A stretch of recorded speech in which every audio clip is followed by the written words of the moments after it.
Hearing today in the city of North Miami. The special magistrate is empowered under Florida law and the North Miami Code to hold code violation hearings. The purpose of this hearing is to determine if a code violation exists on your property as observed and cited by the code enforcement officer. If the city is not able to prove its case, then I will dismiss the case and you may leave. These proceedings are being recorded. Therefore, all persons who are speaking should do so one at a time to ensure that all of the testimony is clearly audible on the recording device. If English is not your primary language, then please inform me when I call your case. We do have interpreters, translators who will assist you during these proceedings.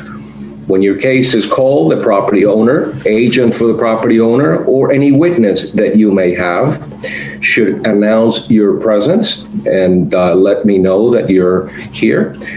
When asked, please speak directly into the microphone and say aloud your name, your business or mailing address, and your relationship to the property. If you are not the property owner or an attorney at law representing the property owner, then you must present a notarized power of attorney or an affidavit from the owner in order to be able to give testimony on behalf of the owner. For new cases, you will be asked for the record if you are aware and understand the nature of the violation that is being heard today. And if you understand what is required to resolve the violation, please answer accordingly. The city will present its case first, and then the property owner or violator will be given an opportunity to testify on their behalf and to bring forward any witnesses to testify and present evidence and photographs, and also to cross-examine the city's witnesses. Following the case presentation, I will issue a finding of fact in the case. If I find that a violation of city code exists or existed at your property, then depending on the case, I will set an abatement date or a compliance date for the violation to be resolved, or for repeat violations, I will impose a daily fine amount. For new non-repeat cases, my order will include an abatement date by which you must resolve the violation and a daily fine amount that I may impose at the future hearing should the violation not be resolved by the abatement date. If I find sufficient cause to postpone enforcement action at this time, I will table or continue this case proceeding for another hearing in the future. If you do not agree with my finding of fact and or my ruling, then the property owner may appeal this administrative order on the case to the circuit court. An appeal must be filed within 30 days of the date of the execution of my administrative order in order to be appealed. Under Florida law, if a person decides to appeal any decision made by a special magistrate with respect to any matter considered at these proceedings, then the person will need to have a transcript or a verbatim record of these proceedings. This record includes the testimony and evidence upon which the appeal is to be based. The cost of obtaining the verbatim record shall be the sole responsibility of the appellant. And it is recommended that persons who plan to appeal their case should provide their own court reporter at these proceedings. Pursuant to city codes, if the city of North Miami prevails in prosecuting a case before the special magistrate, the city shall be entitled to recover all costs incurred in prosecuting the case. The current cost assessment amount is $100. Once the city records an order that imposes a fine and authorizes a lien against the property, then the city will charge additional administrative fees to record and release the lien. So at this point, I'm going to ask the police officer to administer the oath to all the witnesses and parties that will be testifying today before the special magistrate. Should we do the pledge first? Yes, we can do the pledge. Well, let's do the pledge first. Let's have everyone come in to do the pledge, please. Can you guys come in for the pledge and you guys one, please? TV.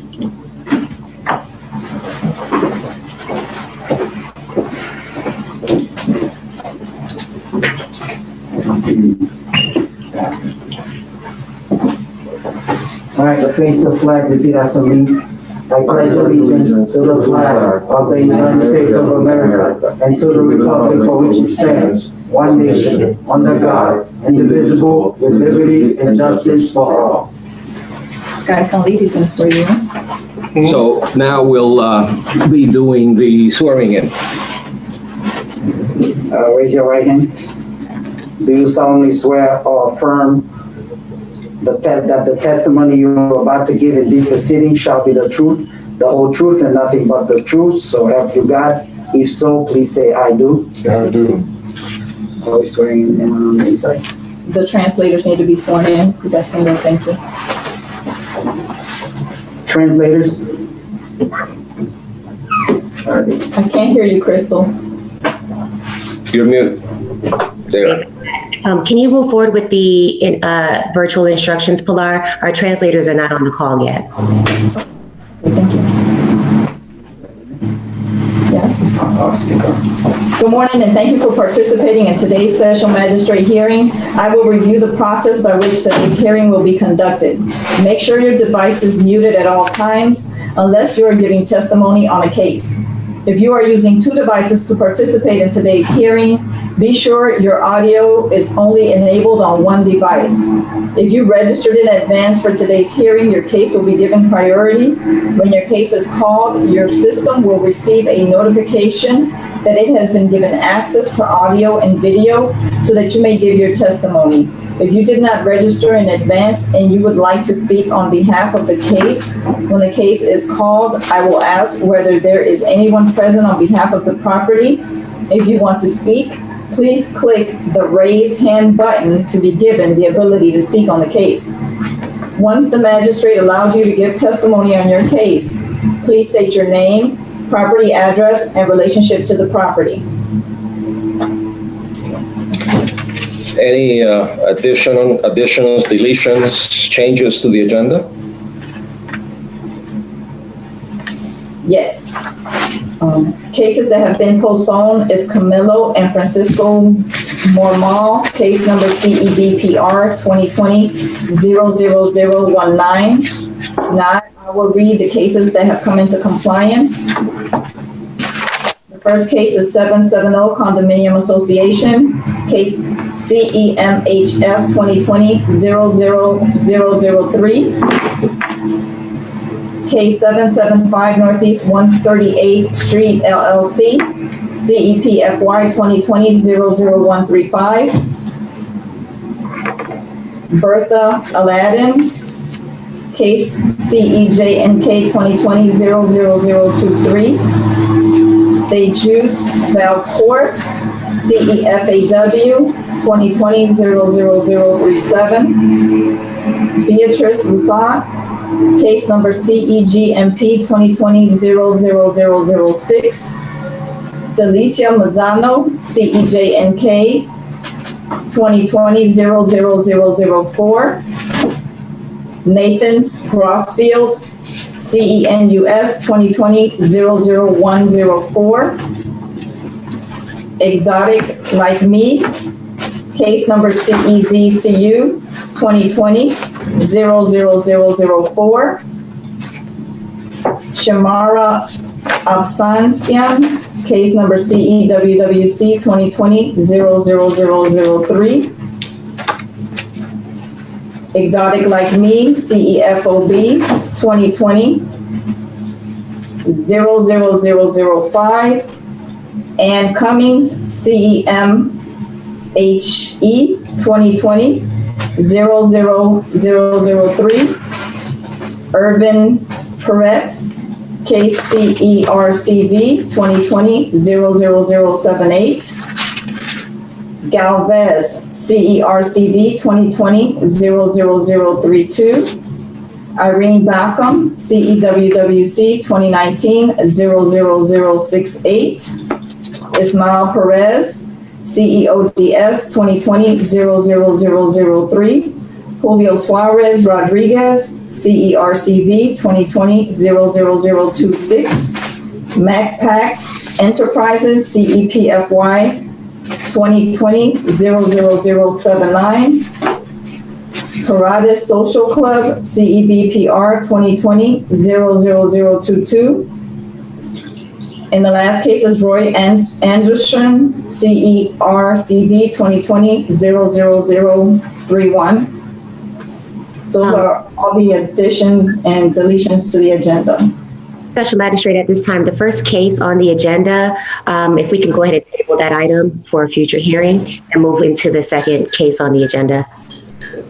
That case that you're referring to is 1525 Northeast 125th Street?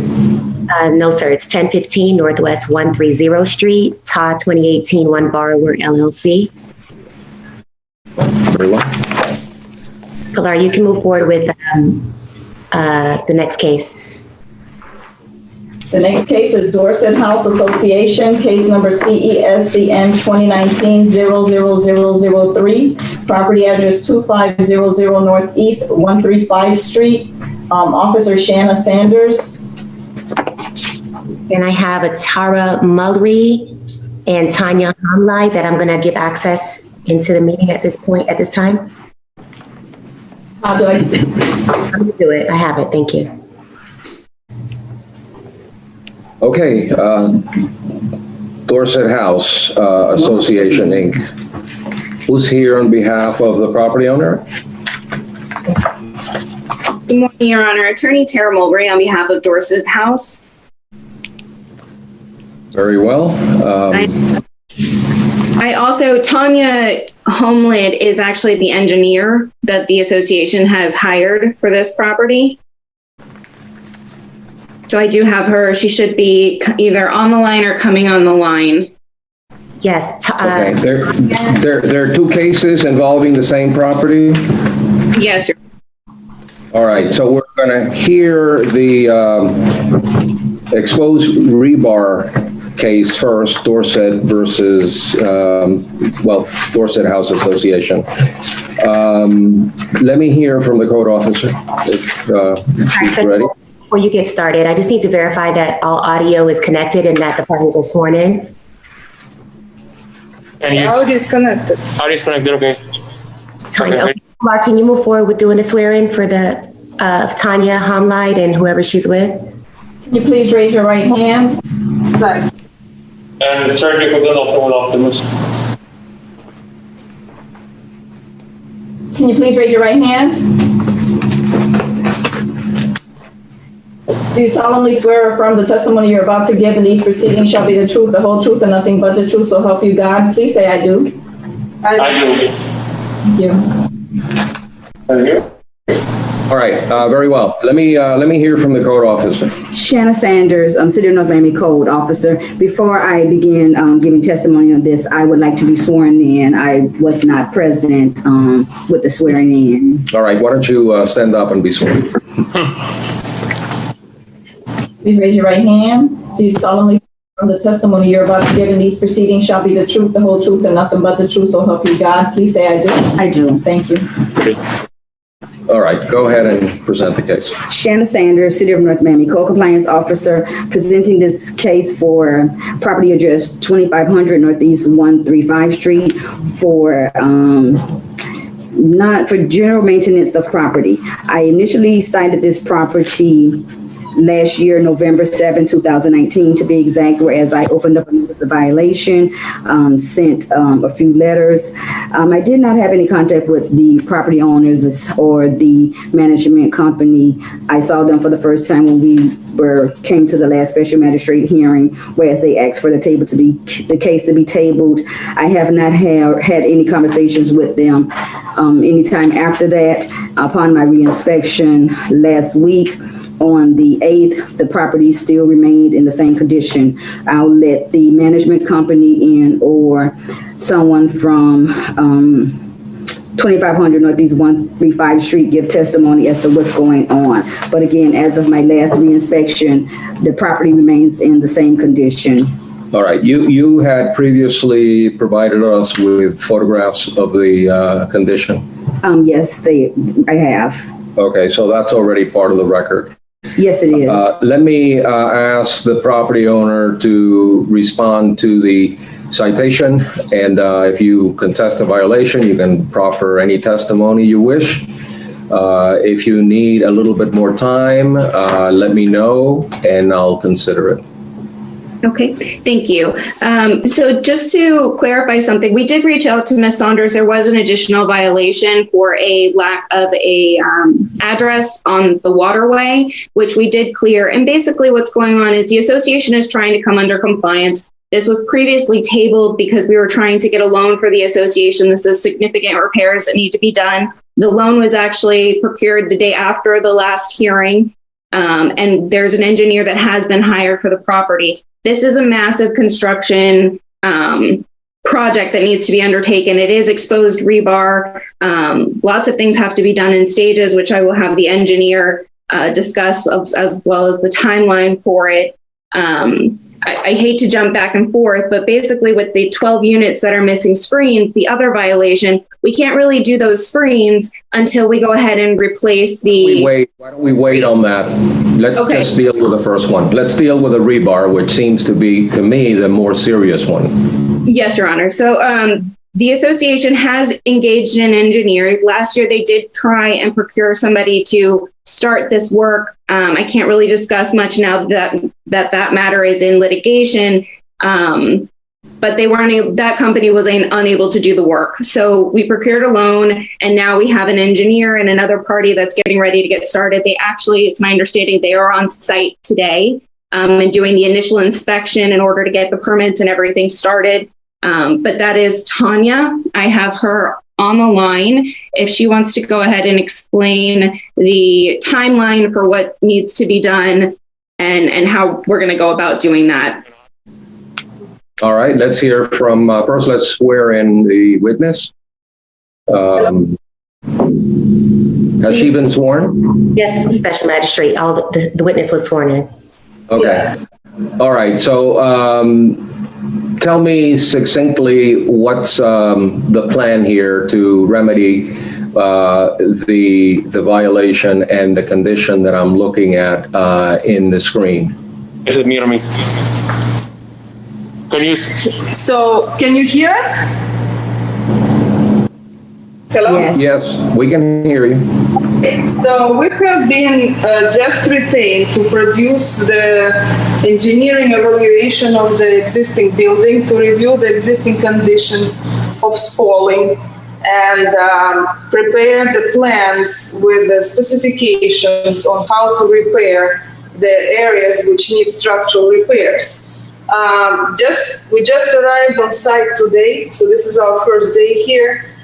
We see some areas, the exposed rebar, some areas which will definitely have to be attended to, and it's a process. We need to assess basically the whole building plus the garage, prepare drawings, as I mentioned, specifications, and get the prices from the contractors, at least 3 of them, and then proceed with the repairs.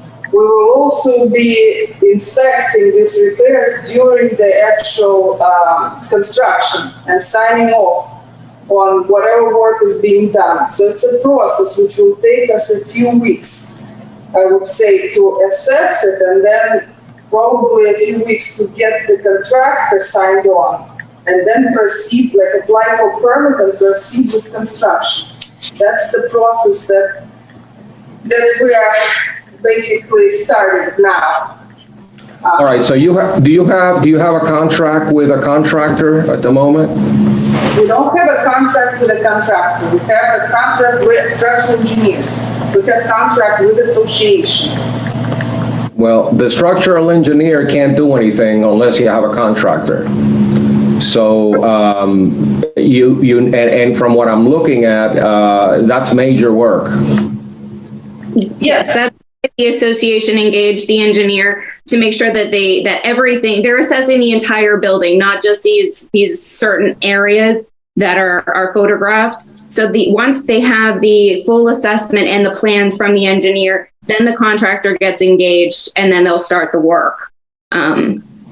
So at this point, how much time do you need to get going, get a contractor on board, and get building permits to remedy this work? Excuse me? What was the question? Can you repeat the question, please? How much time do you need to get plans ready for the contractor to bid on the project and get a building permit on those plans? It will probably take us between 4 to 6 weeks to prepare the plans. Yeah. And then we need to get 3 bids minimum from different contractors. That's in Florida statute. So we'll have to get our plans, the specifications and the quantities, kind of like similar format. So that the 3 contractors, at least 3 contractors, preferably 5, so we can get competitive bidding, and they'll have to bid on the same set of plans, then we'll compare, interview them, and sign the contract, or association will sign the contract. The board meeting has to approve. And then the board has to approve. Yeah, the board will have to approve. Has the bank given you sufficient funding to do the work? The board are paying, we're being retained. Time, one at a time. Then the board obtained the loan for construction costs. Then we have to make a spatial assessment. Right. Then they'll have to also do special assessment of all the units. But, they appear to be on board. They're aware that this work has to be done. As far as our fees, they're much less, obviously, than the cost of construction. And they just You have to explain to me if you are getting a loan, correct? I thought I heard you say that. The association does have the loan. The special assessment will come later. They do have the loan to go ahead and get this work started. How the loan ends up getting paid off will be a special assessment, but right now they Okay. do. I'm not going to wait around for a special assessment, okay? If the building official goes out there and does an inspection and finds that this is an unsafe structure, he's going to have to red tag the building and people are going to have to find somewhere else to go. So this is important to get it moving quickly. You understand that? Yes, and the association does as well. They have procured the funds. They've hired the engineer. They're ready to get going. They do have the money to get going. It's just now that we have the engineer on site to do the assessments, she's saying 4 to 6 weeks to prepare the plans to then submit it for bid. So we would request, 8 weeks to allow those contractors to go out there and bid, and then maybe another 2 weeks to allow the board to choose the contractor based on the interviews. Well, I'm going to table this item one time again, and I'm going to set an abatement date of February 4th of 2021. I want this to come back to me, and I want to see some progress. I'm all for bidding and getting as many bids as you want, but I don't want the bidding process to take forever. You may have to do this quickly, and in some cases you just get whatever you can get. But we'll see where we are February 4th. In the meantime, if the building official goes out there and deems the condition to be an unsafe structure, you're running into a problem there. So better move quickly. Yeah, excuse All me. right. So is that acceptable to the code officer? That's fine for me, yes. Anybody else has an opinion? City attorney, are you okay with it? I think she's. Excuse me, can we add a comment, please? Yes, of course. Go ahead, Tanya. The structure, I just want to make something clear. The structure, the condition of it does not appear to be unsafe. We're not seeing like large areas of spalling where the concrete is falling down. We're not seeing, again, we just like briefly walked through the building and came to the meeting, but we're not seeing like columns, cracking and spalling. Like we're not seeing that building on the verge of collapse. And I just want to make sure that you just have that little comfort level. It does require repairs, but it's not, unsafe structure per se. I understand that, and I accept what you're telling me, but having handled many construction cases, you never know what you have until you go in there and take a look inside. So I just want you to be cautious, and I don't want people getting hurt there. But just move as quickly as you can, and we'll see where we are on February 4th. Yeah. Let's move on to the other case involving the screens on the balconies. What is that about? First, let me hear from the code officer about that. If you could show me the pictures again and what the problem is. Okay, Shannon Sanders, City of North Miami Code Compliance Officer, again for property address 2500 Northeast 135 Streets for failure to maintain and or have screens on the condo units. Again, this was cited on the same day, November 7, 2019, whereas I've had a couple of conversations with, at that time, it was the president, think management and different things have changed over time.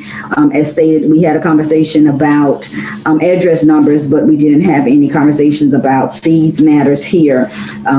Just refresh your memory, it was tabled at the October hearing, stating they needed more time, again, because of the trying to get monies and trying to go through some things with the bank. They asked for time. They weren't going to be able to do the screens until they did the other work. As of last week, Tuesday, the 8th, the screens still remain missing from the property. It's the through units. At least I counted maybe 8 or 9, could be a little bit more, because again, it's a very tall building, but as of last Tuesday, the 8th, screens still remain missing. I'll let Ms. Tara give any updates on what's going on with the property and or things still stand as to why the screens are still missing. All right, Tanya? Yeah, can you hear me? Yeah, go ahead. So the screens are not part of structural integrity of the building. They're more of an enclosure for the balconies and, protection from mosquitoes, if you will. The balconies have railings, and the railings are the actual structural safeguard which protects the unit owners from, falling down, if you will. But the screen itself is there, to basically enclose that area. And, from what I understand, the screens were there probably from before, and they have been affected maybe by the recent wind events and so on. But the repairs of the screens are not the actual screens do not impact the structural integrity of the balcony or the. I understand that. They're not holding up the balcony or anything. The railings is what makes it safe. Correct. But being that there may need to be work done on those individual balconies for stalling and repair, or work done to the structural element of the railing, if we were to replace those screens at this point without having the inspection and the work conducted on those, we'd have to rip those screens off again to then have it repaired. So we've held off on replacing the screens because we need to fix what's underneath it to not duplicate our efforts and spend money twice. Okay, I understand that. So my ruling will be the same as the prior ruling, that we're going to continue table both matters until February 4th of 2021. Now, the code officer just reminded me that, we've been at this now for a year. So, we need to get moving on it. There was a change of board, as I understand, but the contractor left and there was some issue with the contractor. What they're discussing is the same as I'd gone over previously, that there was a change in the board. There was a previous contractor that's now we're in litigation with. But now that we have the engineer, we're going to get the plans and we're going to get this project moving. Okay, I appreciate that. We'll see you in about 6 weeks.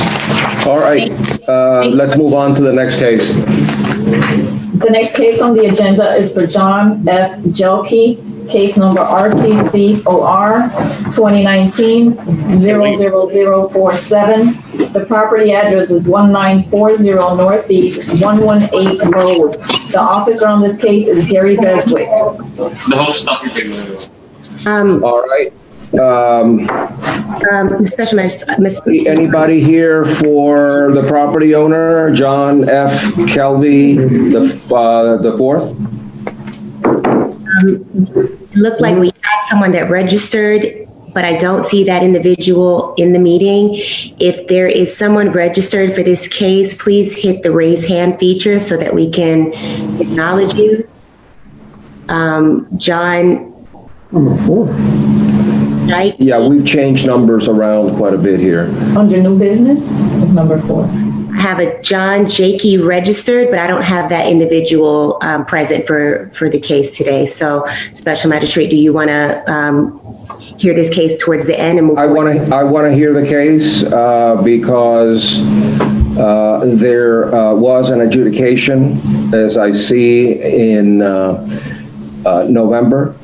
I did have someone registered, sir, but I don't see them present. So someone did register to be heard today, but they are not present in the meeting at this time. So I don't know if we want to maybe give a little time. Maybe they got knocked off and they can sign back in. We can come back to the case. All right. If that's your recommendation, then let's move on to number 5, Cesar Jimenez. Thank you.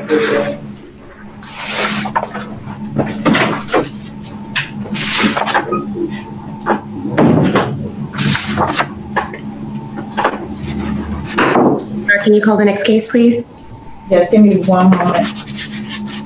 So Cesar E. Jimenez, case number CERBS 2020-00005, 12945 Cherry Road. Shanna Sanders is the officer. This customer is in City Hall. I'm trying to summon them on queue list. No, I'll take care of it. Let's just call them in, and I'll enable their computer at the public computer. Okay.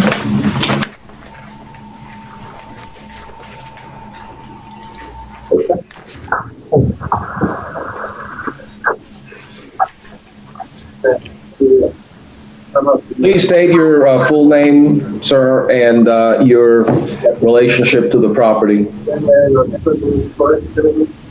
Sir, can you state your name and address and then we'll swear you in?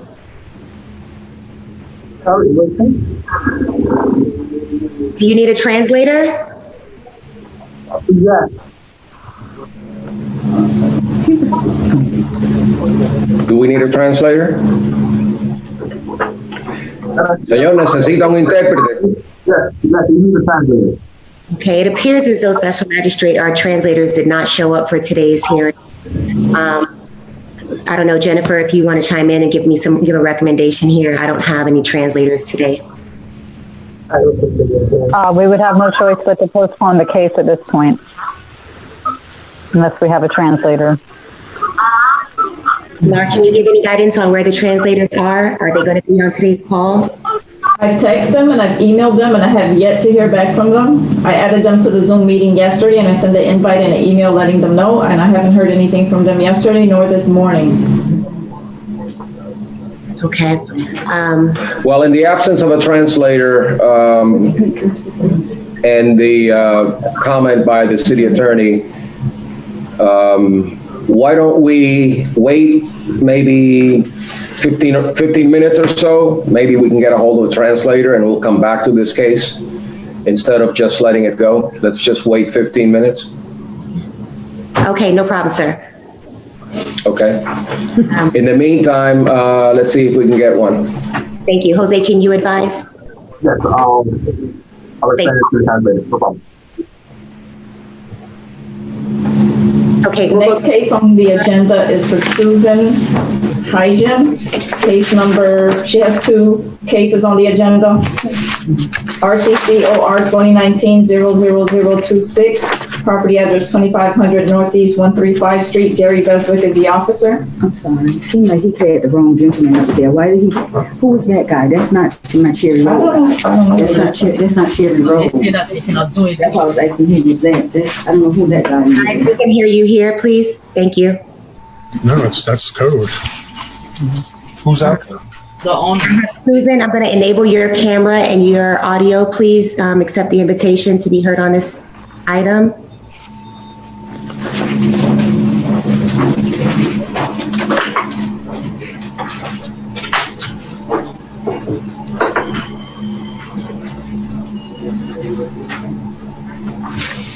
Okay, Susan, are you there? Yes. Can you enable your video, please? And Okay. Start, okay? thank you. And you can go ahead and state your name and address for the record, and the clerk will swear you in. My name is Susan Hine, and my address is 2640 Northeast 135th Street. And the property in question is located in 2500 Northeast 135th Street, apartment A01, North Miami. You can please raise your right hand for me so that I can swear you in. Do you solemnly swear or affirm the testimony you're about to give in these proceedings shall be the truth, the whole truth, and nothing but the truth, so help you God? Please say, I do. I do. Thank you. And the name and address, the gentleman who's sitting directly to your right. Yeah, he's my husband, Ethan Hine, and he's gonna be here helping me to address all these issues because of the language. Yeah, it's the same address, Your Honor. Okay, thank you very much. This case has been previously adjudicated, and an abatement date was set of February 12th, 2020, with a fine running at $250 a day because you did not have permits to do your kitchen and flooring. And we're here a year later, almost a year later, and tell me what's going on. Mr. Beswick, do you typically begin, or shall we proceed? Well, I'm asking you first, are you contesting? Or are you in the process? No, Your Honor, of we have not contested the violation. The floor was resolved back in February.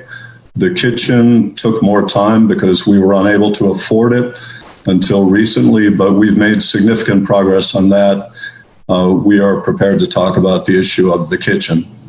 Okay, let me hear from the code officer, what's going on with the kitchen? Okay, good morning, Gary Beswick for the City of North Miami Building Department.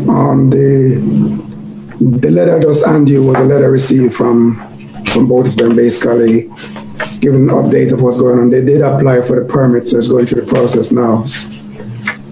So the letter that I just handed you, which is in the file, is the letter I received from them. Okay, I can't read the letter now. It's a 3-page letter with an exhibit. I don't have time to read it right now, but can you summarize where we are and how much time they need in order to come into compliance? Well, basically, they just submit for the permit. So the process, we'll go through that. I guess you can table it on to the February hearing. All right. With no objection, I will go ahead and table the matter involving the permit issue to the February 4th, 2021 hearing. So let's hear the next one then, the reoccupancy certificate. I guess it goes along with the permit case, so yes. Okay, can we read that case number for the record so that we know what case we're talking about? RCCOR 2019-00026. And this is a reoccupancy certificate, which they can't obtain until they actually do the work. That's correct, until the result. All right, so similarly, we're going to put that off to February 4th, 2021. Please continue to work diligently, and hopefully we can get this resolved by then. All right? We absolutely will. Thank you, Your Honor. Thank you, Mr. Beswick. Thank you very much. Have a good day. You too. The next case on the agenda is 2 items. It's going to be Sailboat Cape Condo Association. The first case that I'm calling into record is CEXE 2020-00008. Property address 13499 Biscayne Boulevard. Shanna Sanders is the officer. Is this a new case? Yes, it is. All right. Anybody here for the property owner? Anybody present? Magistrate, I'm going to go ahead and enable the video. Just a moment. He's here. That one. Ezekiel, if you would go ahead and enable your video and audio so you can be sworn in. Yes, give me a second, please. Hello, how are you? Hi, Thank you very much. Tell us who you are, your address, and who do you represent? Yes, my name is Ezekiel Sar Shalom. I represent Sailboat Cay Condominium Association. I'm the LCAM in the property. We're located in 134 99 Biscayne Boulevard, and located in North Miami, 33181. Okay. Do you? Is there anybody else? Have you been sworn? Is there anybody else here on behalf of this property, Ezekiel? No, I'm the only one, ma'am. Okay, thank you. Pilar, if you would go ahead and swear him in. Sir, can you please raise your right hand? Do you solemnly swear or affirm the testimony you're about to give in these proceedings shall be the truth, the whole truth, and nothing but the truth, so help you God? Please say I do. Yes, I do. Thank you. Ezekiel, on this case, you've been cited for failing to pressure clean and repaint the condominium. Are you contesting the violation? No, absolutely not. No, and you may call me Zeke. You may call me Zeke, Your Honor. The property is. I'll call you Zeke. That's all right. That's okay. We contracted. We did something similar to one of the individuals that was here earlier today. We have contracted an engineer, and we did an engineer report that just came in a couple of weeks ago. And I wasn't able to get it to you. It's about 200 pages long. We are in process of doing renovations in the whole building, and that would include, of course, the painting, caulking, and taking care of these little details. There's a lot more in process. What I'd like to do is I'd like to be able, first of all, as I said, we just got the report. The board of directors is going to be applying for a loan, and we will be taking care of all of these issues. These are just the superficial issues. There's way more important issues that need to take care of, and we will be taking care of them. We're actually doing it right now as we speak. The property, okay. I've been working in this property for 2 years now, and I've made all these changes, and this is one of the changes. It's probably the last thing we're going to do is the painting of the building and the pressure cleaning, because the first thing you want to do is fix the structure, which is what we're going to be handling. So it's not something that I can do in a couple of months, but as I said, I'm trying to be as straightforward as possible. The report is very extensive, and it has to do also with the 40-year concrete restoration, et cetera, et cetera. So okay, I want to ask the code officer, are there any life safety issues here that may necessitate emergency type work? Shanna Sanders, City of North Miami, Code Compliance Officer. To answer your question, not that I'm aware of. It just seems like it's visual aesthetics that needs to be done. So no, not that I'm aware of. Let me say that on record. Okay, you say you're going to get a loan. Where are you in your discussions with the lender? Well, we have several lenders. We're talking to Popular and City National and Valley National in reference to the loan. And as I said, we just got the engineering report. And of course, we have to go, before we even do that, we have to then do the special assessment to be able to pay the loan, of course. And we need to put out the bids. We're just setting up the bids right now for the contractors to be able to do this. So as I said, if the city insists for us to fix that area first, I don't see a problem with that. But you know how things work. First, you fix the bones and the muscles, and then you can go ahead and do the beauty part and the makeup. But if the city insists of us doing it, we'll work it out. We'll plan it somehow to be able to. I didn't know that you were a plastic surgeon also. No, I'm a property manager. Property managers are a trade of all trades. You know what that is. You have to know a little bit about everything and not much about nothing. Okay. I agree with you. I agree with you that the concrete issues and the rebar issues are probably a lot more serious than the pressure cleaning, and has to go first. Where are you in terms of hiring a design professional in order to get a building permit? Well, the engineers, as I said, the engineers already have the report. I think he's frozen. Am I frozen? Hello? Hello, can you hear me? Hello? Yes, yeah, now we can hear you. Sorry about that. Now we can hear you. Good, good. The engineer report just came in. We're going to be putting out the bids. At least 3 bids we need for the follow state law. And we will choose one of the bids, hopefully, and we will have a plan in reference to that. But as I said, if the city wants us to do that particular area first, I will put it on the bid, say, you know what, you have to fix this first. So at least we please, I'd like to please you as much as I can. We're making a lot of changes here, and we're right in the corner of 135th and Biscayne. I know it's a very important corner, and I will do whatever you want me to do. And if you want, I can also send you a copy of the report.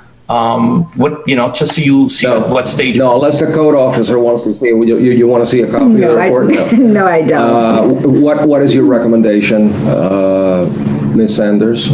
I would like to ask, because we've had an extensive conversation at the property. How long is he stating that he's going to need? I didn't get that much, because it seems as though they're just now starting with the bidding. Yeah, it's just now, we're just right now setting up the bidding package to be able to set out the bidding. So it is going to take a while. It's not something that can be done. Remember, this is an 18-story building, and it's the whole corner here. It's a very big building. There's extensive work to be done.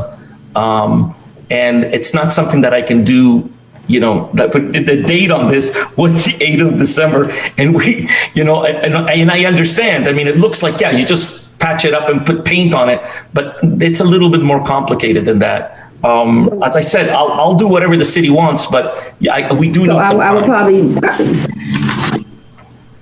So I would say, seeing that, he is along the main corridor of our city, being 135th and Biscayne. I mean, even if he could just pressure clean that area, it's been unsightly for, I know, at least, quite a few years. That's not costly at all. I just pressure cleaned my house, and I don't think I paid more than $200. I know it's a big building. I realize that, of course. But I think you can at least pressure clean those areas that are visible to traffic on 135th Street in Biscayne, and then come back maybe a couple of months later and do the actual painting. Okay, I can do that. I can do the pressure cleaning. That's not a problem. And could you want to put up the picture there so we can show something? Is it possible? And I could clarify a little bit, because the pressure cleaning, I don't think will do what you wanted it to do, but I'll do it if you insist. Insist on if you wish. I have no problem with doing the pressure clean and paint then, because but you have to paint. That's the thing. The thing is the painting, and then you have to fix the stucco in that area. There's some construction issue that needs to be done. Could you put up the picture and I will explain? I think it'll be very clear by looking at that picture of the small area in the balcony.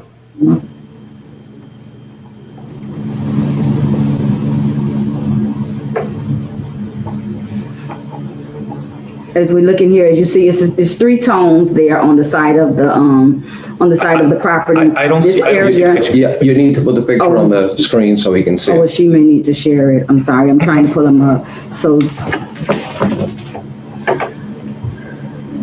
Crystal, can you help? Because I'm sharing it from my screen, but it doesn't seem like it's. Just a moment. You need to see the photos? Yes.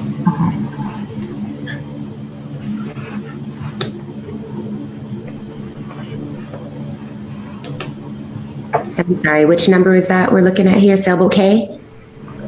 On the mildew? Yes, the exterior. I shared them earlier. I apologize, Magistrate. The photos are really not the best pictures. You're not able to clearly see anything from these pictures. All right, I don't think we need it. I get the point. I think the Zeke seems to know what needs to be done. I'm persuaded that you're trying to do your best. You're being very gracious with the city. Just try to keep the building as neat and clean as possible. We'll table both items to February 4th. Okay.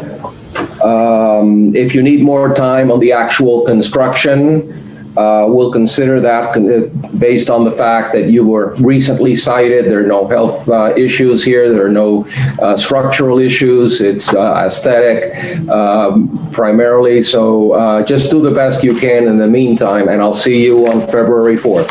I will, Your Honor. And I will in good faith. I will pressure clean it. And if I can paint that area to make it look a little more presentable, I'll do it. I have no problem with it. But thank you so much. I really appreciate it. Thank you. Move on the bids and Yes. the bank loan as quickly as you can. That is a landmark in this city. I remember when that building was built. Yeah. And I drive by there all the time. So do your best. I will. Thank you very much. I appreciate it. Thank you. Thank you. We will be returning to item number 5, Cesar Jimenez. Case number CERBS 2020-00005. The property address is 12945 Cherry Road. Shana Sanders is the officer. This customer is on the second floor of City Hall to testify. Do we, is this the interpreter? No, it was the wrong guy. That's page 10. Okay, so do we still need an interpreter or no? Yes, for page 10. I'm sorry, sir. Just a moment. Sir, at the computer, will you all need an interpreter? No. Thank you. Thank you. Can you just raise your right hand? You solemnly swear or affirm the testimony you're about to give in these proceedings shall be the truth, the whole truth, and nothing but the truth, so help you God. Please say I do. Thank you. Your name, sir, for the record? David Jimenez. Would you mind coming a little closer to the computer so we can hear you a little clearly? Thank you. What is your first name? My name is David Jimenez. Spell your first name? My first name is David. David? Yes, I'm here on behalf of my father, Cesar Jimenez, and my mom, Evangelina Jimenez. Okay, and we're talking about the property at 12945 Cherry Road? Yes, we are. Okay, you've been cited, sir, or your father has, for having a trailer hitch parked on the side swale. Are you contesting the citation? Yes. All right. Well, I don't want to get into the, no, sir, stop. Hear from the code officer first. Okay. What is the nature of the citation? Shana Sanders, City of North Miami, Code Compliance Officer, property address 12945 Cherry Road. Is for having a recreational vehicle along with a trailer parked along the swale of the property. This violation was originally cited September 8th of 2020, whereas I noticed the trailer parked on the side of the property. I went back a couple of times. I spoke to Mr. Jimenez. He has moved it, brought it back, moved it, brought it back. I've wrote tickets in the past for the trailer being on the side, open violations. Long story short, as of last week, Tuesday, as well as I had to return back on Friday to take clearer pictures in the trailer, along with now the boat is parked on the side of on the side swell of the property. I'll let Mr. Jimenez explain what's going on, why the boat and the trailer keeps coming back and forth. But again, as of last week, Tuesday and Friday, the trailer still remained. Mr. David Jimenez, do you understand that the code does not allow you to park a trailer or a boat on the swale in front of your house? Yes, I do. Okay, and it's still been, you're still parking there. What's the problem? Why don't you move it elsewhere? Okay, the problem is that I purchased a lift to install in the back of my house for that vessel to be in the water in the back of my house. And the gentleman that I bought the lift from, it's a company, he's right here next to me, that's just why this is here. And he's being delayed from delivering it to my house so I can put the boat in the water and take the trailer away. Unfortunately, I haven't found any other place to park this boat safely. So I'm afraid to leave it elsewhere. And I've tried many times to try to speed up the process of bringing the lift to my house, installing it, so I can put my boat in my house, in the back of my house, in the water. But it's been delayed and delayed and delayed. I brought the gentleman with me I have the contract that I did with him on the list with me, and all I'm asking is if you bring me a couple of more days or maybe a week at the latest, so I can finalize and take the trailer away once I leave the boat in the back of my house. You live on the water, obviously. Is this a lift that requires DERM approval? No, it does not. Does it have to go through the city building department? No, it does not. And you have an engineer, you have a contract with the engineer to put the lift in? Is that what you're saying? Yes, he's here with me. Who's the gentleman with you? Martin Wilson. Is he the engineer? No, I'm the manufacturer of the boat lift itself. Self-contained floating device. Hey, tell me where we are in terms of getting that lift in place. We're finishing up the fiberglass work on the tank, and we should be able to get the lift in there within a week. Within a week? Within a week. Okay, because I don't want to see that trailer hitch boat, whatever you want to call it, sitting in a swale in front of a house. That's not allowed under city code. Let me ask the code officer, what is your recommendation? Honestly, I would recommend an adjudication only because, I've cited this property owner several times in the past. We've had many, communication, many conversations about it. At times he's repairing the lift, he's cleaning the boat. It's been parked on the swell at different times for different reasons. So I would ask for an adjudication. He's saying that it's going to be removed within a week. So, a short abatement date, and would hope that it will be removed, immediately, if not within a week, but adjudication. Okay, because this has now been ongoing and you've asked me for a short extension, I will enter an adjudication based on the unrebutted testimony of the city's compliance officer, the witness, and the evidence presented. I will find in favor of the city. I will enter an adjudication and set a compliance date of 30 days.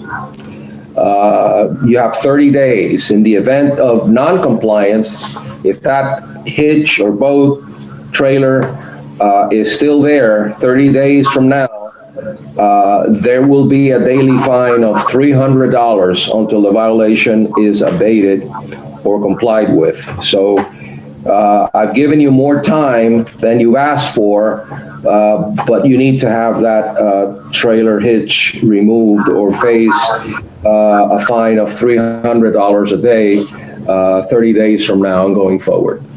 So that's my ruling. Okay? Thank you. Thank you very much.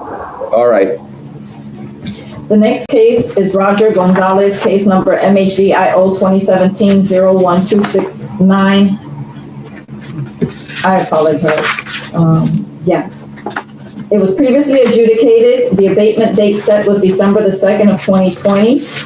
The fine set was $300. The property address is 1580 Northeast 141 Street. Gary Beswick is the officer. Can you confirm, Pilar, whether we need is this gentleman in the city hall? Yes. Okay. Cool, is the translator there? I'm trying to see if the translator there. Yes, we have a translator. We got it. Yeah, translator speaking this morning. Spanish translator? Can you please enable your camera?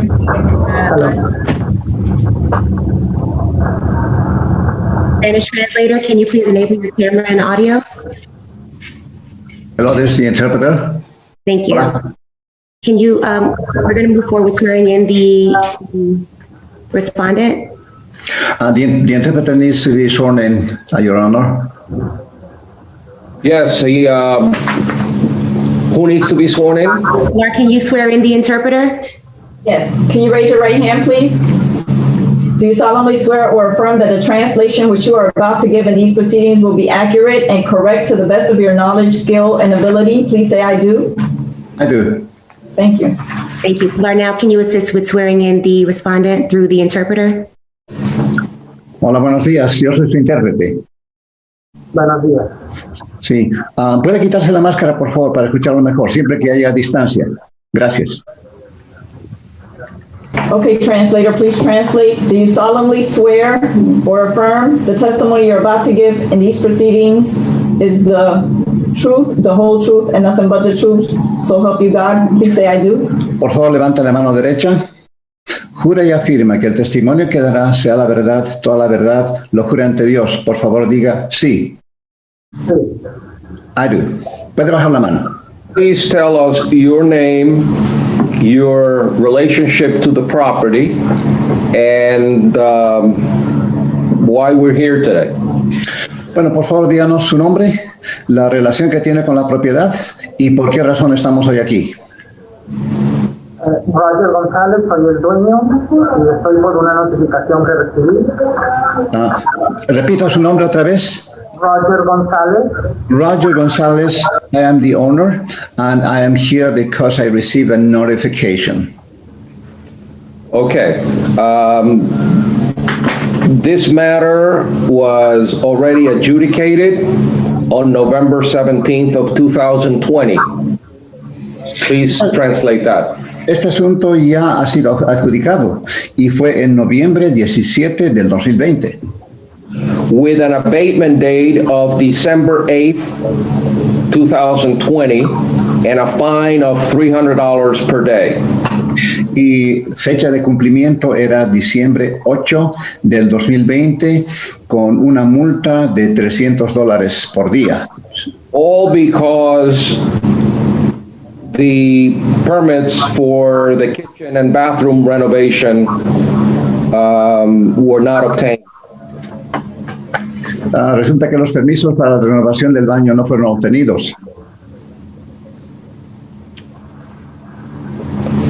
You have not, what is that? I'm sorry, can you repeat, Your Honor? Never mind. I saw an envelope on the screen. I didn't know what it was. Let me hear from the code officer, and if you could tell us where we are. Well, basically, Gary Berzick, the City of North Miami Building Department, the property was cited back in 2017. This morning was the first time I saw the owner. He came to the office showing some paperwork that said he's going to apply for the permit. But also, earlier this year, he also was cited again for something else, doing the roof of the carport. You know, so basically, all these years, he haven't done anything to comply with the interior work, and then he started work on the outside. So basically, on the documents that he was showing me this morning, I guess he can talk to you about it and explain what his intention are. And also, I spoke to him this morning in English, so he understands English, in my opinion. Because I spoke to him this morning in the office. All right, Mr. Translator, can you pick it up from there? Yes. Bueno, simplemente el oficial dice que usted vino hoy día a la ciudad con documentos, con la intención de ir adelante con lo que usted iba a hacer, y el oficial habló con usted sobre el caso y habló con usted, y usted habla inglés, dice. Entonces, eso es lo que dice el oficial. Yes, go ahead, Your Honor. Yo le pedí un traductor para mejor entendimiento. Entiendo el inglés, sí, pero no al 100%. Lo que yo estoy notando en esta notificación dice servicios por baño y kitchen, lo cual del 2017, en el 2017 lo que yo hice fue unos cambios de ventanas. Un momento. Okay, I speak some English, but I don't understand well. What happens here, this notification speaks about bathroom and kitchen. Continúe, por favor. Sí, y yo estoy haciendo otro trabajo en la casa sobre un techo que se me pudrió, los cuales estoy consiguiendo permisos para tener, ¿no?, el permiso del techo, pero no sobre esto del 2017 que me dicen por kitchen y bathroom, lo cual yo no he cambiado. Un momento. Okay, I came to the city actually for a different reason. I came here to get a permit in order to do some work on the roof, and it has nothing to do with the bathroom and kitchen from 2017, and I have not changed anything about that. Okay, sir, are you denying that work was done on your kitchen and your bathroom without required permits? ¿Está usted negando que trabajo se hizo en su cocina y baño sin permiso? Perdón, necesito sacar permiso para cambiar las puertas del gabinete. I'm sorry, do I need a permit in order to change the cabinet's doors? Do I need it? Is that the only thing you did? ¿Eso es lo único que he hecho?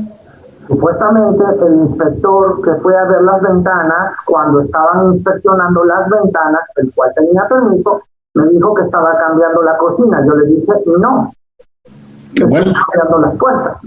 Well, the inspector, when the inspector came to check, he checked the windows, and I had permits for the windows. We're not here about windows.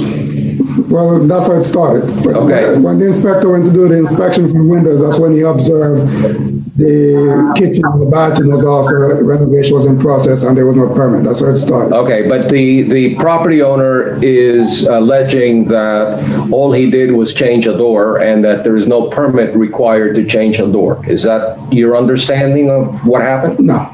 Okay, so tell me, what did the inspector find that required a building permit to do work on the kitchen and the bathroom? And we understand that a door is not considered work that requires a permit. What actual work was being done? Well, according to the building inspector that went to do the window inspection, he observed that the kitchen and the bathroom was being done and there wasn't a permit in file for that.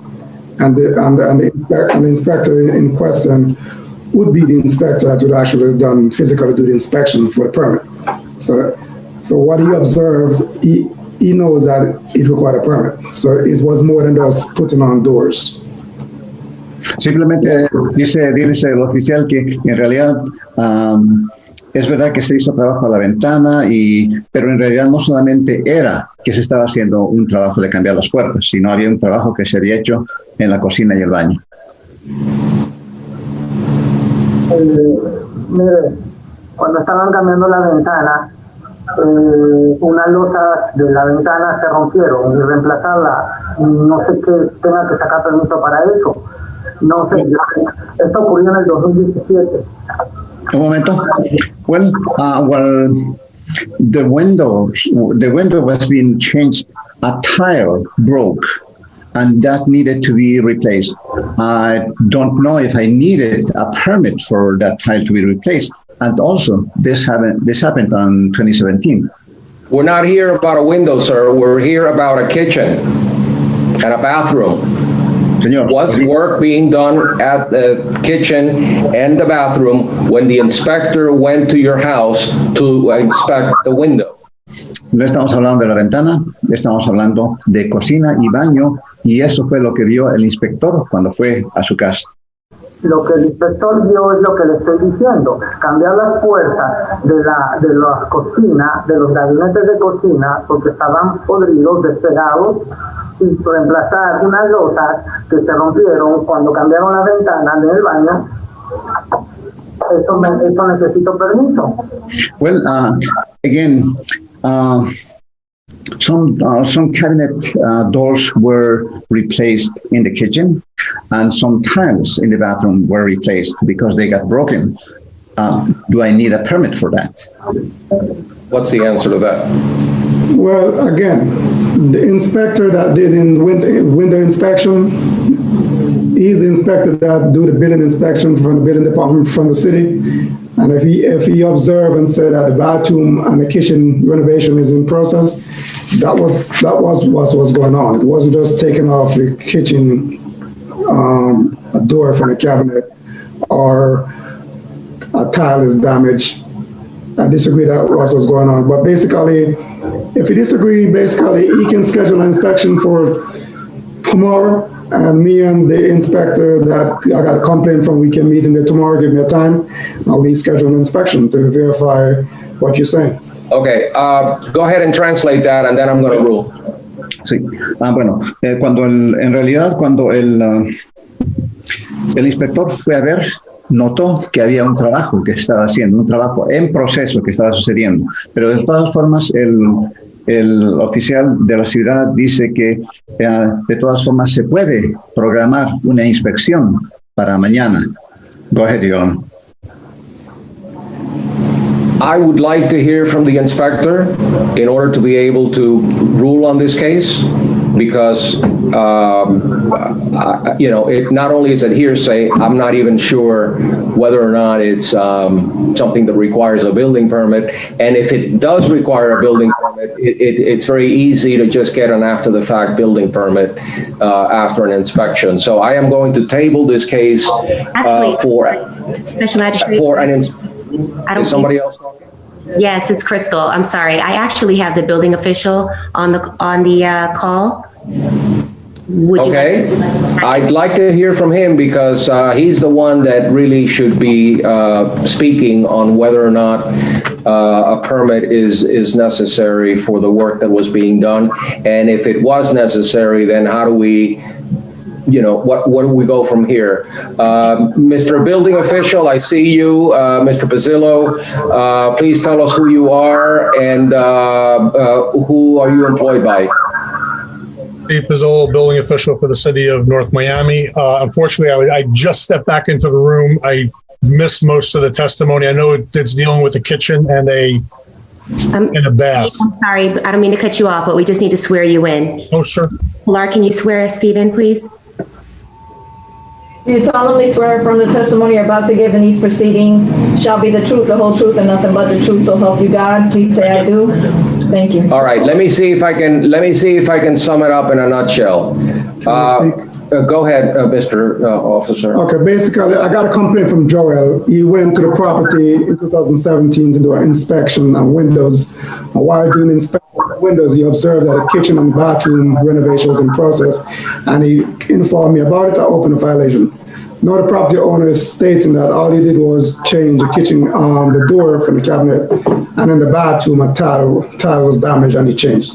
He did not renovate the bathroom and kitchen. Okay, if all he's doing is changing the door, no, a permit's not necessary, but I know, my inspector would not have cited or asked them to cite for changing a cabinet door or changing a tile. If he's saying it was being remodeled, I would believe it's being remodeled.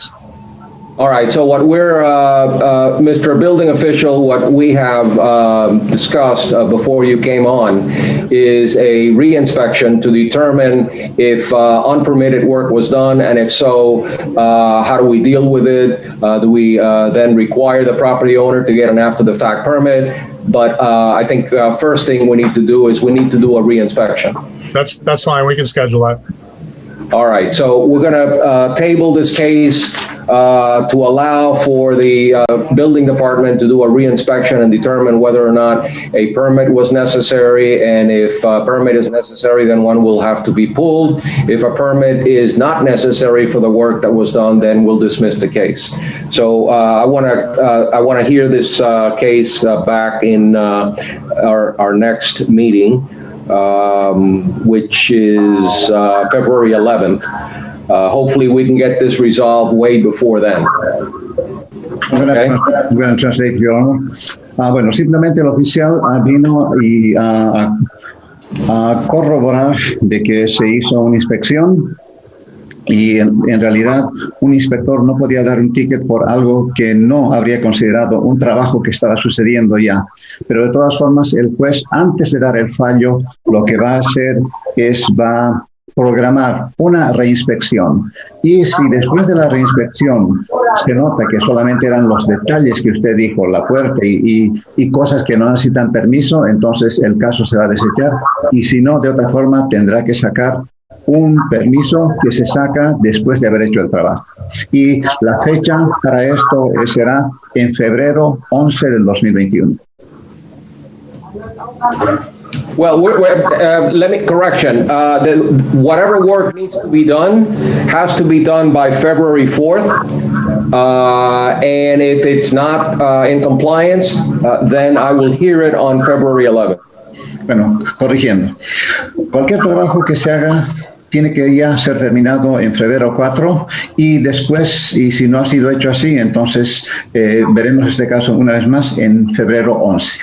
Bueno, les quiero hacer una petición. Mire, para no estar viendo ni para adelante ni para atrás con algo que realmente no tiene sentido, porque yo he tomado la decisión de hacer una remodelación y ¿cómo se ve? Una vez completo a la propiedad, lo cual estoy trabajando con los planos, lo cual esta mañana al señor Gary le fui a decir que me diera más tiempo para presentarles, porque tengo el techo con problemas, ¿no? Y estoy pensando reestructurar la propiedad completa. ¿Me entiendes? Entonces, yo le voy a pedir dos cositas. Primero, que el baño lo Un momento, por favor. Actually, without just going around and around, I have plans actually to do a complete upgrade to the property. Es lo que entendí. Continúe después. Sí, porque tengo problemas con el techo y quiero agrandar la propiedad. Tengo los planos aquí conmigo, pero todavía faltan los cálculos estructurales que se están trabajando. Entonces, yo tengo intenciones de cambiar cocina, baño, todas esas cuestiones. O sea, no le veo sentido estar yendo a la propiedad, no le veo sentido, porque es mi palabra contra la de ustedes y a las finales para lo mismo que ustedes requieren. Un permiso, yo estoy trabajando en permisos para remodelar toda la propiedad. Un momento, por favor. Well, actually, I have problems with the roof, and my intention is to do a complete upgrade to the property, not only to the kitchen, not only to the bathroom, but it's to do a total upgrade. Continue.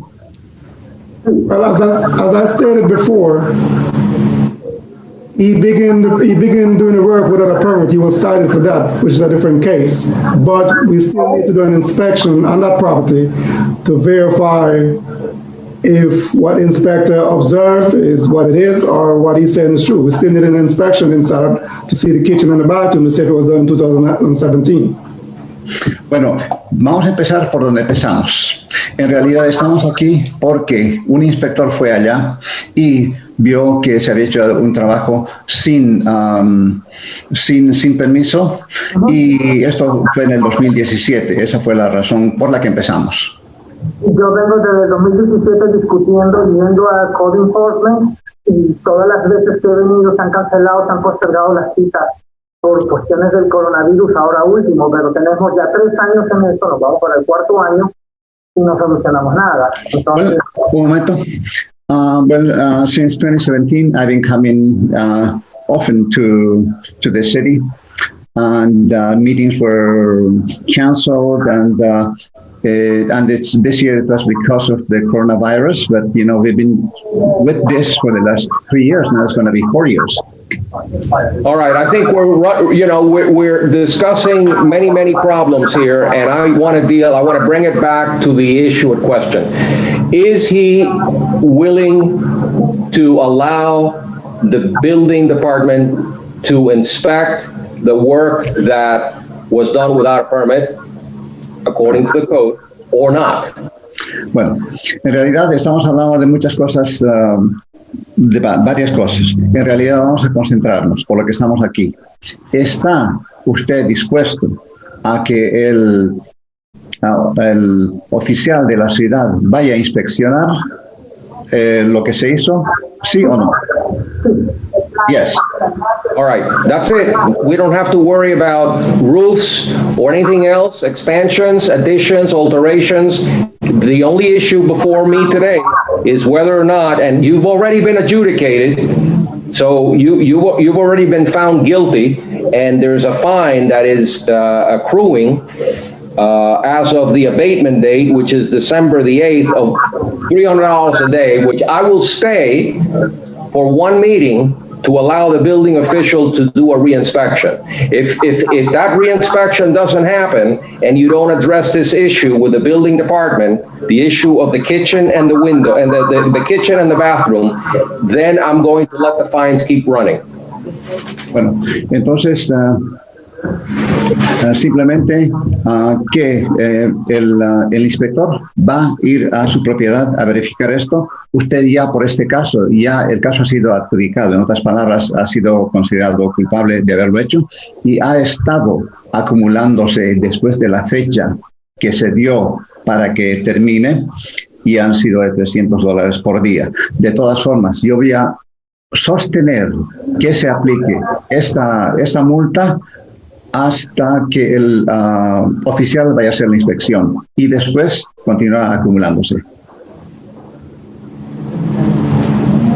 Let me make it clear. I think he's confused or doesn't understand or didn't understand the translation. I want the issue of the building permit resolved by an inspection. If he did it without a permit and a permit was necessary, then he's going to have to get an after-the-fact building permit and get it approved. If he doesn't need a permit, then we're done. But I want to hear one way or the other whether there is compliance. And I'm giving an abatement date of February 4th. And if this issue of the permit is not fully addressed by then the $300 fine is going to be levied as of the meeting of February 11th, which is when I want to hear this case again. Bueno, una vez más, todo esto, para que tenerlo claro, esto va a ser resuelto mediante la inspección que va a hacer el oficial al trabajo que se hizo en el baño o en la cocina. Y si hace falta, y si no hace falta permiso, entonces ese caso es desechado. Pero si hace falta permiso, tiene que sacar un permiso después de haber hecho el trabajo y de todas formas tiene que ser fecha de cumplimiento es febrero 4 del 2021 y la multa comenzará a acumularse a partir de febrero 11 del 2021. Okay, thank you very much, sir. Hope everything is worked out. Gracias. ¿El inspector se contactará conmigo para ir a la propiedad o...? Yes, Mr. Code Officer. Sir? The inspector is going to contact me, he's asking. Who's going to contact, you going to contact the property owner to do an inspection? We can schedule it now. Give me a time for tomorrow. All right, tomorrow, when are you available tomorrow? ¿Cuándo está disponible mañana? Por la mañana. Repita. En la mañana. In the morning. ¿A qué hora? Anytime in the morning. ¿A qué hora? 9 o'clock. 9 o'clock. Okay. All right. Mañana. Gracias. Thank you. The next two items on the agenda are RK San Souci Plaza, case number CEZCU 2019-00030 and CEFOB 2019-00027. Both cases were previously adjudicated. The abatement date was November 10th of 2020 and the fine set was $250 on both. Officer Shanna Sanders is the officer on both cases. Anybody present? Yes. Anybody present for the property owner? Yes, ma'am. Can we have you give your name and address for the record, and then the clerk will proceed with swearing you in? It's about Adam Surita in North Miami. Laura, can you go ahead and swear you in, please? Ma'am, can you please raise your right hand for me so I can swear you in? Do you solemnly swear and affirm the testimony you're about to give in these proceedings shall be the truth, the whole truth, and nothing but the truth, so help you God? Please say I do. Just answer the question. Yes, or no, you know, the last No, I haven't, no, you don't, just say yes or no. Yes? Okay. I heard this before. Are we on the certificate of use or are we on the business tax receipt? Certificate of use is the first case. Okay, and this is Adams Shoe Repair? Yes. Okay, I want to hear from the code officer first, and then I will hear from the business owner. Shanna Sanders, lead code officer, City of North Miami. Property address 2162 Northeast 123rd Street, as already stated, from Adams Shoe Repair. This case was already heard and adjudicated. It was originally cited October 15, 2019. As I re-inspected last Tuesday, December 8th, the violation still remains.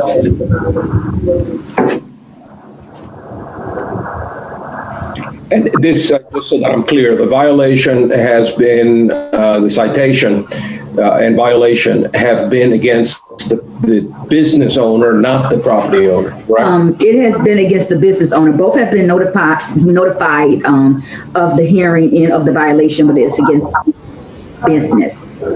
Okay. Ma'am, why have you not obtained a certificate of use for your Adams Shoe Repair business? The day that I left your office, Take your mask off because I can't understand you. the day that I left your office, I went to get my license. They sent an inspector, Mr. Jerry, to check the wire, everything, and he told me I need an electrician contractor. Look, I hired one of them, and now he said that I need to install the smoke detector. You know, the procrastinate. I already paid my fee. I'm ready to listen. I used to be in Bell Harbor serving my population, my Jewish people for 60 years. My family. I go by the book. Oh no, but it's not me. It's the inspector, Mr. Jerry. He told me I need to get a contractor for the wire, the electric, and install the smoker detector. Look, I pay the guy, the contractor, to see the phone, and he told me that, you know, it's validated for procrastinate. I can get the permit yet. As soon as I get the permit, I get it done in a day. Believe me, I go by the book. I'm a very serious woman, you know. I sold my home to open. All right, ma'am, all I understood was something about a smoke detector. Frankly, I could not understand what you were saying. Is the issue that you don't have a smoke detector, and why don't you? And look, the Mr. Jerry, the inspector, he wanted to get a contractor and install the right wire, you know, for the plug for the machine. And I already had one the day that I left your office, the honor. Look. All right, okay, let me stop you. Let me see if I can get some clarification from the code compliance people. Okay, fine, thank you. Good morning, Gary Bezic from the City of North Miami Building Department. Basically, I went there to do a certificate of use inspection, and during my inspection, I observed some alteration of the space. So electrical work was done, and she put up a wall. The wall was removed, but the electrical work is still there, and I informed her that she needs to hire a licensed electrician to obtain a required permit, so that our electrical inspector can go to the property and make sure everything's up to code and safe. All right, and that's why she doesn't have a certificate of use. Correct. All right, she needs to do some electrical. She needed a permit for the electrical work that was done. She made after the fact. She did the work, but she didn't have a permit. Correct. Did you hear what the code officer said about the electrical work that was done without a permit? Yes, I know all about that, and that's the reason why the guy that installed it this time I know that. So I got to hire a real professional and get things done right. And he went last month to the city to get the permit. And he said that they're so slow. They procrastinate because it's a holiday. I said, please, every day I told him, I said, you need to get it done fast. I want to get in trouble with the judge, you know. He said, okay, I go again this week, and if they give me the permit, I go install it and told Mr. Gary, and we getting done. That's it. That's what he told me. All right, so I guess she's having trouble getting someone to help with the permit for the electrical work. What's going on? Well, basically, in order for her to get a CO, she have to comply with the electrical work that was done. We're not going to issue the CO with the work done in a commercial space, and we don't have it safe for her to code. So she needed to hire somebody. She said the first person run away with the money. That's what she told me. Okay. But I told her she still need to find a licensed electrician. Basically, that the electrician going to be taking responsibility to say, yeah, the work is up to code, and you sign off on it. Okay. Apply for a permit. What do you all recommend? I would like an adjudication. She's already been adjudicated. Well, we can get to go ahead and move forward with the fine. This business has been open, from what the business tax receipt office is telling me, has been open now 4 years and has not obtained a certificate of use nor business tax receipts. So we can move forward with the fines until she gets everything that she needs to get taken care of. Okay. So, based on the testimony of both the city's code compliance officers and the evidence presented, noting that the property has been out of compliance since the abatement date of December the 8th, 2020, I find in favor of the city, ratify the fines accruing in the sum of $300 per day. And I'm sorry, sir. This is our case, Sansusi Plaza. I'm sorry. The date was November 10th. I'm sorry. Yes, I read from the wrong file. This is the certificate of use compliance date. The abatement date was 11/10/2020, correct? Yes. And the fines set were $250. Yes. So I will ratify those fines accruing in that amount. Assess costs in favor of the city. This fine shall continue to run on a daily basis until there is full compliance with the code. All right, next case. We will return back to item number 1, which is TAH 2018-1 Borrower LLC. The case number is CEZPU 2020-00028. The property address is 1015 Northwest 130th Street. Wayne Clark is the officer. Special Magistrate, we have a North Miami police officer that's here to give testimony on this case today. We do not, unfortunately, have anyone here on behalf of the property, but we did want to go ahead and hear the case as we had to pull, again, a North Miami police officer in to give testimony.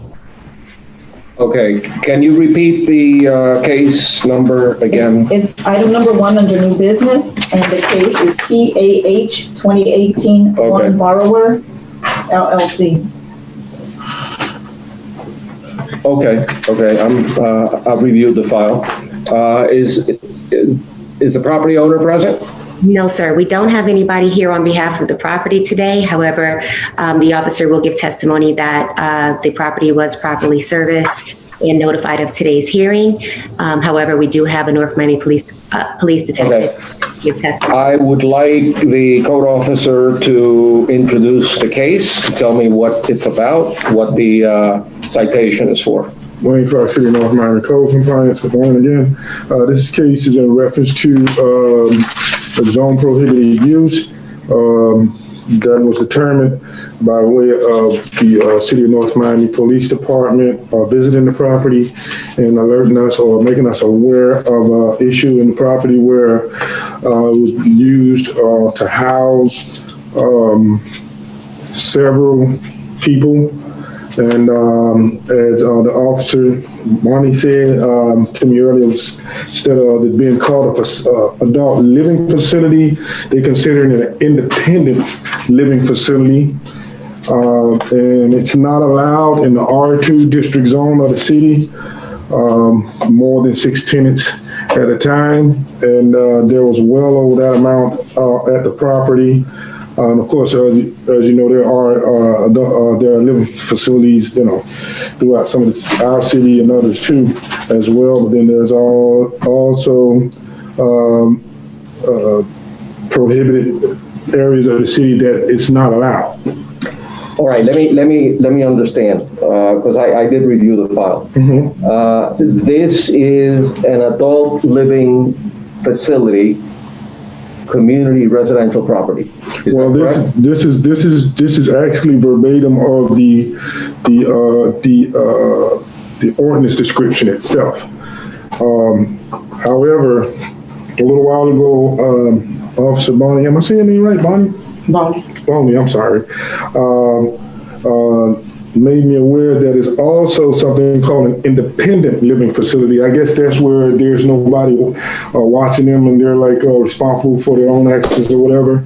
It's not like you got for example, a group home, and then you have someone watching over those. If I may, I'm going to ask that we swear the detective in, and the detective was actually the individual that contacted us, so she can give testimony, and then the officer can piggyback and explain the findings once he was notified.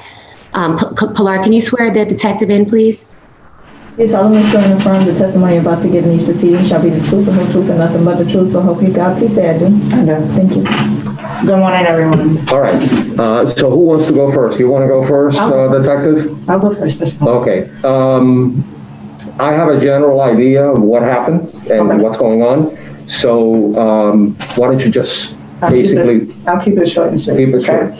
Good morning, everyone. I'm Detective Bonnie. I was called out on a Wednesday night this is September 2nd. I was called out by my commander in reference to a missing elderly female. This female was reported missing after having been missing for a week. When we responded, primary officers responded and they entered to search for the missing person just in case she was still on scene. While conducting a canvass of the property to search for the missing person, certain things were observed, as well as once I arrived on the scene, I observed them. When I arrived, I was advised that there are certain things that were not in compliance as far as for a assisted living facility. There were several adults in each room. The room where the primary person, the missing person, was initially missing from was accompanied by several other adults inside the room. There's 2 different bunk beds where you have 2 adults on this side, 2 adults on this side, and the missing person, all of her belongings were already taken, and someone else started moving in to sleep in her bed already. In the other rooms, they also said they initially were occupied with other adults as well. The establishment can hold up to approximately 7 to 9 people, if I'm recalling it correctly. I made contact with the owner of the property. Her name is Miss Taylor, and I asked her, was it an ALF, adult living facility? She said, no, we do not consider ourselves to be a ALF. We're an independent living facility. I said, what does that mean? She went to explain that pretty much it's a facility for mental health adults who suffer from different mental health conditions like schizophrenia, which my missing person did suffer from. We pretty much provide a home for them. We do provide food for them, and we provide shelter pretty much. I said, so that's a ALF pretty much. And she said, not to the extent, they can come and go as they please for the most part. And then I also went in to ask her, well, why is there a lock on the refrigerator? If you are providing food for the adults, why is there a lock on the front refrigerator? Why isn't certain safety things that should be here? She gave me a runaround, and the answer she gave me for the lock on the refrigerator was, that's the food that we buy for them. They pay it out of their rent or whatever. They take out a certain portion. They buy the food for them, or I guess the food is included in what they charge. That's the food we buy for them, and to keep them from eating up the food, we put a lock on it. So where are they going to store their food? She said we have another refrigerator in the back area, like the patio area, I guess, or right next to it, where they can have access to it at all times. Whatever they purchase, they could put in the refrigerator. I did ask her, did she have certain credentials?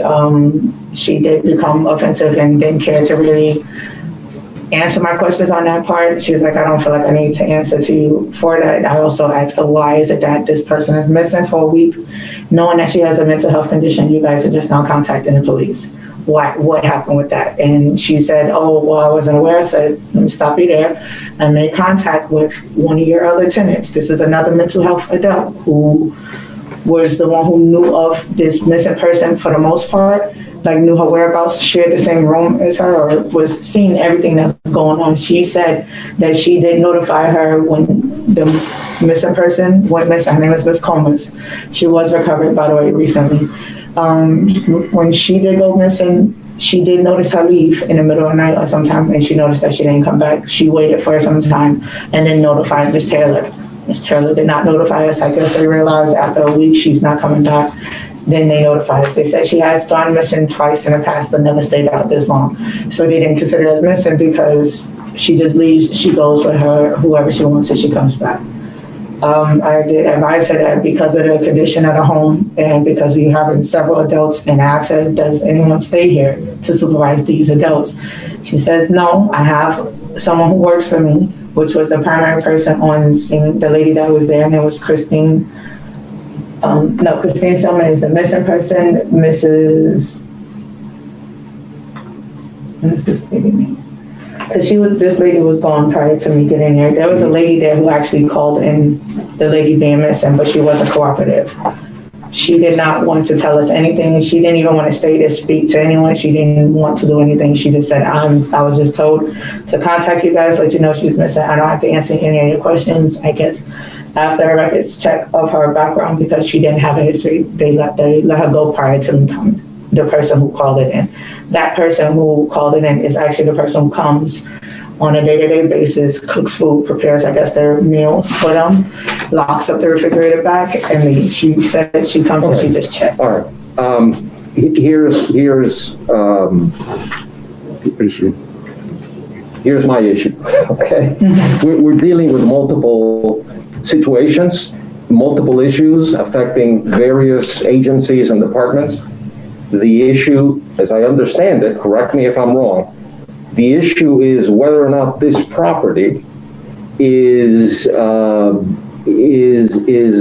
conducting business in accordance with the zoning code. True. And the zoning code, from what I understand, does not allow more than 6 people to stay at this property, whether you call it an ALF or whether you call it an independent living facility. Which brings up another issue. Do they have the right license? And that's why I contacted the code. Right. Do they have an ALF? And what are the requirements for an ALF? Are they in compliance with the ALF state requirements? Or are they an independent living facility which has different requirements? So we have a permitting issue, number one, what is it, and do they have the right license? And number two, whether or not, with whatever license you have, you can't operate a facility with more than 6 people. So what are we citing them for? We cited them for that. We also have, those are 2 other violations that are pending right now coming. Okay, so those are not before me. Right, no, those may be state issues more than city issues. Well, the city issue is to have the right license. In addition to this, Session Magistrate, the issue at this point is zone prohibited use. We should have had companion cases for lack of city licensure for a certificate of use, as well as a business tax receipt. At this point, the officer can give testimony. We do not have anything on record that would give this independent, assisted, whatever it is, permission to be operating in the city in its capacity. So the officer was brought in simply to give testimony as to what she observed, as we were not able to go in for an inspection. So we don't have anything outside of the officer's testimony as to what is going on inside the unit. I do believe the code officer spoke also with the property owner, who did give some verbal testimony that there is some facility happening there. But again, the city has no record of it. So, at this point, I'm not certain if we have any cases, any complementary cases for the licensure, but today we have before you zone prohibited use. Yeah, and that's what I want to hear. And I want to hear testimony that there are more than 6 people staying there. There you go. Officer Bonnie, didn't you tell me it was at least 7? It's multiple. It holds up to at least 7 at the time because they come and go as they please. So when I was there, I made contact with several different adults that were there. I made contact with with the actual one who observed the lady leaving. I made contact with one who had just started staying there within the last day or so, and another female officer, another female tenant who stays there. So when I made contact with Ms. Taylor herself, she's the one who verified that they hold up to 7 to 9 adults there. They are an independent living facility, and she advised that room 1 where the missing person was, it should hold up to at least 4 people, and the other rooms hold up to another. All right. That's what Ms. Taylor also told me. Okay, so based on that admission, your testimony, and the fact that that witness is, that person is not here to testify, I will find a violation of Article 4 of the zoning code in that they are not a permitted use in an R2 residential neighborhood because they have more than 6 people residing there. And what is the fine allowed for that? What fine are you suggesting? We would ask for the maximum to be assessed and that we would bring this back immediately before you for compliance. We have concerns from the neighbors of life and safety potential issues. I don't know what's happening in the building. We've not been able to go in and do an inspection. And so we will ensure that we bring before you licensure cases in addition to this case on the next hearing. But the city would ask for maximum penalty. In terms of, you want an adjudication on that issue? Is that what you're seeking? We're seeking an adjudication, and with respect to the penalty, we would ask that you'd set it at the max for failure to comply. Okay. All right. Based on the unrebutted testimony of the city's code compliance officer, the police officer who testified, and the evidence presented, all reflecting that the cited violation, the zoning violation exists, proper notice having been given, I find in favor of the city, enter an adjudication and set an abatement date of 10 days.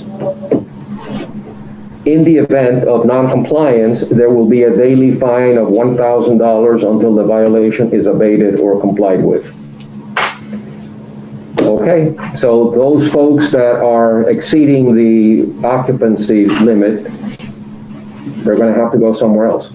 And Ms. Taylor could deal with that, but and on another note, she's not the owner. She's actually subleasing from what she told me out of her own mouth. So it's the same thing. Yeah. Well, I don't know what else I can do. She would have to. That's good. She would have to advise them. They are mentally disabled adults. That she does not have them being supervised. The concern that I also expressed to her is, if one of these adults were to go into a crisis, who is there to help? If you don't have it properly staffed. An adult living facility always has someone there on scene 24/7 to avoid a crisis or anything else.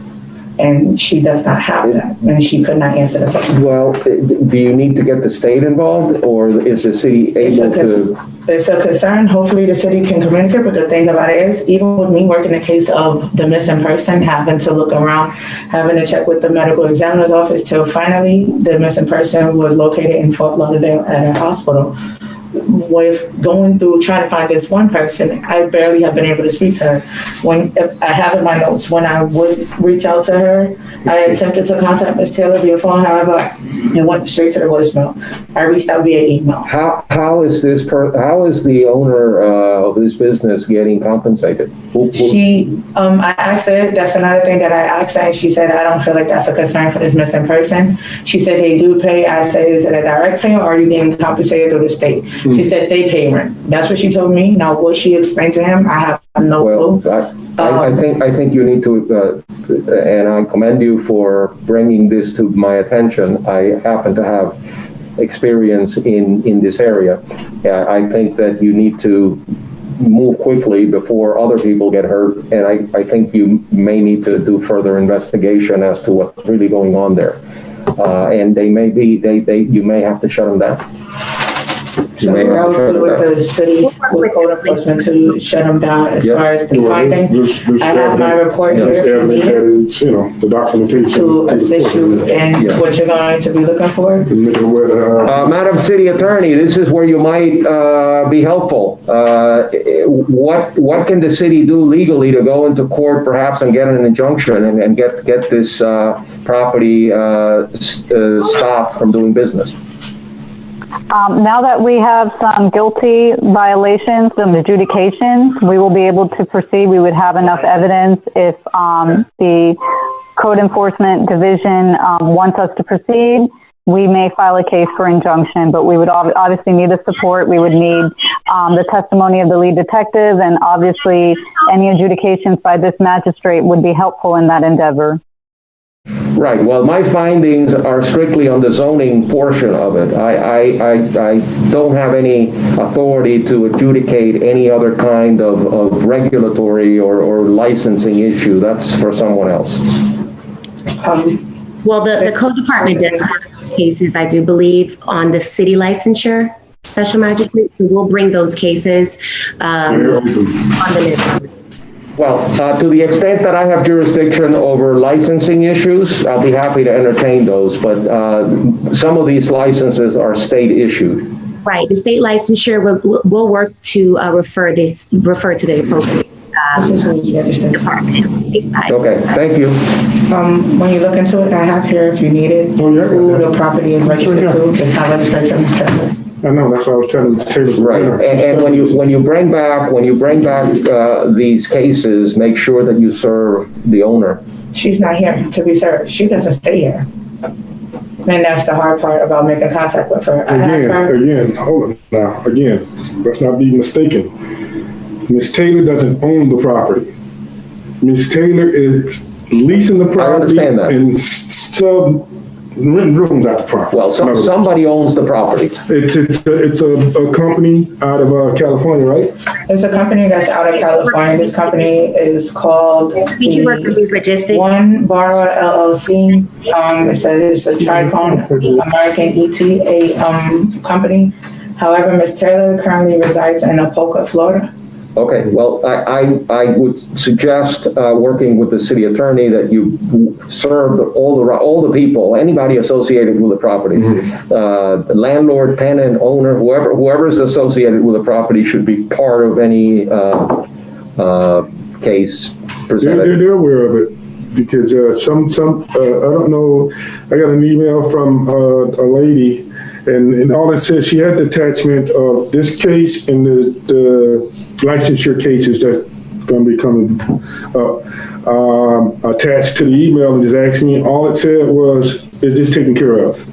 And I responded, "It's not taken care of." And I never got a response. Yeah. So I don't know how many hands is in on this property. Yeah. I'm thinking it's a lot of hands in on the property. Right. And on your end, officer, I know that the state attorney's office has a task force on trafficking, and they may be interested in what's going on there. So reaching out to the state attorney's office might be helpful. They have expertise in these things that most cities do not have. Your name is? I'm sorry. Huh? Your name is? I didn't get your name. My name is Jose Smith. Thank you. Mm-hmm. Yes. Presiding special magistrate. Yeah, I'm the magistrate. Okay, special magistrate. Yes. So to the next case, I think she. Next case. Thank you for coming. You're welcome. Thank you so much. You're very welcome. Glad I can help. The next case on the agenda is Efrain Santibanez, case number RCCOR 2018-00031. This case was previously adjudicated with an abatement date of December 11 of 2019. The fine set was $150. The property address is 13375 Northeast 4th Avenue. Gary Beswick is the officer. And I do have a respondent here. Efren, I just enabled your video and audio. Would you please accept the invitation so that you can be sworn in? Number 13. All right, Efren, can you enable your audio and your video, please? Yes. I need your video, sir.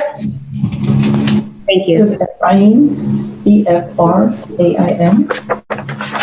Do you need an interpreter, sir? Yes, please. Spanish interpreter, can you enable video? Yes. Can you assist with the swearing? Por Can favor, you please levante, raise his right hand? por favor, levante la mano derecha. Do you solemnly swear or affirm the testimony you're about to give in these proceedings shall be the truth, the whole truth, and nothing but the truth, so help you God? Please say I do. Jura y afirma que el testimonio que dará en este caso será la verdad, toda la verdad. Lo jura ante Dios. Por favor, diga sí, lo juro. Yeah. Yes, I do. Puede bajar la mano. Sir, you are the owner of the property? Señor, ¿es dueño de la propiedad usted? Sí. Yes. And have you been able to obtain a reoccupancy certificate as required by code? ¿Ha podido obtener ese certificado de reocupación que el código lo requiere? No, todavía no lo he podido obtener. I was not able to obtain it. Why not? ¿Por qué no?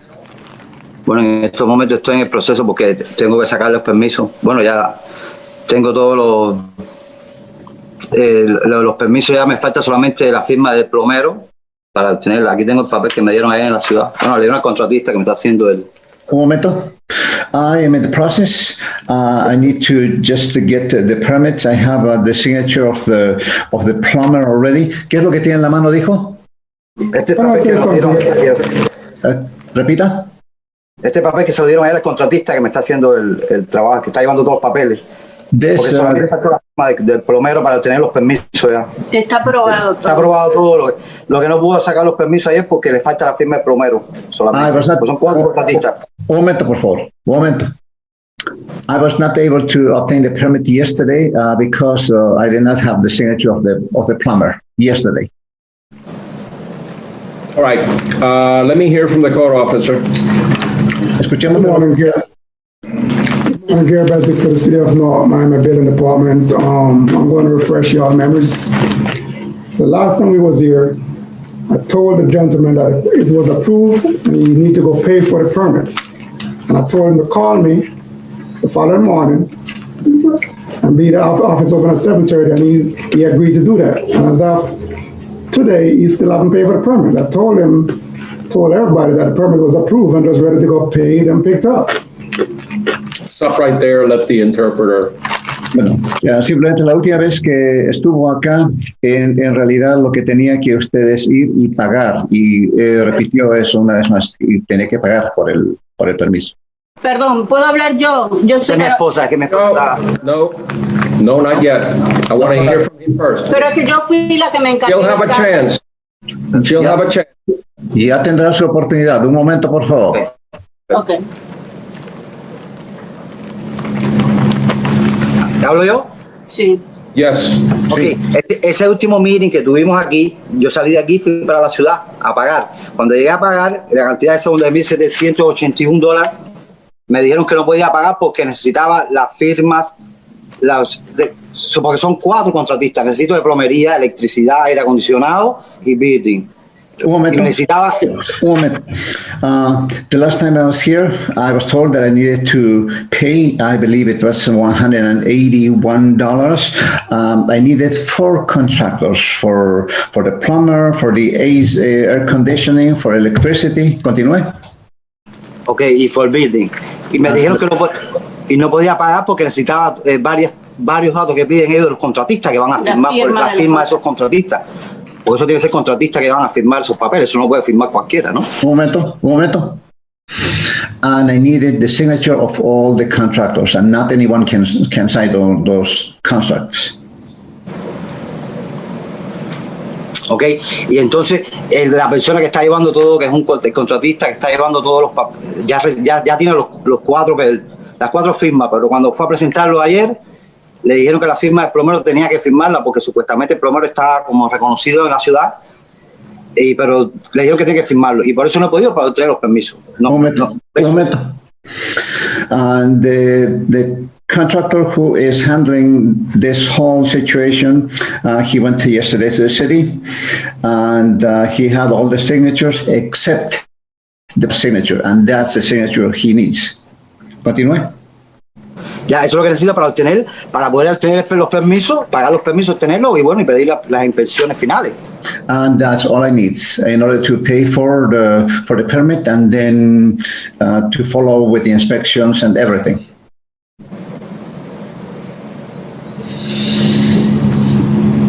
There was another person that wanted to speak. I want to hear from her.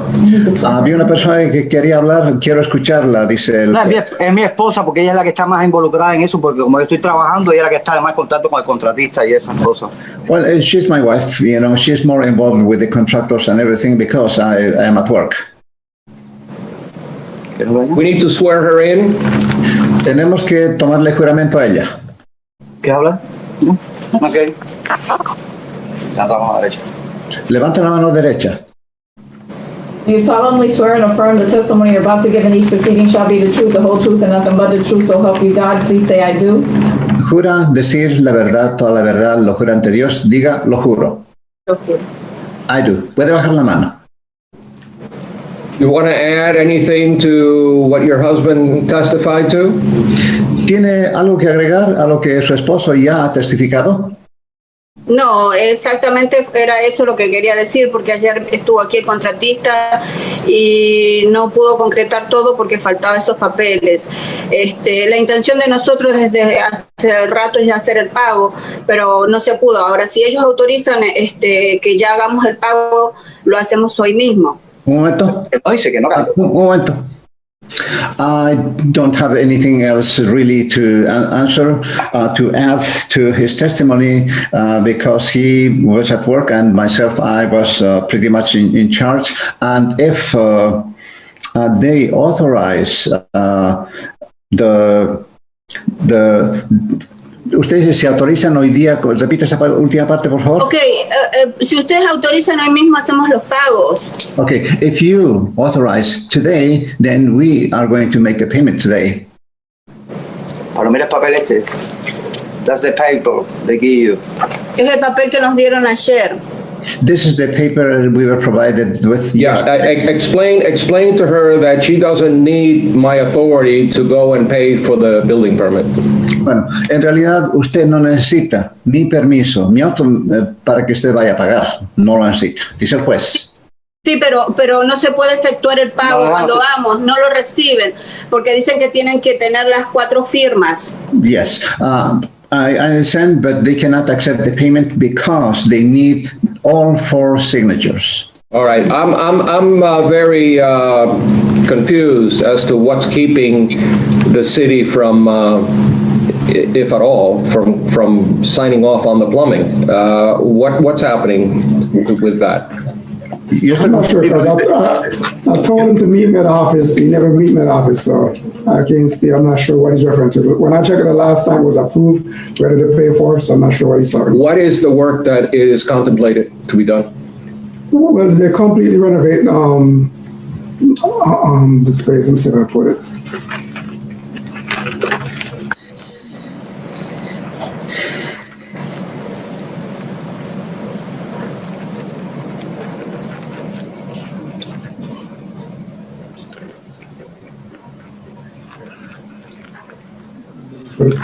But normally it's they probably remodel the kitchen and the bathrooms.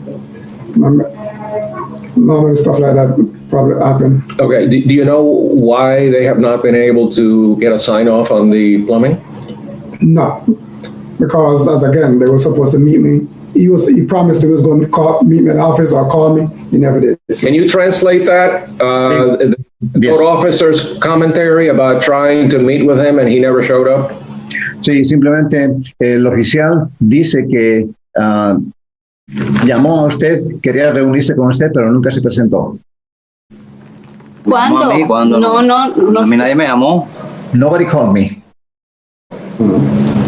I do have the building official still on the call, Special Magistrate. I'm not sure if you need his testimony or Gary, if that would be of assistance to you. Well, basically, he's in office, so he can pull up on the file. Yeah. Okay, Steve, are you able to assist? What's the address of the file? 13375 Northeast 4th Avenue. 4th Ave? Yes, Northeast. Máquina de building department.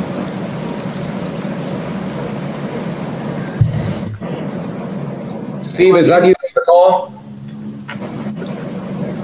Sorry? Or no, I wanted to see your face. I was busy typing before I could click on. Okay.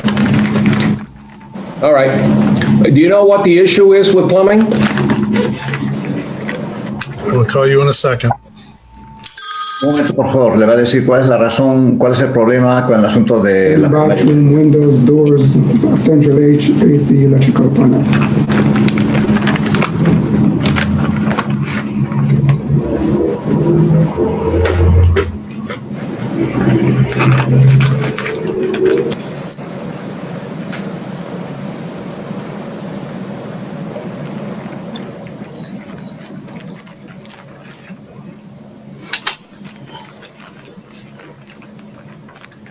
I do show, in our system, I do show an approval for plumbing. En el sistema dice que muestra el sistema que hay ya una aprobación para la plomería. Pero mira, este papel, si, no sé si lo pueden llegar a alcanzar, dice aquí abajo, dice permit approved, pero aquí abajo me dicen que pending contractor insurance and worker compensation letter. Here says in the paper approval, but in the bottom part of the page says, ponga otra vez, permit pending contractor insurance and worker. I guess the contractor has not submitted proof of insurance. Yes, so it's basically been approved. It's just we need the paperwork before we can release it. Sí, en realidad resulta que el contratista no ha proporcionado lo que ellos están pidiendo el seguro. Ok, y por ese motivo supuestamente ya el contratista lo va, me imagino que entre hoy y no sé cuándo hará la firma. Mientras no esté eso, creo que no podemos hacer el pago de hecho, yo le di el cheque. Un momento. Okay. And I believe then the contractor he is going to do it either today or tomorrow, and after that we can go ahead. Repita, ¿usted le dio? Que de hecho el contratista que está dando, le di el cheque por la cantidad de 1.781, que es la cantidad de los permisos. Ahí lo está. Ya tiene cheque y todo, a nombre de North Miami, de City of North Miami. Un momento. No podía hacer el pago todavía. Un momento. As a matter of fact, the contractor already has my check in the amount of $1,781, and he has already, and he was not able to pay it yet. Yeah, it's explain to him, please, that the issue is not the check that he's issued to the city. The problem is that the contractor has not submitted proof of insurance. That's the issue. Bueno, el problema no es el cheque suyo. El problema es que el contratista no ha proporcionado una prueba de que tiene seguro el contratista. Okay.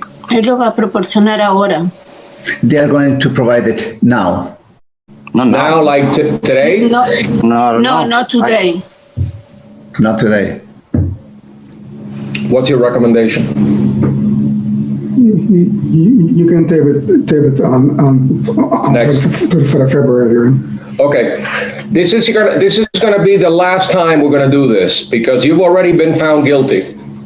But because you've hired a contractor who may or may not be able to do the work because he doesn't have insurance or at least hasn't proffered insurance and proof of workers' compensation coverage, I'm going to give you one last time. Next time, I'm going to start levying daily fines. So unless this matter is resolved to the satisfaction of the city by February 4th of 2021, you will start accruing fines when I hear the case at the next meeting of February 11th. So if this is not the contractor that's ready, willing, and able to do the work, you need to find somebody else. Bueno, entonces, esta es la última vez que le estoy concediendo esto, porque usted ya ha sido adjudicado culpable. Probablemente el contratista no tiene el apropiado seguro, o tal vez no tiene el seguro de compensación laboral. De todas formas, hay una última fecha y tiene que estar hecha de acuerdo con la satisfacción de la ciudad, y la fecha es para febrero 4 del 2021, y este caso se va a escuchar otra vez acá en febrero 11 del 2021. Si para esa fecha tenemos que escuchar el caso otra vez, entonces van a empezar a acumularse las las multas. Okay. Let me ask one last question to Code. What is the work that needs to get done before they can get their certificate of reoccupancy? And is that enough time for them to do the work?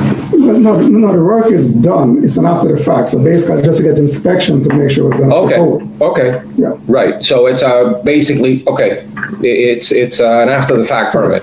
So, but if any work needs to be done, if the inspector finds that something was not done correctly, then they would have to correct it. Correct. And then they wouldn't be able to get a certificate of occupancy until the work is Complete. signed off. Signed off. Okay, so you understand that. I want him to understand what we're doing here. It's not just getting the permit and getting the contractor on board. There's going to be an inspection by the city to make sure that the work that has already been done is in compliance with the code. Bueno, simplemente quiero que lo tengan claro y que entienda que no solamente es el permiso que tiene que obtener y el contratista, simplemente ya que el trabajo ya fue hecho, entonces es una inspección que tiene que hacerse después de haber hecho el trabajo. Entonces, y esa inspección tiene que ser de acuerdo con las reglas. Yeah. Okay. Okay, all right, we're done. Next case. Siguiente caso. The next case is item number 21 on the agenda, Claver M. Panton. Case number CEWWC 2020-00041, property address 13205 Northwest 11th Avenue. The code officer on this case is Wayne Clark. I'm sorry, before the clerk was to call the next case, magistrate, I wanted to call attention to Enrique Final and Thierry Duvert Thomas. I have you registered here in the meeting, but I don't know what properties you're here on behalf of. While we hear the next case, if you would please send me a chat and identify what address you're here for. If you can send me a message in the chat, just give me the property address so that we can hear your case next. We'd appreciate it. The public computer is now being enabled to for the case that was just called. Is that Claver Panton? Yes, sir.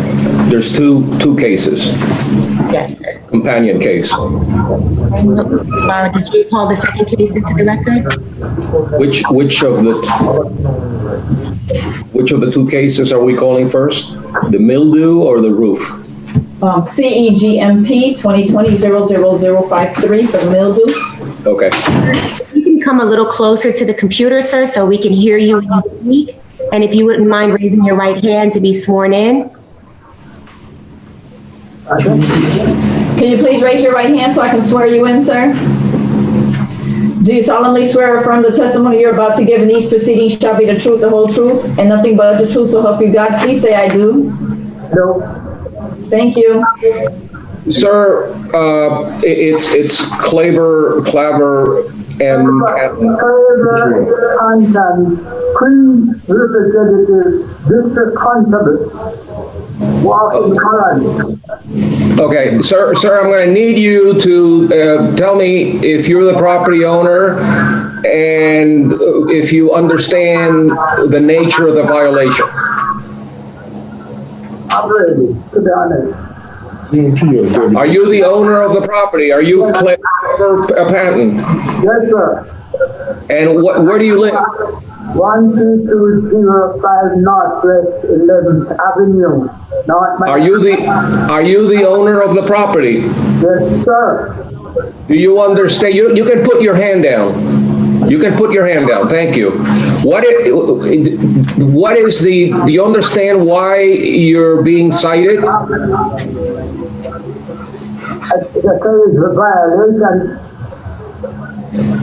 Do you know what the violation is for? The house, the claim should be properly kept or something like that, yes. Okay, I'm gonna have the code officer explain why you're being cited, okay? Yes, sir. All right. Go ahead. Wayne Clark City, North Miami Code Compliance. The property was cited in reference to the outside exterior walls of the property, including the window awnings. Everything is mildew stained, almost in deteriorated fashion. It needed to pressure wash and paint the outside walls of the property and the awnings. And that was the instructions for this case, and nothing has been done. He's not in compliance to date. Okay, I need you to show me for the record the photographs depicting the condition for which you cited him. Okay. You got it, Pilar? Crystal. Sorry. Okay, I can do it right here too.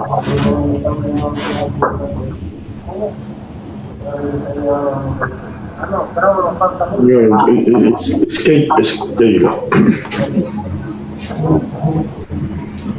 21.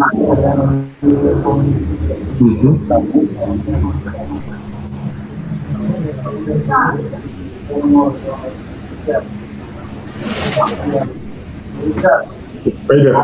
Okay, this is, I believe, the south side wall, including the awning, deteriorated, mildew stain, in other words. This is the front of the house, where you can see right, and then while you're showing me that photograph, the top shows the roof and the blue tarp, and it shows some damage there. But that's the next case. But I just wanted to make sure that that's what I'm looking at. Okay, so yeah, that's a depiction of how the house looks to date. No change. Okay. And this is my first time meeting him. I did speak with his daughter on yesterday. Personally, she didn't register in time to take care of online doing it via Zoom, and I'm pleasantly surprised to see him here. Because she said he, has kind of some issues. Of course, he's up in age. Mr. Panton, have you seen the photographs on the screen? Yes, Your Honor. Yes, I think you've been experienced in order. You need to clean that up, right? Yes, sir. You need to clean it. You need to clean that up. The problem is, Your Honor, there's a 5-year-old man. I'm living off of Social Security. Now, the Social Security has made a mistake with my money. I sending my money to my wife's account. And I have a paper here with the documents. I don't know if you can see. They said that this money was gone into my wife's account, and I have to get a lawyer to straighten it out. So I ordered this card through financial difficulties. Right now, I'm supposed to, my Social Security is very low because my wife was passed out and I'm not able to get the necessary finance to keep maintaining this house for the last 4 years because the money is locked off. And I said I'm just a lawyer to get the money out of the condition of the house.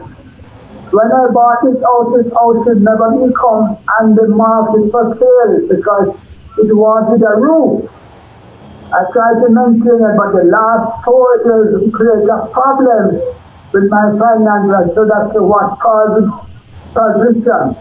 If this gentleman has come and talked to me, I could have explained the position which caused all of this problem. It's financial. I'm sorry? I knocked on the door a couple of times. I seen it because it's in the door opening in the screen. Yeah. Well, is the problem that you don't have the money right now to clean up the house? Is that what you're trying to tell us?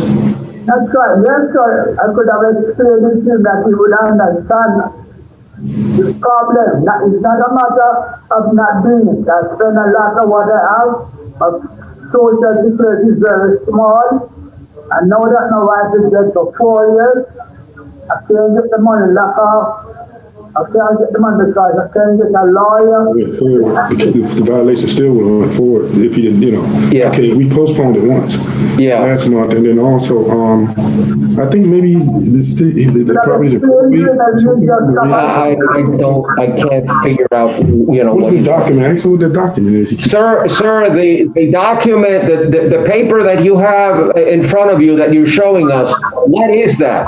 This is the money that gone into my wife's account that I'm not able to contain because I can't get a lawyer to represent me. This is what got into my wife's account, which was... The house and everything was probate. I ain't seen anything in probate. Well, Madam City Attorney, I need your help. We got a property in probate, and the gentleman doesn't have the money to clean it up. I don't know that finding him is the answer. What do you suggest? Well, looking at this case, it is simply up for adjudication today. It's not up for consideration of levy of fines. I believe based off of the evidence of the officer as well as the homeowner and the pictures that were shown as evidence, it's clear that the code violation does exist. Now, as far as the probate issues, that will be of import when it comes back to your honor for consideration and levy and fines as to whether or not you would let the fines go forward or whether you would grant the homeowner additional time in which to comply with the violation. And hopefully by that point, he will have secured an attorney and will be able to move that probate case along to gain access to whatever proceeds are left in the estate to make the necessary repairs to the property. I'm going to make one additional request, and that is I would like to establish some type of communication between the city and the property owner and perhaps the estate, so that they understand that obviously that leaving that property in that condition is not going to help, and putting additional fines on that property is not going to help. So I think we need to establish lines of communication. Sorry to the doctor. I've been going to them for the last 4 years and request them because when I bought that house, it was being repaired when I'm supposed to be moving in. And if I did not sign that agreement that man was supposed to get paid for the house, he said he would put on a lien on it, and I didn't even go through the gate yet. I did not own the house. The house, that house was supposed to be properly prepared, and it was not, because water, when the rain come, was sitting on top of that house. And all of this try to paint a little and repair and put tar and brick and sand on top of the house. He had insurance on it, huh? He has insurance on the house. I doubt it, huh? That house is not, but he should if he has a mortgage on it. But the insurance would not cover it. For the roof. For the roof? For 4 years, I've been complaining about it. Considering the condition of the house, I doubt that any insurance company would cover that roof. But, sir, you need to stop for a minute, okay? Let us think about how best to handle this. Okay. Mr. Clark, what do you think would work? Obviously, the end point is compliance and having the house in good condition. What should we do? Could you, well, maybe just ask him, because I was in touch with his daughter. I actually sent her an email. Maybe we can maybe I can get back in contact with his daughter, because I just talked to her briefly. She told me he was there by himself. He was an elderly man. He could barely walk and all of this, and I understood that. And she did want to attend, but, you know, she had like 48 hours to register with 48 hours before the hearing and all this. So what I would suggest is to maybe try and get back in contact with her and ask her, is there any way she could help them financially to at least start the ball rolling on the house repairs, maybe start by pressure cleaning and doing a little by little. Okay. So I'm gonna try. I think is his daughter. Did he talk to his daughter? Sir, is your daughter in town? I was up. Your daughter, is she in town? No, she's not in town. So with all due respect, if that gentleman would stop and talk to me, they would get a better result. You'll be able to listen, what the problem is, sir.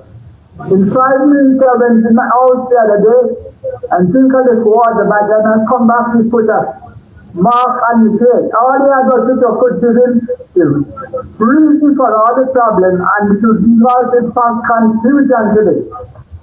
Oh boy, I'm a bad person. Sir, the issue is not the code officer. The issue is that your property is not in compliance with the code. But I would have told him what's the reason. It doesn't matter. It doesn't matter what the reason is. You have to comply with the code. I just said I'm not able to get the financial money out of the player is supposed to apply it with the code. If I don't have the money, his daughter's willing to help. I don't have the Maybe money. back pay or getting the pressure cleaner. Sir, I'm going to ask you. Yes, sir.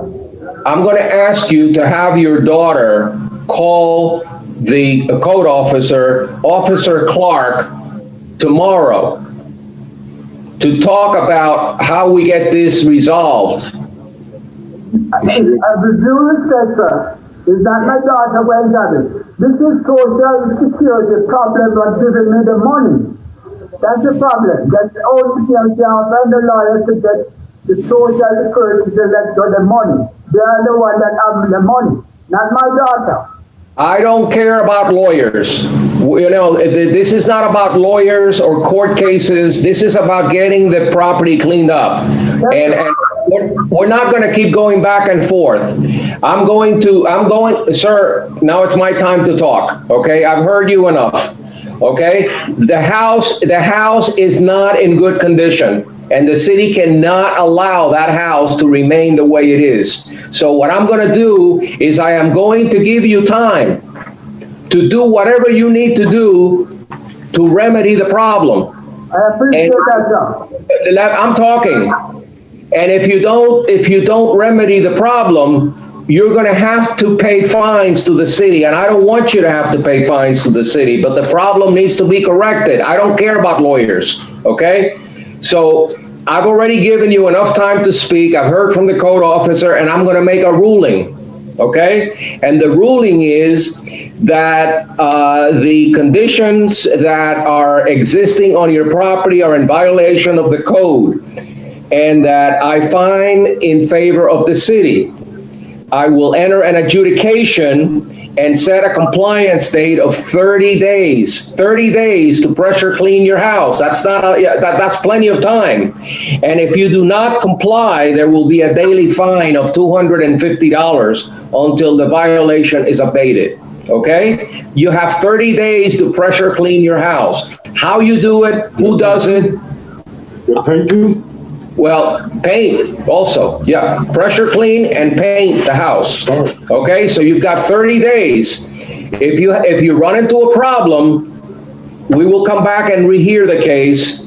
But right now, you've been adjudicated guilty and you have 30 days to comply. Okay? Once you get something going, and All right, that's What about what. his second case? All right. Now, here, no, stop. Now we're gonna hear the second case, which has to do with the tarp, the roof. Okay?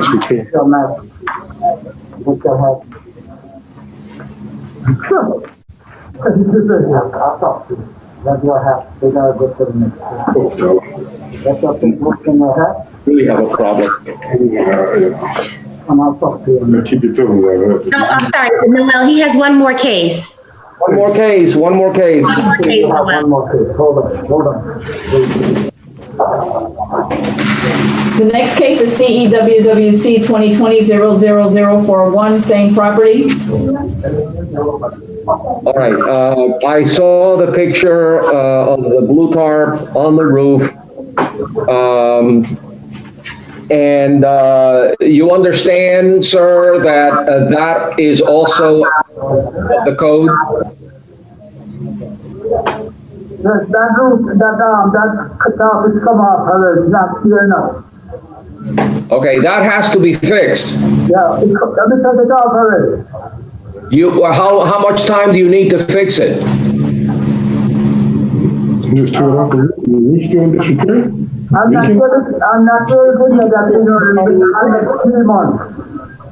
I'm not able to contact, and I'm saying that situation under 3 months, it's not possible for me to. I got all the money and I'm here to 5-year-old, I have to take time and do it. But you say I'm done under 3 months. You need 3 months? Yes, sir. You know you need permits. You just can't go up there and put up a roof by yourself. You have to get somebody else to do it for you. I will get help. The 3 months I will promise you I will comply. I start comply already all the same, but it said when the 3 months. I start moving already. Tell him in some parts and look and see. Because right now, Please don't get up on their roof. Tell them do not get on their roof. You're not going to be allowed up on the roof, sir. That would not be a good idea. leave that me alone. You need to get a licensed roofer to help you with the roof. The financial problem. Financial is a problem, I'm telling you from now. You know, I was planning to kill myself, like I tell you, I was planning to commit suicide. I don't know. What do you say he's trying to... I was planning to commit suicide. I have too much problem in life. Well, that's what he said. Don't say that, man. Sir, the city wants you to live and live in a house that is not a safety concern. They want to protect you.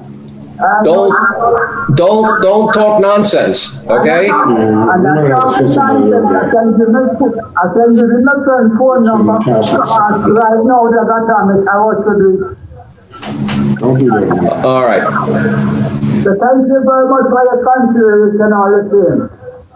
Sir, why don't we wait on the roof? Would you like to just have a conversation with him, and before I adjudicate the roof matter, maybe we need to have a conversation with someone that hopefully can address Do what you have to do. I mean, because it's not going to make a difference as far as the adjudication. The adjudication is one thing, and what happens after the adjudication is another. Right. And I'm not, in a position to advise him or the city what needs to happen next. But if he's talking the way he's talking, I would. Well, we might need do something. Some intervention over there. Yes. To knock on his door. Yeah. But he wouldn't even qualify for none of the city I'm not sure that his testimony is even qualified. He knows what he's saying and everything is there with it. All right. Based on the testimony of the city's code compliance officer, the photographs and evidence presented, I find that the violation exists. Proper notice has been given. I find in favor of the city. Enter an adjudication and set a compliance date of 60 days on the roof. 60 days on the roof. In the event of non-compliance, there shall be a daily fine of $250 until the violation is abated. Sir, we're done with your case. I will encourage the city to call you and have a conversation and see if there's anything the city can do to assist you to get the house under compliance. Thank you. I appreciate it, and thank you, sir. Thank you. Okay, Next case. Special Magistrate. I would like to acknowledge, I have a couple people that are waiting and I'm not sure what property they're here for. So Theory Divert Thomas, if you can hear me, can you tell me what property you're here on behalf of? Hello, can you hear me? Yes, I can. What's the property address? I'm the Creole interpreter. I think the confusion is I could not get into the meeting earlier this morning, so I registered as a participant through the city calendar link, and then I was sent another link, so I'm probably registered or. Can you tell me what the address of the property is, please? I'm the Creole interpreter. I'm not a participant. You're the Creole interpreter. Okay. Yeah, I think I'm probably appearing twice because there was some issues logging in this morning, so I registered as a participant to enter the meeting through the city calendar. All right, thank you. Enrique Finol, can you tell me what property are you here on behalf of? Two properties, 14865 Northeast 20th Avenue is one of them. Okay, I'm sorry, just one moment. Clerk, can you confirm that the property is on the agenda?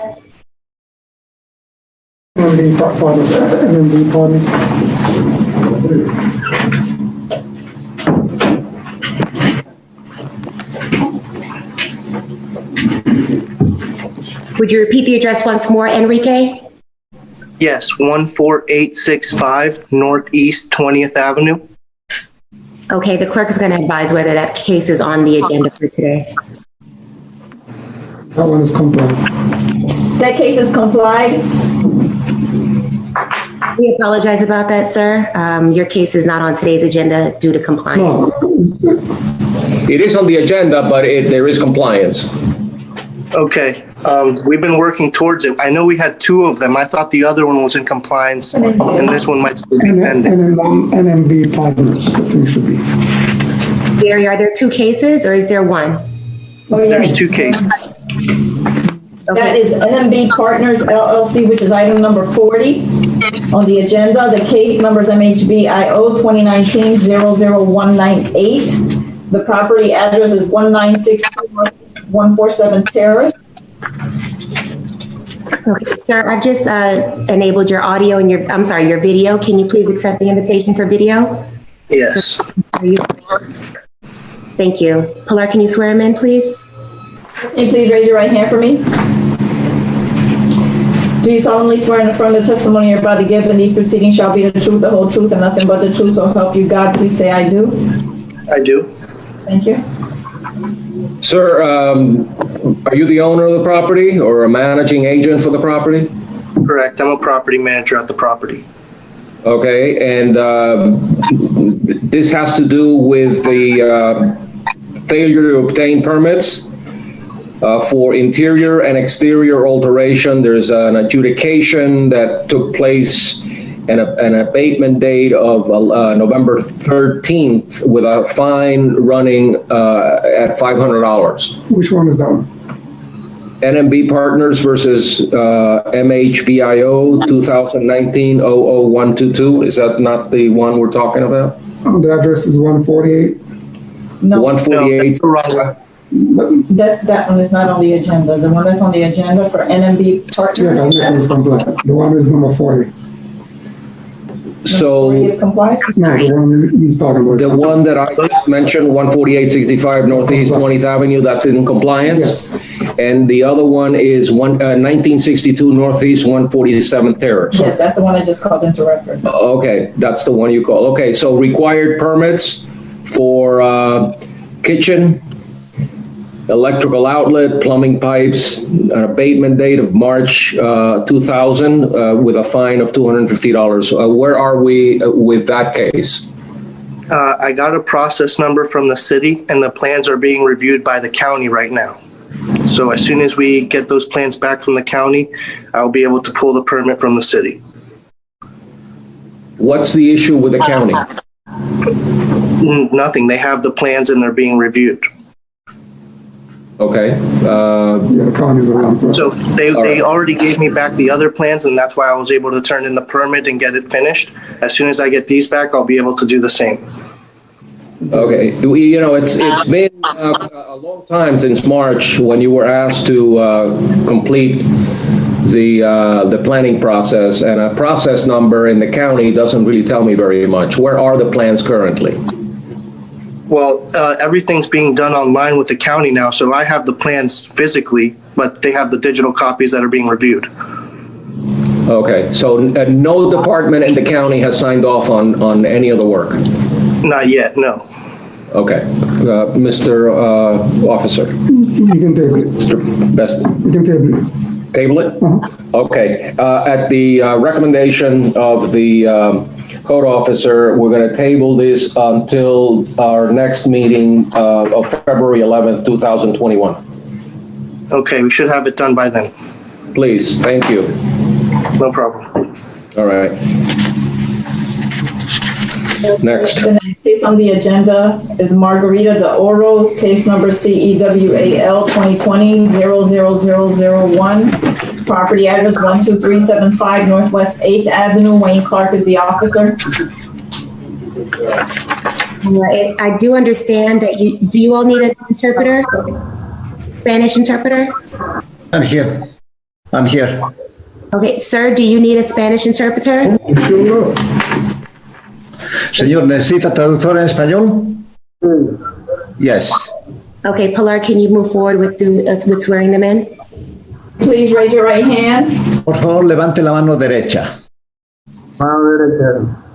Do you solemnly swear and affirm the testimony you're about to give in these proceedings shall be the truth, the whole truth, and nothing but the truth, so help you God? Please say I do. Jura y afirma que el testimonio que dará sea la verdad, toda la verdad, lo jura ante Dios. Diga, lo juro. Sí, lo juro. I do. Puede bajar la mano y quítese la máscara, por favor, señor. Gracias. Está bien, sí. Do you understand why you're being summoned to this hearing? ¿Entiende por qué razón lo han llamado a esta audiencia, señor? ¿Cómo dice? ¿Entiende cuál es la razón por la que está aquí? Sí, por algo que el vecino me mandó, llamó acá, no sé cómo es la cosa. Yes. Yes, for something, I was summoned for something, I don't know how that works. What number? 37. Okay. Wayne Clark City, North Miami Code. Yeah, go ahead. Okay, code compliance. This case in reference to, a boundary wall, which is like a perimeter wall, which is CBS block. And he was just asked to take care of a small section, which is on she's bringing it on the east side of the property. And what he told me was that, upon my final inspection, what he told me was that it's adjacent to the neighbors. So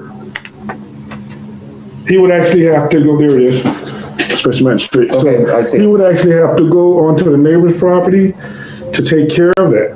So what I did was I left the business card with the neighbor. The neighbor didn't call me. So I think it was a couple of days ago, I saw a car there. The neighbor's house would be over here.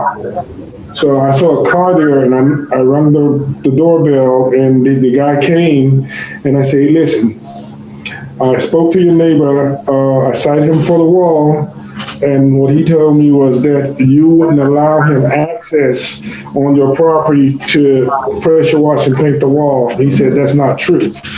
He said that his brother pressure cleaned the wall. And I said, whose brother, the neighbor or the neighbor? The neighbor pressure cleaned it for him. However, he still needed to paint it, as you can see. It's still. All right. So let me understand. This is a boundary issue. So the concrete fence is on the gentleman and the lady's property, but in order for him to be able to pressure clean it and paint it, he needs to go into the neighbor's property. Right. But it is his fence. It is his. Right. Okay. Kristen, can you pull back up the picture for me, please? Yeah, I can show you exactly. how it goes. It was another one I thought. But as you can see, this is his property too, on the north, this is the north side wall. And it goes all the way back. This is the east side wall. He painted all the rest of that, but he didn't paint this right here. And he actually he was painting that day when I went over there the same color, but he said that, there you go, that's a good depiction right there. I get it. So, I get it. all he has to do is go right there. And the neighbor said he did not never tell him that, so All right. he needs to paint it. Okay, so here's where we're at, Mr. Interpreter. Yes. The code officer has testified that the next door neighbor, where the vacant lot is, that the owner of that property has given authority permission for him to paint that wall. And so there is no issue. Can you explain that? Sure.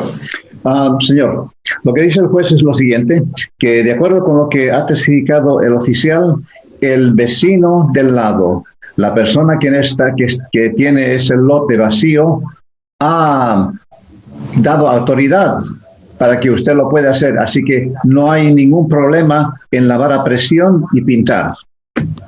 Pero este hombre tiene pistola y él amenaza a la vecina con pistola y todo, y yo no tengo pistola para defender. Un momento, por favor. Well, this neighbor has guns, you know, he has threatened the neighbors, and I don't have one myself.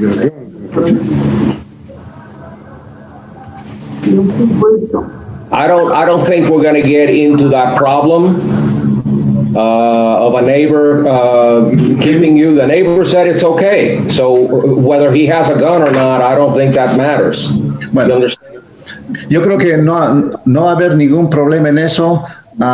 Que tenga arma o no va a haber ningún problema en eso porque él ya ha autorizado. Y tiene un perro pitbull también ahí en el patio. He has also a pit bull dog in the patio. What? He has also a pit bull dog, he says. When I went over there, I heard dog bark. There is no patio. It's a vacant lot. No, it's not a vacant lot. It's a house. Oh, it is a house? Yeah, ring the doorbell. Oh, I thought it was a vacant lot. Yeah, it's a house that faces the street. His house faces the avenue. You get it? Okay. So it's like one house is here, one house is there, like in the corner. But I mean, the guy said he all right, sir. I have to believe the code officer when he tells me under oath that the neighbor is allowing you permission to paint that wall. I think it's in his interest also, because I don't think the next door neighbor wants to have that nuisance wall there unpainted. I'm surprised that he hasn't filed a complaint against you. Or maybe he did. I don't know. But sir, I'm going to give you 30 days to resolve this issue. And if the neighbor gives you any hassles, you call the code officer and he'll go out there and assist you. Bueno, señor, yo he escuchado el testimonio del oficial bajo juramento, entonces acerca de el que le permite a usted pintar y también le conviene al vecino.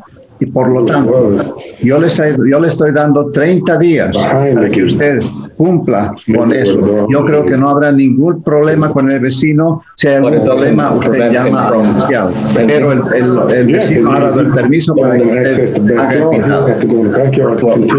Maybe just paint the one section, which you can see. Or they can put the dog away. That's not a big deal.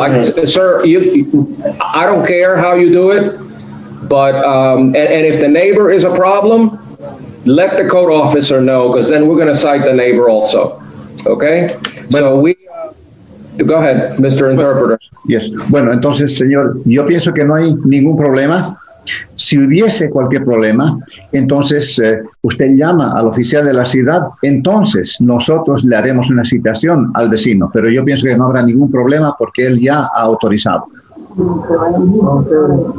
Okay. Yo puedo pintar la parte de la calle, que lo que da la pared no está la cerca. Hasta donde llega la cerca la pinto yo. La otra, yo no entro al patio porque ahí está el perro allí. Un momento. I can paint the area that faces the street, but I cannot go on the side because the dog is in there. Well, the dog is going to have to be inside. You let the owner know that you're going to paint, and I'm sure the owner will take the dog and put him inside the house while you're painting. Bueno, no hay ningún problema sobre eso. En realidad, he says the rest of the property. I don't know what he's talking about. El perro va a estar dentro de la propiedad. El perro estará dentro de la propiedad. Usted le informa que va a pintar y no habrá ningún problema con eso. Okay, let's tell me when you get ready to paint. If I'm around, just give me a call, and I'll go over there right when he starts to paint and just, stand on the sidewalk. All right. So we're not going to have a problem because the code officer has very generously offered to be there when you're painting, so that if there's a problem, that the officer will go talk to the neighbor. Bueno. El juez dice lo siguiente, que no habrá ningún problema porque el oficial se está ofreciendo generosamente a estar en la propiedad cuando usted haga la pintura, así que no habrá ningún problema sobre eso. Yo lo llamo a él. Okay, I'll call him then. Okay. Excellent. Good result. So what I'm going to do is I'm going to give you 30 days to get this thing painted, okay? I'm going to find that based on the evidence, the cited violation exists. Proper notice has been given. I find for the city, enter an adjudication and set a compliance date of 30 days. In the event of non-compliance, there shall be a daily fine of $250 until the violation is abated. Mr. Interpreter, let him know what I ruled. Sure. Este es el fallo del juez. Bueno, el fallo del juez es que le está dando 30 días para cumplir con esto, para cumplir con todo esto, y al cabo de 30 días, entonces, si no cumple, habrá una multa de $250 por día, después de los 30 días. Al inspector que llamamos es el que tenemos la tarjetita de él. So we're going to call him to the business card that he gave us. Right? His name is Wayne Clark, and he's going to give you a telephone number right now. I've spoken to him. Tell him I'll stop by the house. He will go by your house and drop off a card today. Está bien. Él se llama Wayne Clark y él va a pasar por su casa y le va a dejar su tarjeta hoy día. ¿Está bien? Tell him he's got 30 days. De todas formas, tiene 30 días para cumplir. Okay, thank you. Gracias. Thank you. Okay. Next case. The next case is Canes Omias, case number CEPFY 2020-00081, property address 885 Northwest 128th Street. The officer is Wayne Clark. Case number? 19. The name is Canes, C-A-N-E-Z. Okay. All right, sir, you can come forward. I understand he needs an interpreter, is that correct? A Creole interpreter?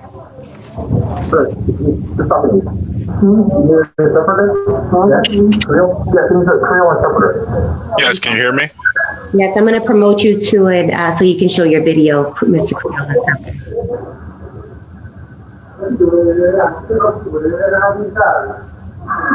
Enable your video, please. Thank you. And can you assist with swearing him in? There he goes. Please ask him to please raise his right hand. Levez mes doigts tout. The interpreter needs to be sworn in, Pilar. Okay. For the interpreter, do you solemnly swear and affirm the translation which you are about to give in these proceedings shall be accurate and correct to the best of your knowledge and skill? Please say I do. I do. For the resident, please raise your right hand. Maître propriétaire, s'il vous plaît, levez mes doigts tout. Do you solemnly swear and affirm the testimony you're about to give in these proceedings shall be the truth, the whole truth, and nothing but the truth? So help you God, please say I do. Est-ce qu'au juré que témoignage doit le présenter l'en procès ça jeudi, c'est la vérité, toute la vérité, seulement la vérité? I do not know. This is the first thing I'm participating in something like this. I just need for him to affirm that the testimony he's going to be giving today is going to be the truth. Seulement besoin que ou affirmer témoignage doit le présenter la posè la jodi, c'est la vérité, oui ou non? C'est moyen. Oui. Yes. Thank you. Merci. Wayne Clark, City of North Miami Code Compliance. This case reference to parking on the front yard. As you know, they've been given proper notice some time ago. And at the same time, I spoke to a young man there and explained that the cars, I don't know if it was his son or nephew or grandson, that the cars needed to be moved off of the front lawn, and it was in excess of a couple. Okay, we need the interpreter to translate what you're saying. Sir. So you're going too fast, Yes, and I want to I'm make sorry. sure that he understands. Alors, c'est pour présenter cas que c'est, je connais si c'est petite lui, mais c'est son famille, mais il y a une machine qui parque devant la copropriétaire et c'est pour m'expliquer lui que c'est pour retirer. No, you don't have to talk. Now we're going to keep going. On va Okay? obligé parler Kounia, pour Kounia n'a pas avancé. Just want to make sure he understands what the code officer is saying, that's all. Je seulement voulais assurer que lui comprenne ça, officier a expliqué, ça seulement. You want me to remove the cars then? No, we're not there yet. We're letting the officer explain what's going on. Nous pouvons pas arriver là, nous avons seulement quitté officier expliquer ça qui a passé. Okay, I'm listening to you. Okay, and I cited, as I was saying, for the cars on the front yard, it wasn't him, it was another adult male that I explained to, and he said that it would be done. They did remove. Wayne, give me a chance to speak, please. Ça m'a expliqué, c'est pas tellement monsieur, m'te parlé avec un l'autre monsieur adulte qui est la propriétaire qui te dit moi que la fait lui. And let him know that I did see that the vehicles were removed other than the pickup truck. The pickup truck is still on the front lawn at my last and final inspection, which should be depicted in the photo, I think, just of that vehicle itself on the front lawn. Alors, yo te retiré cette machine, mais camionnette là qui devant la caille toujours, et Kokaboué qui paraît là en photo, à partir de dernière date ou inspection moyen, ou après la photo, c'est camionnette là toujours, et il y a l'autre machine qui l'a toujours. Is it that red car? No, that's in the driveway. The pickup truck is on the front lawn still. Okay, so we're talking about one vehicle? Yeah. Alors, on a parlé de long Looks like a flat tire, huh? The one on the left? This one. Il semble que le gars a du caoutchouc plate. Wait. Exactly. Why do you need to park it on top of the grass, on the swale? Pour qui raison pour obliger parquer lui sous gazon? Because I have nowhere else to put it. I have no room to put it anywhere else. Everyone in the household has a car. There's nowhere else to put it. Well, then you got too many cars. Alors, ou gen trop machine alors? I did not hear that. You got too many cars. Ou gen trop machine?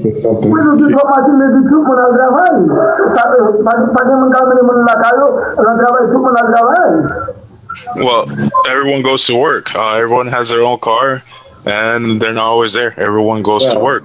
Everybody can go to work, but they can't park on the swale.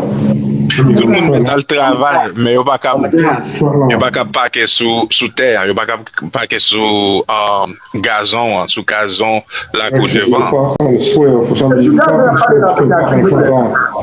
I'm sorry, interpreter. Mr. Clark, if you don't mind, it's difficult to hear the testimony being given if you're talking. Mr. Interpreter, go ahead, please. C'est tout le monde met au travail, mais ou pas qu'à parquer sous gazon, sous terre avec gazon qui dans la cour devant. Okay, so what are we discussing here? The problem is where the truck is located. I'm gonna let the code officer explain what the violation is about, and then explain what alternatives are available so that you don't have to violate the city code in order to accommodate the cars.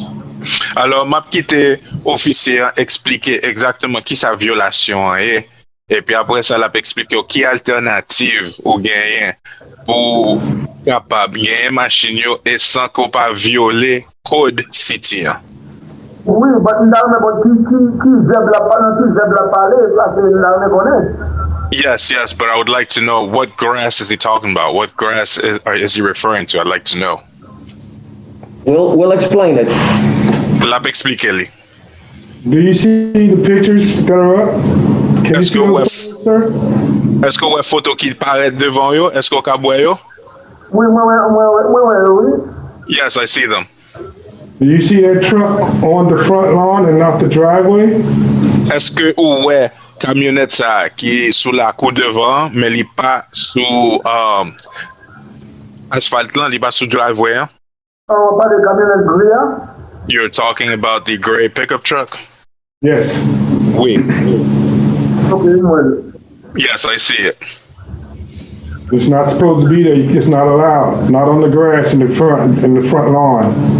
Il pas supposé là, il pas gain droit pour là, il pas supposé sous gazon la cour devant.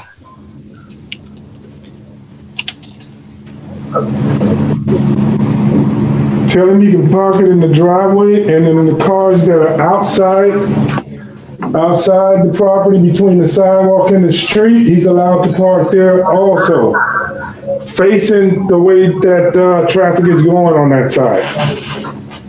Alors, li gen doit parquer sous portail entre kay là, driveway, ou bien ouais machine qui paraît là qui entre trottoir là avec la rue, li gen doit parquer là tout, mais c'est pour bay face direction circulation la rue.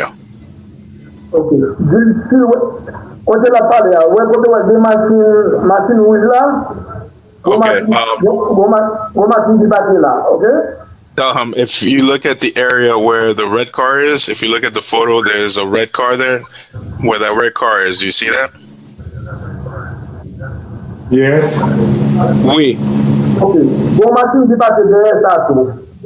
There's also a car that is parked behind that as well. Okay. I can't see it. This other parking space he's referring to, even though you don't see it. Where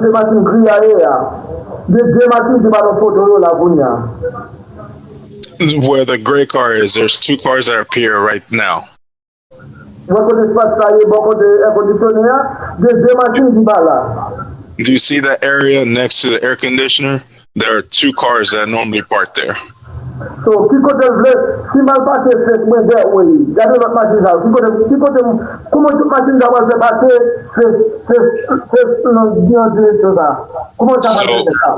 where does he want me to park? If I park facing that way, where am I going to put those other two cars? Where does he want us to park all those cars? Special Magistrate, if I can jump in here, sir. The resident is going to be responsible for figuring out his vehicle, how many cars he have and where they can be parked. He may want to consider paving the grass area in order to accommodate all the vehicles that he has. Alors, Maître Kailan li responsable pour déterminer quantité machine li gen yo et qui côté la parquet. Alors, li ka peut-être considéré pour mettre béton la côté area qui gen gazon yo. Now, there clearly are a considerable amount of vehicles at the property. The city's interest at this point is just to advise that you cannot park the cars on the grass. Also, you cannot block the right-of-way, as this one picture is depicting. We're blocking the right-of-way. We're just basically parking cars everywhere. And we've got several parking violations. However, at this time, we're only hearing the case reference parking on the grass. But if he wants to consider paving, maybe that's an option to accommodate the cars. But we don't really have a whole lot of solutions here. It's going to be that may be a zoning issue also. So I don't want to give him any recommendations or options. What we're here about today is, as you correctly pointed out, is a violation of the code section that says that you cannot park a vehicle on the grass, period, end of story. And I find that that violation still exists. And having previously adjudicated this case with an abatement date of 11/10/2020, I am going to have to ratify the fines because I find that the violations are still there.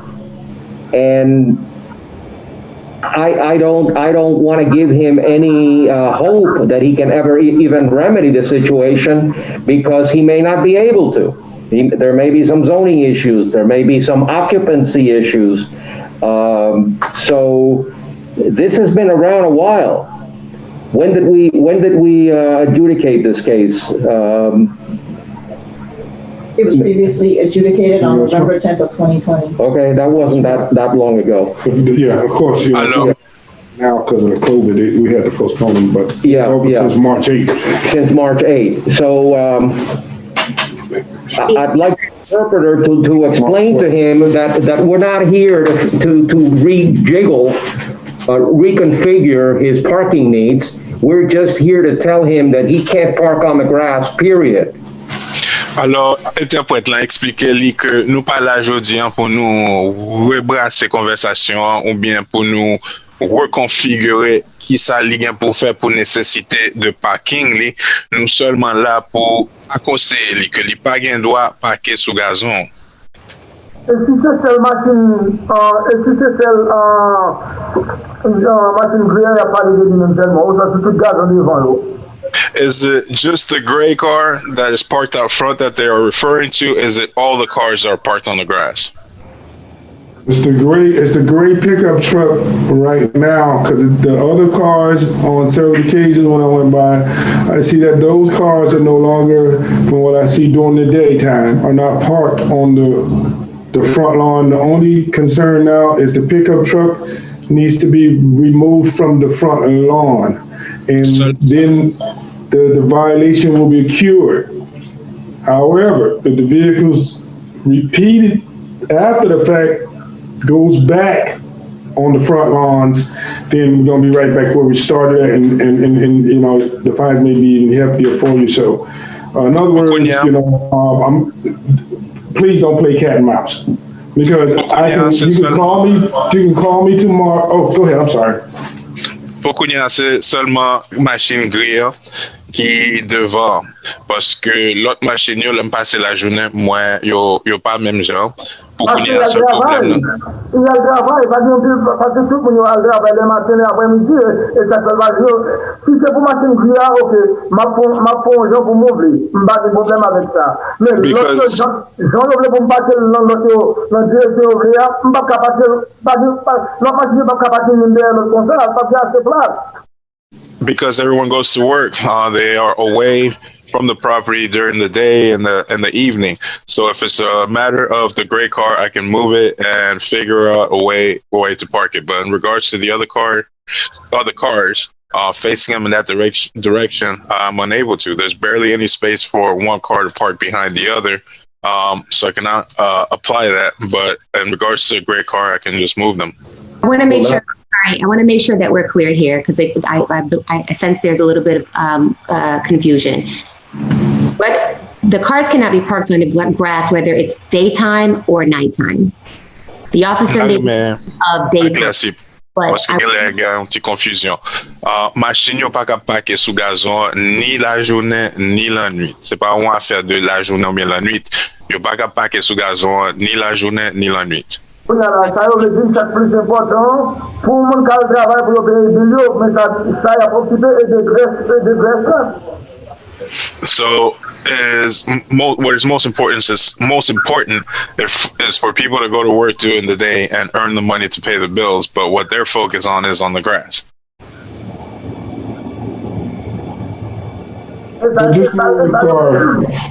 Just move the pickup truck, please, and give me a call to re-inspect it, and we'll go from there. Alors, s'il vous plaît, on y retire camionnette grise, et puis bon mon coup de fil le lendemain pour nous résoudre le problème ça, et puis l'heure le lendemain n'a pas avancé à partir de là. Alors, pour qu'on y a, s'il vous plaît, retirez camionnette gris. Ok, ok. Est-ce qu'il va mettre ce qui se passe devant? Est-ce qu'il va mettre là? Okay. Devant la camionnette là? I will do so, but if you can tell me, you see that little space in the front? If I can move it there, ask them if I can move it to that little space there that you see. One little space, the approach with the concrete or the dirt spot by the pole? Qui zone va parler? Si zone terre qui devant poteau? Oui. Yes, that area in front of the post. In order to park in the public right-of-way, the vehicle, I believe, the SWIL will only accommodate the cars, and they have to be in the direction of the flow of traffic. Alors, pour légalement parquer là une zone de droit de passage, m'kwe ti espace ça capable accommoder deux machines, mais c'est pour yo bay face en même direction avec route de circulation. My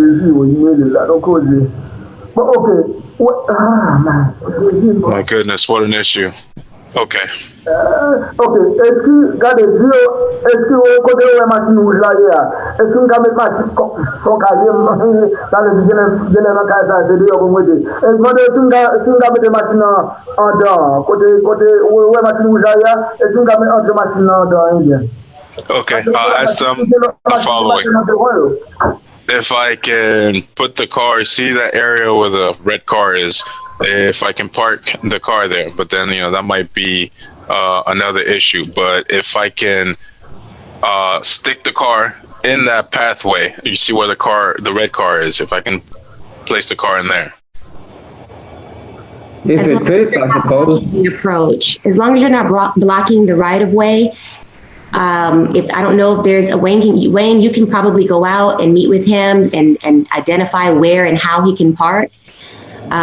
Special magistrate, but for the intents and purposes of this case, I don't know if, it sounds like he needs someone to go out and specifically advise where and how, he can park. We're happy to do that, but. Yeah, that'll make it on me. Because I just think he doesn't understand, and somebody needs to actually point out to him what is and what is not permitted. Pourquoi c'est pas comprendre les bateaux?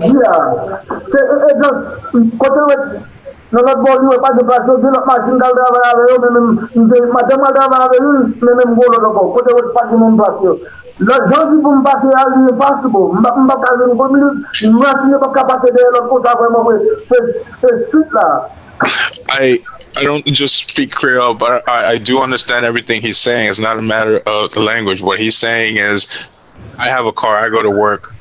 Other people come in and out, they go to work. My wife has her own car, she goes to work. But what he's saying, or what they're saying in terms of parking, facing the path of the traffic and everything else they're saying is just not possible. It's impossible. If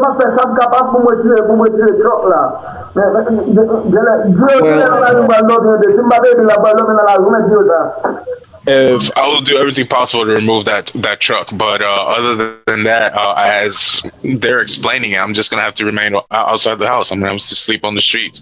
You can tell them that.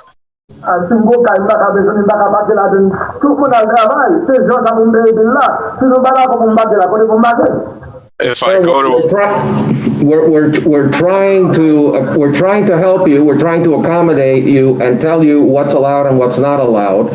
And unfortunately, we cannot make exceptions. And you may just have too many cars in that house, or you may need to have other people in your house park somewhere else.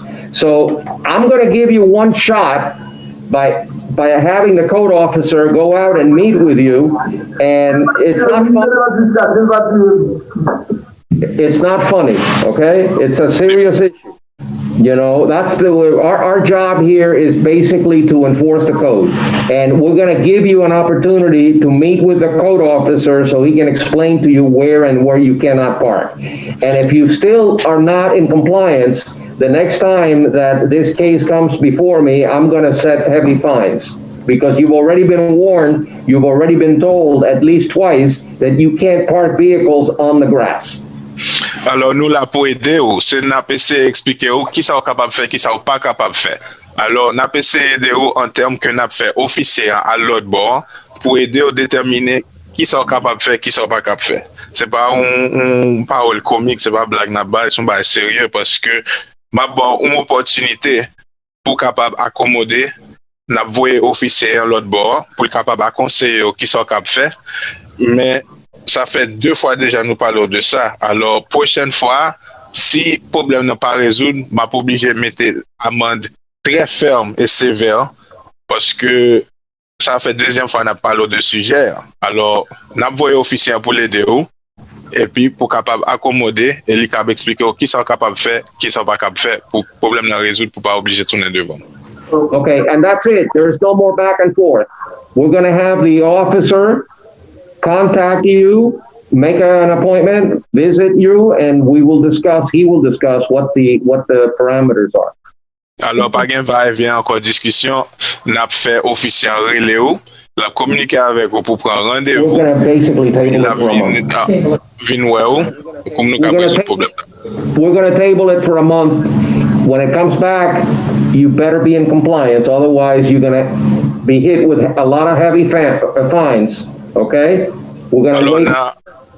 N'a pas positionné pour 1 mois et si vous tournez là 1 mois, il va résoudre, n'a pas frappé avec un pile amende sévère parce que à ce moment c'est pour conformer avec le règlement.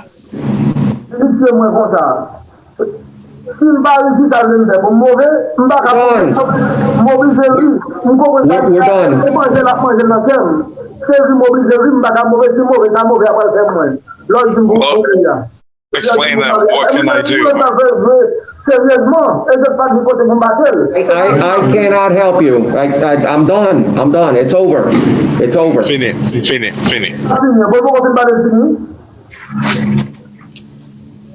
Interpreter speaking, I did not hear that last statement.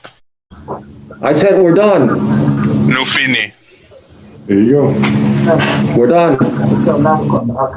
Next case. The next case on the agenda is EV Properties Group LLC, case number CEB MP 2020-00001. This case was previously adjudicated. The abatement date was May 13th of 2020. The fine set was $250. The property address is 805 Northeast 134th Street. Karen Jean Lewis is the officer. Case number? 26, EV Properties.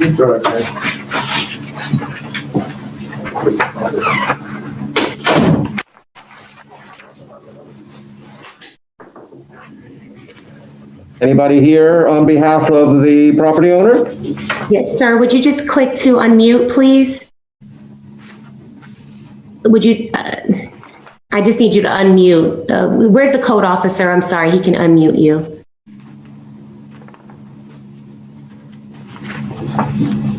Can you hear me? Yes, thank you. Good afternoon.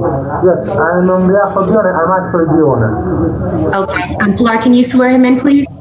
Sir, can you please raise your right hand? Do you solemnly swear and affirm the testimony you're about to give in these proceedings shall be the truth, the whole truth, and nothing but the truth, so help you God? Please say I do. I do. Thank you. Sir, you were found guilty on February 25 of 2020 with an abatement date of May 13, 2020, $250 fine because you need an after-the-fact permit from the building department for the windows that were placed without first obtaining a permit. Are you now in compliance or not? Correct, Your Honor. You're not in compliance? No. We've been applying for the permit, after the fact permit, and we've been doing that before. We already had a hearing on September, I believe, the 28th or the 29th. All right, I'm gonna hear from the code officer first, and then I'm gonna come back to you and figure out what we're gonna do.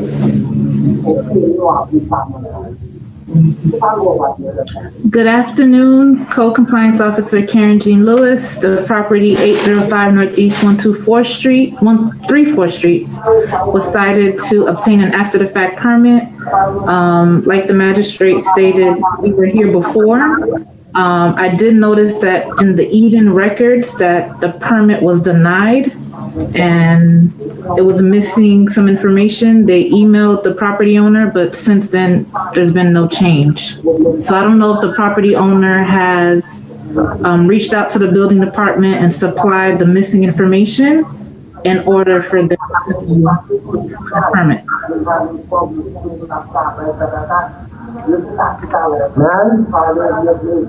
Yeah, so he doesn't have a permit as of right now. Okay. He applied, but it was denied because he's missing some information. Okay, so what's the problem with the building department? What information are they missing?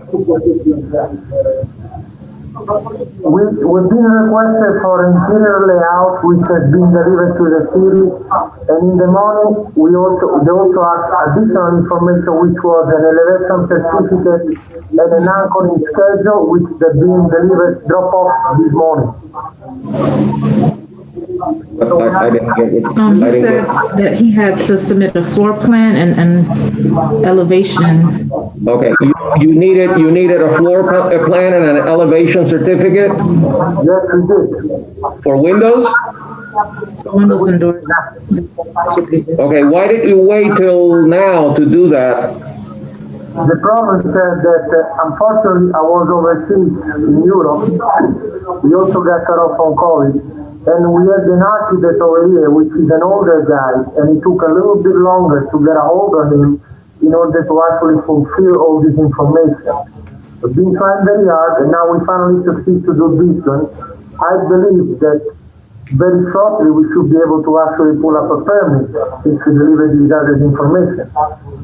So the windows are in.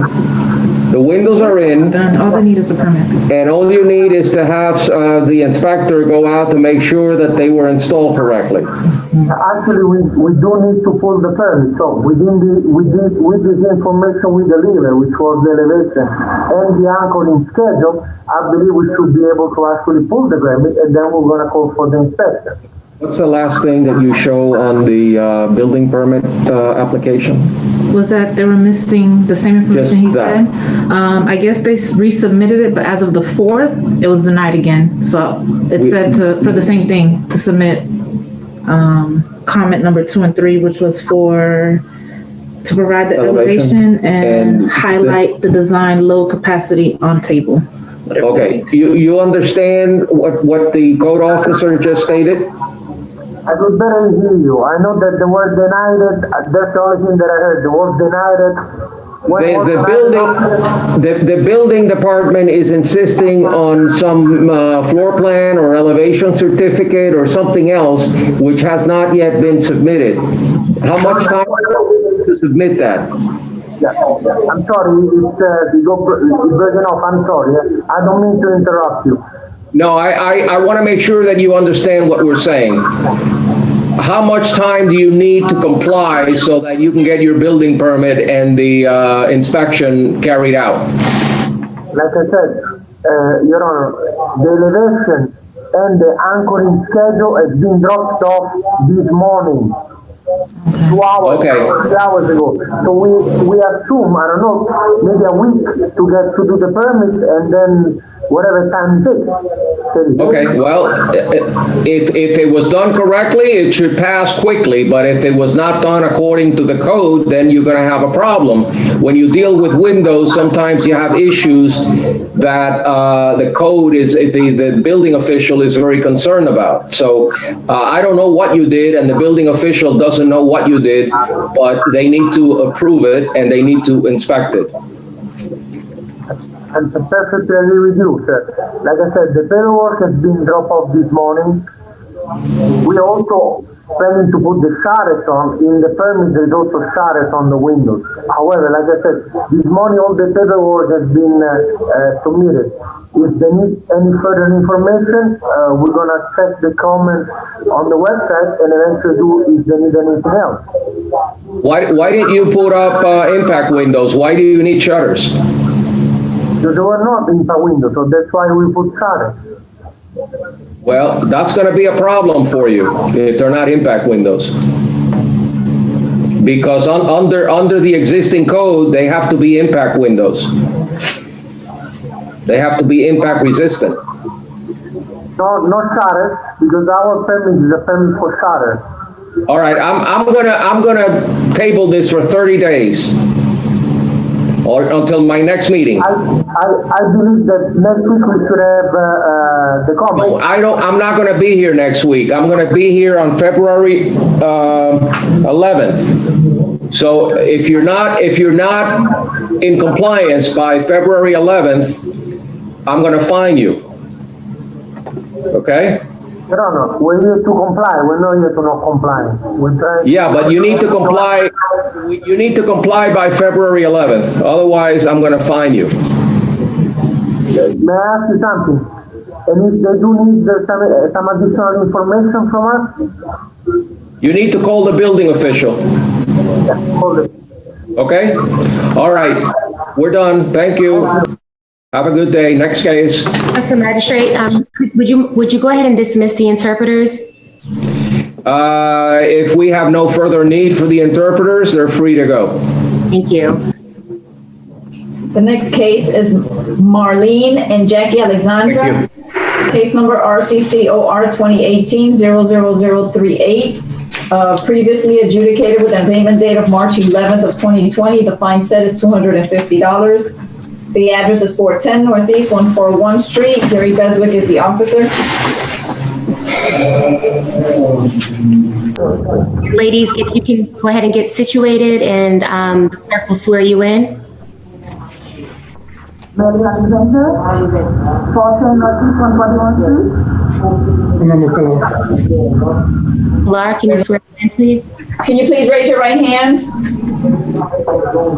Do you solemnly swear in affirm that the testimony you're about to give in these proceedings shall be the truth, the whole truth, and nothing but the truth, so help you God? Please say I do. I do.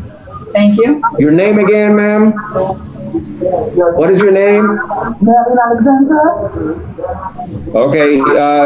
Are you aware that you were adjudicated guilty and required to repair the or come into compliance by March 11th? That was several months ago for a reoccupancy certificate. Are you aware of that? Yes, we came the last time, and it was a problem with building a duplex. So we did call FCL and they eliminated the meter, because when we bought it, it was with 2 meters. So they eliminated the meter, the wall is open, there's a door, so it's a one house now. All right, you answered the question, but you went on to discuss an issue that we're going to get into in a minute. I remember the case from last time, but I'm going to let the officer explain it again for the record, and he's going to tell me what he's found, whether you're in compliance or not in compliance, because as I recall, you had created a duplex out of a house. Well, it's more than that. Okay. Good afternoon, Gary Beswick, City of North Miami Building Department, and that's why I put in the denied REAC for the record. The reason why I didn't pass the inspection on June 12, 2018 was because there was a rear addition and the kitchen and bathroom was remodeled and an electrical panel was upgraded. So that's the reason why I did not pass the reoccupancy inspection. So basically, she needed a permit for the rear addition and the kitchen and bathroom that was remodeled and the electrical panel that was upgraded. And she did apply for a permit. Hold on.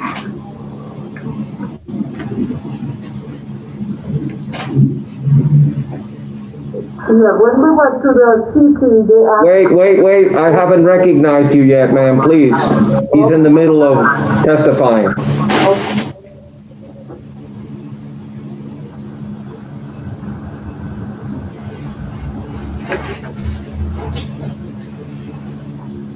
I think I put it in there. But she did apply for a permit.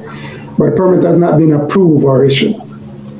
So basically, the violation is for the rear addition that was constructed without a permit, the kitchen and bathroom that was remodeled, and the electrical panel that was upgraded without a permit. So that's the reason why it didn't pass the occupancy certificate. Okay, but are they still a duplex, or are they now a single-family residence? Well, what didn't deny it because of the duplex. It have two separate entrances in the front, but that's not the reason why it was denied. It was denied because of the addition in the rear and the kitchen and bathroom remodel and the electrical panel upgrade, and that's why I had it in the files, so you see exactly what it was. Okay. I was trying to go off memory the last time, so I went back in the file and pulled it up. So what do they need to do now? Put a permit for the rear addition and the kitchen and bathroom that was remodeled and the electrical panel. Have they applied? They did apply for it, but it hasn't been approved or issued. And what's holding up the approval? I didn't check in details, but okay. She should know. I have the record on screen, Gary. All right, ma'am, tell me where we are in the building process. Why don't you have a building permit yet? We have to the building to get the permit because we already did the blueprint for them to pull the permit. But there was no part, they were closed. So this time when we came the last time, the problem was the duplex. So that's what we took care of the last time we came. Well, now you're being cited for doing construction without a permit. We didn't do construction. You've done construction without a permit. The code officer explained that there were additions made to the house. Okay. When the inspector came, it was an inspection before we even bought the house. So it's not us who did it, but we went anyway and did a blueprint so we can get the permit. When we went, they were closed, they didn't open. And now when we came the last time, a month ago, the problem was the duplex. So we called FTL to eliminate the meter that they put, not us, and to open the door so it would be one house. So that the last time that was what the problem was. Yeah, well, we're dealing with a different problem today. Well, actually, that was the problem from the beginning. The property owner is fully aware of what the violation was. Because when I did the inspection, when she was purchasing a home, it did not pass the inspection. The inspection was denied, which basically a copy was handed to whoever met me at the property. So she went and applied for a permit. So she's fully aware of what the violation was. So she went and applied for a permit. She just haven't went through the process. So there is no confusion of what's going on. It was fully aware when she purchased the property, it was denied. And the reason why it was denied, she attempted to apply to get a permit by applying for the permit, but they just applied for it. It hasn't been approved or issued. Contractor working on this. Do you have a contractor working on getting the permits processed through the city? Yes, we talked to someone. Because we weren't sure what it was. Now that Gary said it's the bathroom,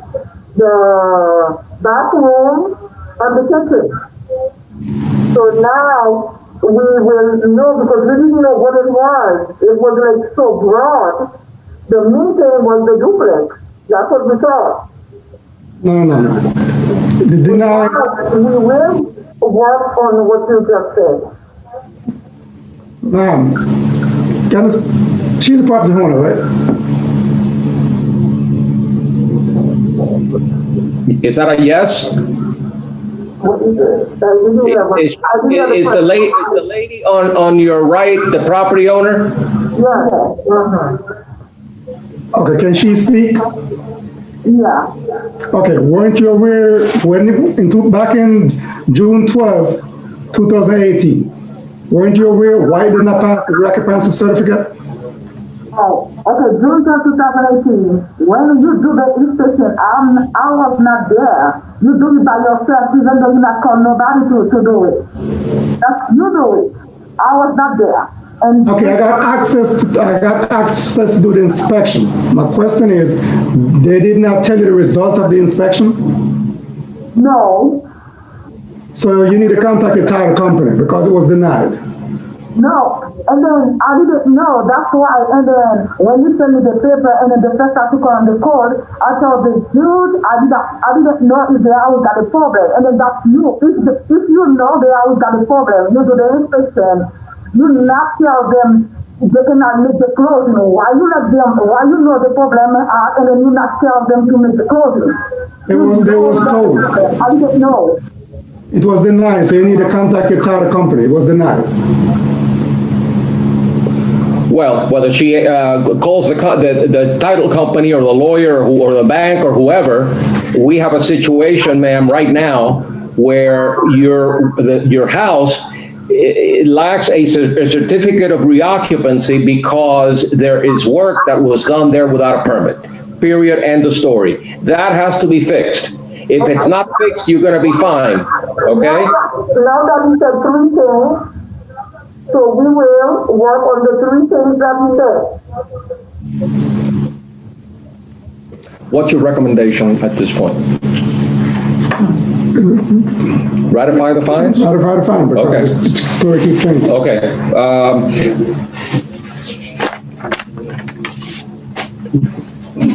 My ruling, based on all the evidence that I've heard at the prior meeting and at this meeting, is that the city's code enforcement officer and all the evidence presented shows that your property has now been out of compliance for at least since the abatement date of March, I'm sorry, the abatement date was March 11th of 2020. March 11th. You were adjudicated back in December of last year, actually, for the reoccupancy certificate. So I hereby ratify the fines accrued to date in the amount of $250 a day and assess costs in favor of the city. The fines shall continue to run on a daily basis until there is compliance. So every day that goes by that you're out of compliance, it's another $250, which eventually will become a lien on your property. So you better get going, okay? We're not putting up with any more nonsense, okay? You know what you need to do, just do it, okay? Thank you. Next case. There are no more customers on Pulis or online, so you're just gonna call the cases. Okay. I'm going back to item number 4, which was the gentleman that signed into the web and never appeared. Okay. That case is for John F. Jelke. This is your case, Gary. It's for case number RCCOR 2019-00047. This case was previously adjudicated with an abatement date of December 8th of 2020, and the fine set was $250. The property address is 1940 Northeast 118th Road. John F. Jelke. Okay,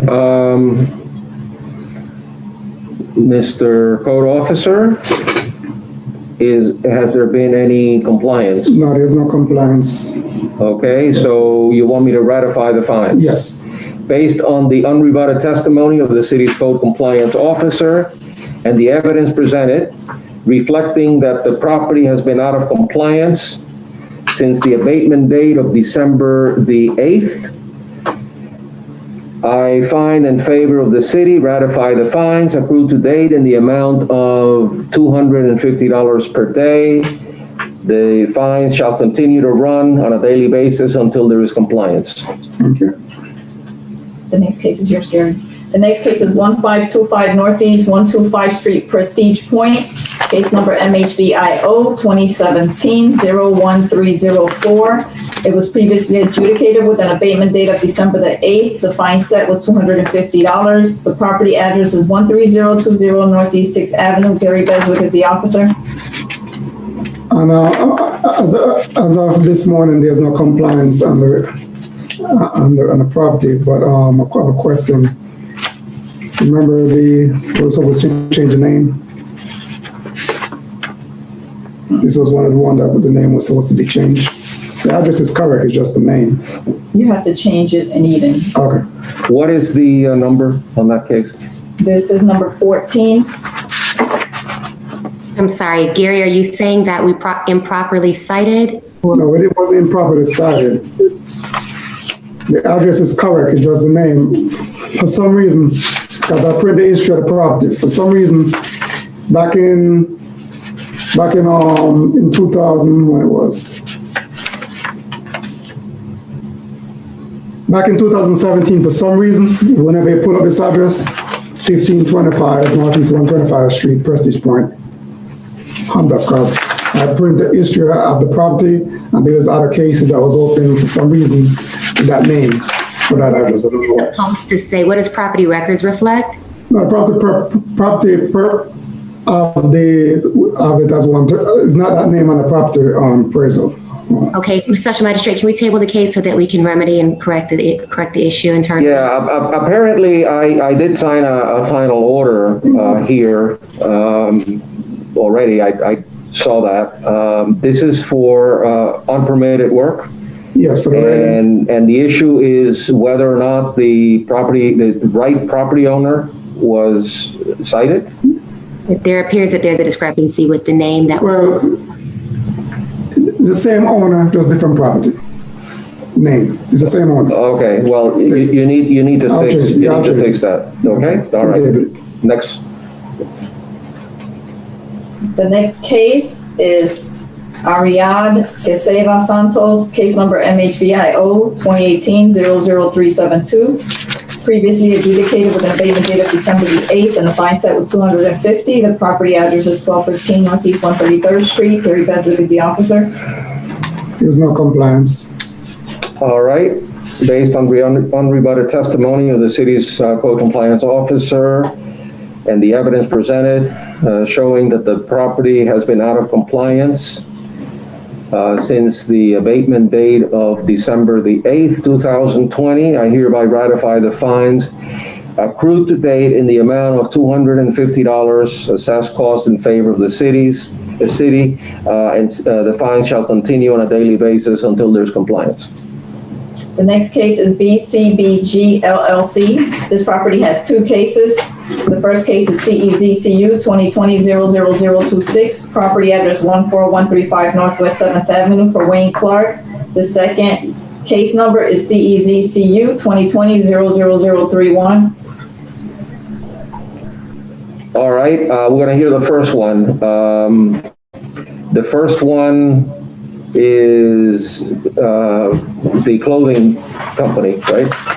God is only certificate of use for the clothing business. Certificate of use for the clothing business. Okay. Has there been first identify yourself and tell me whether or not there's compliance. Wayne Clark, City, North Miami Code compliance. Far as I know, it hasn't, but somehow I got a phone call this morning about 8:30. A guy called me and I asked who he was, and he said that he was at this location now. And I'm like, what do you mean you're at this location? He said, well, I occupy that space now because this case this business is in a flea market. So, you got several booths, what they call booths. And the guy told me that he's occupied the booth for like a little over a month now. And that business there is gone. So I don't know how true that is, but I don't see nothing on file for it. And it, it very well may be true because nobody just calls you out the blue and tell you that. And he said that he has a license registered with the city. He got his licensure with the city, Sunbiz. His business was, I forgot the name of his business.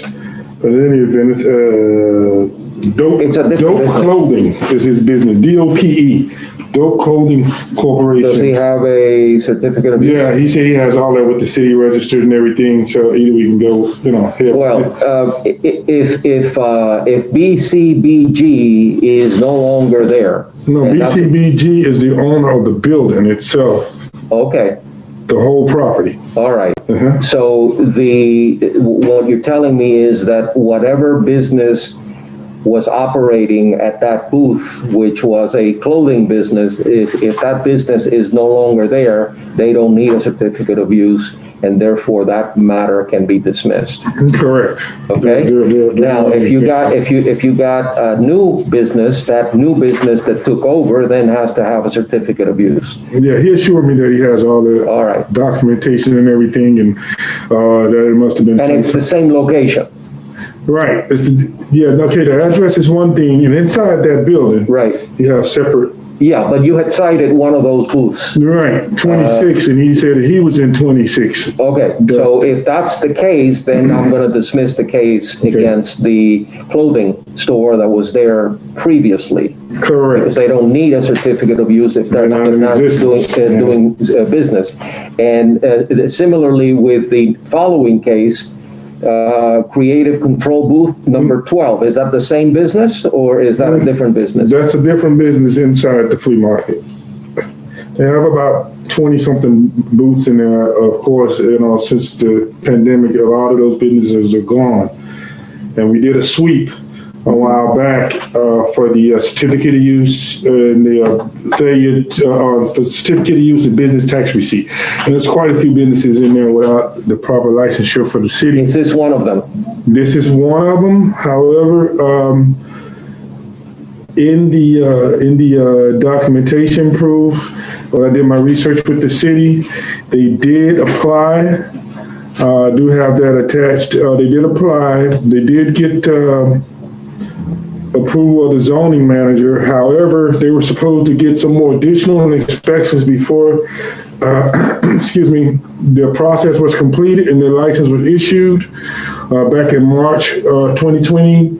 A couple of days after I cited them, and they never came back to finish their business with the city and get their licensure issued to them. So right now they're in limbo. They don't have a license, and I was told by the building manager that they're still there.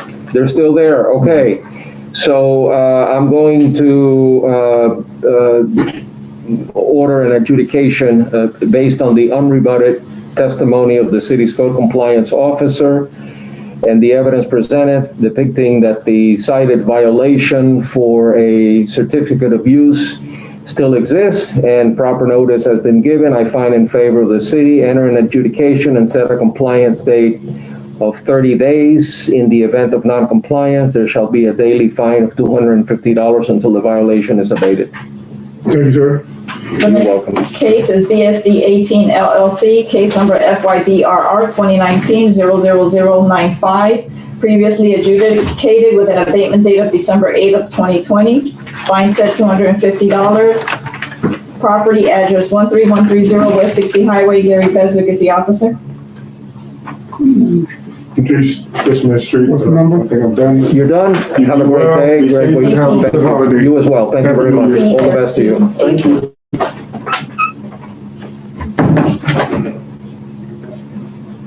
Good afternoon, Gary Beswick for the City of North Miami Building and Zoning. The property is not in compliance. Let me ask you about, obviously we have someone here that's already been adjudicated. I'm going to ratify the fines. Is the next step going before the Unsafe Structures Board and getting the property declared an unsafe structure? Well, that would be the next step, but it never happened. Not since I've been doing it.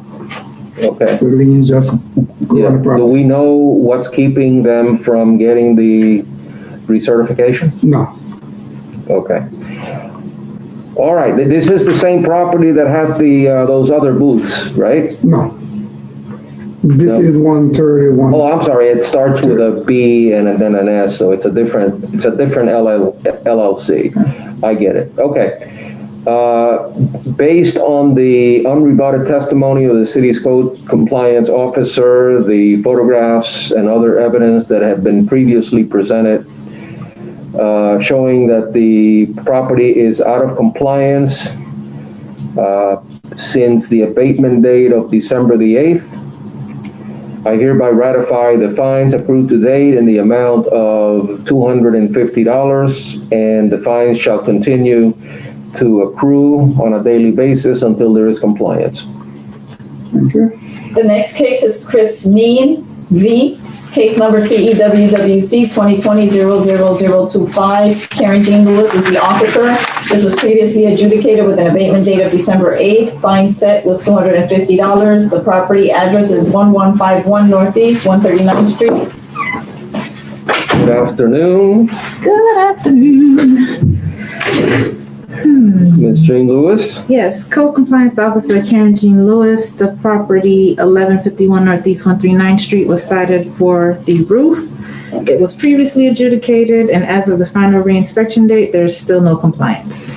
Based on the unrebutted testimony of the city's code compliance officer and the evidence presented, reflecting that the property has been out of compliance since the abatement date of December the 8th, I hereby ratify the fines accrued to date in the amount of $250 and assess costs in favor of the city.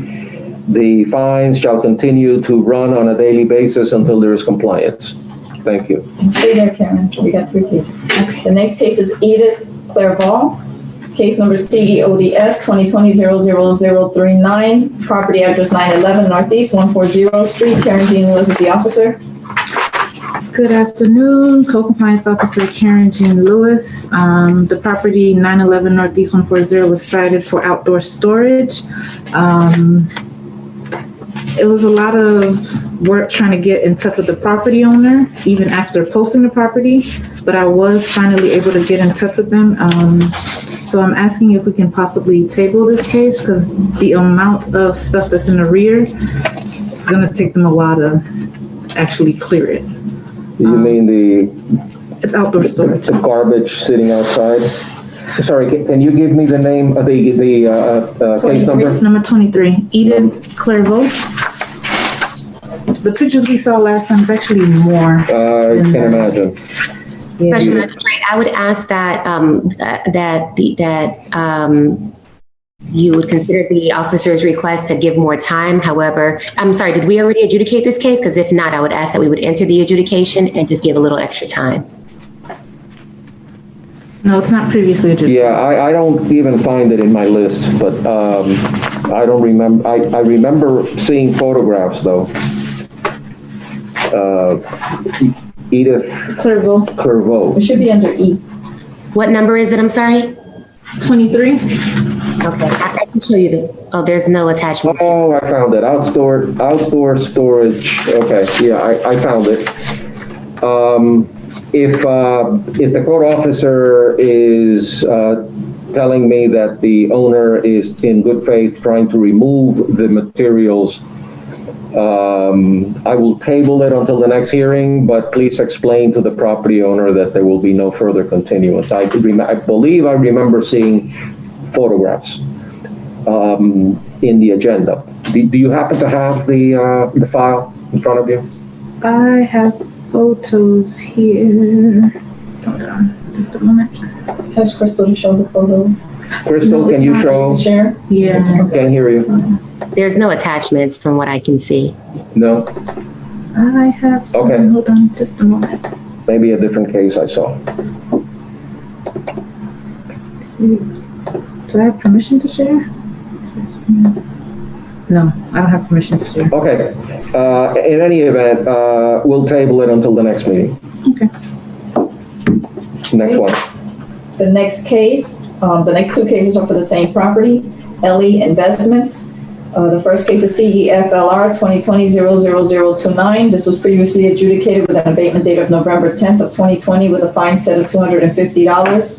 The property address is 13222 West Dixie Highway. The second case is the CEZCU 2020-00049. Same abatement date and fine. Is it the same business? Yes. Good Okay, go ahead. afternoon, Code Compliance Officer Karen Jean Lewis. As of the final reinspection date, the property is still not in compliance. They have not renewed the business tax receipt, which is for violation CEFLR 2020000029, nor have they renewed the certificate of use CEZCU 2020-00049. Okay, on the case ending in 00029. Yes. Based on the testimony of the code compliance officer and the evidence presented that the property has been out of compliance since the abatement date of November 10th. Abatement date of November 10th. I find in favor of the city, and I hereby ratify the fines accrued to date in the amount of $250.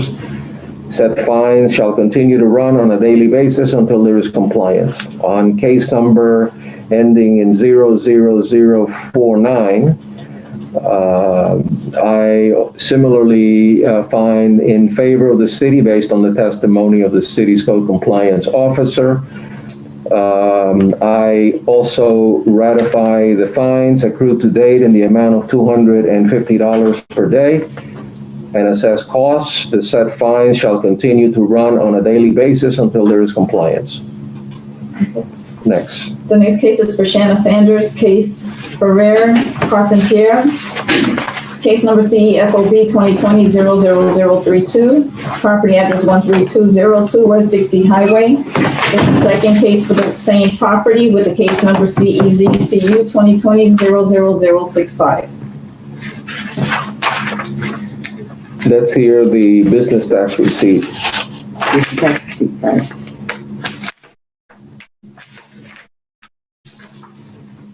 Shanna Sanders, City of North Miami Code Compliance Officer. This is a new case for property address 13202 West Dixie Highway for the business Top Haitian Restaurant. I first inspected this property back on August 31st, 2020, whereas I was inspecting for another business that I thought was going to be open, but upon inspection, noticed that this business was open, checked the computer, noticed that they didn't have a business tax receipt. So again, I cited them and asked them to visit the city to obtain the proper documents. As of last week, Tuesday, no business tax receipt has been obtained from the city, nor has any applications been submitted. This is a restaurant? This is a restaurant, yes. They're operating? They are fully operational. And they know that they have to get a business tax receipt? Yes, I met at the business. I spoke to the business owner as well as the property owner, and they are fully aware of this violation and what needs to be done. And Ferrari Charpentier is the property owner or the business owner? He's the property owner. Top Haitian is the restaurant there. Okay. I'm not sure the name of the name of the business owner, but I know the name of the business. Well, it's always better to get the owner involved because he has the means and ability to get the tenant to comply. Yeah, he's aware. He met me at the property. Okay. Him and the business owner met me there. All right. So based on the unrebutted testimony of the city's code compliance officer and the evidence presented depicting that the cited violation still exists, proper notice having been given, I find in favor of the city. Enter an adjudication and set a compliance date of 30 days. In the event of non-compliance, there shall be a daily fine of $250 until the violation is abated. And for the second case, the CEZCU. For the second case, I want to hear from the code officer as well. Go ahead. I'm sorry. Shanna Sanders, City of North Miami Code Compliance Officer, inspecting property 13202 West Dixie Highway, name of business, Top Haitian Restaurant, for failure to obtain their certificate of use. Again, this business was cited on the same day, August 31st, 2020, whereas I was inspecting businesses without that were out of compliance for not having their certificate of use. Upon inspection, made contact with the property owner as well as the the business owners as well as the property owner, they were fully brought up to speed as to what needed to be done and what they were out of compliance with as of last week, Tuesday. No certificate of use application has been submitted to the city, nor has any certificates been obtained or secured. Okay. Based on unrebutted testimony of the city's code compliance officer and the evidence presented depicting that the cited violation still exists, proper notice having been given, I find in favor of the city, enter an adjudication and set a compliance date of 30 days. In the event of non-compliance, there shall be a daily fine of $250 until the violation is abated.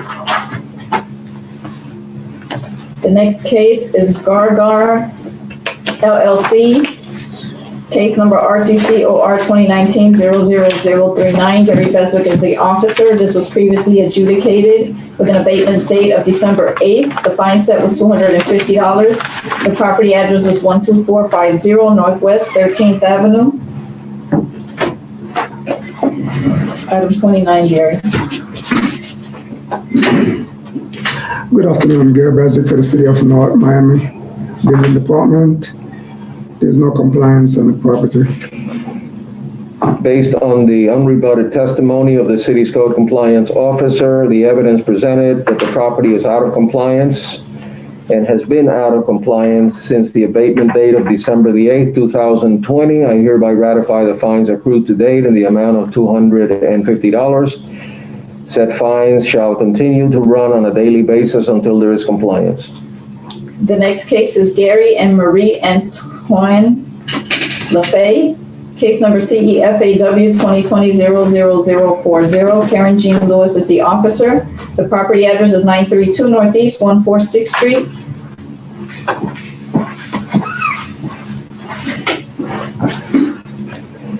This is about a wooden fence. Yes. There's no appearance of the property owner? No. Nothing, okay. Good afternoon, Co-Compliance Officer Karen Jean Lewis. The property 932 Northeast 146th Street was cited to repair the damaged wooden fence in the rear. And as of the final reinspection date, the fence still remains in disrepair and there's been no contact from the property owner. Okay, I did manage to see the photographs on the agenda. I'd like you to put up a couple of those photographs because from what I saw, it's horrendous and probably a life safety issue. So can you put up the photographs? Which item was it on the agenda? I'm sorry. 30.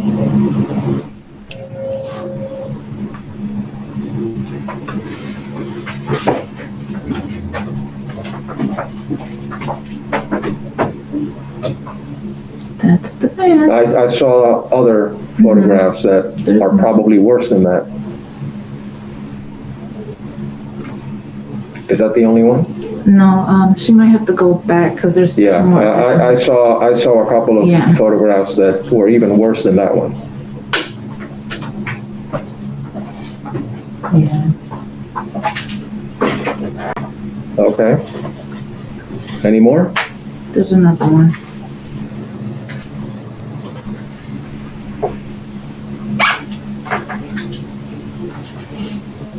All right, that's a better view. And have you had a communication with the owner? Nope. Nothing? Okay. So, based on the unrebutted testimony of the city's code compliance officer, the photographs, and the evidence presented depicting that the cited violation for the fence still exists, proper notice having been given, I find in favor of the city, enter an adjudication and set a compliance date of 10 days. In the event of non-compliance, there shall be a daily fine of $500 until the violation is abated. The next case is Giovanni Torres, case number CERCV 2020-00039. It was previously adjudicated with an abatement date of December 8th. The fine set was $500. Property address 1125 Northeast 135th Street. Karen Jean Lewis is the officer. Good afternoon, Co-Compliance Officer Karen Jean Lewis. As of the final reinspection date, the property is still not in compliance. The RV remains stored on the property. This is the RV that was stored on the side of the property, a large RV that, and there's a fence in front of it? Correct. Okay, I remember that from last time. The owner hasn't responded to any? Okay. So,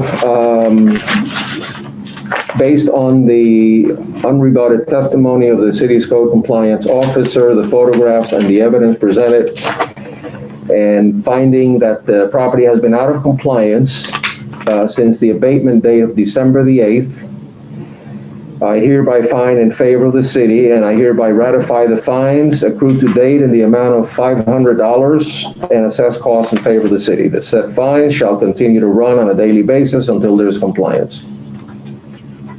The next case, Hickory 12685 LLC, was previously postponed for 1 month, so I just want to read it into the record. The case number CELDR 2020-00006.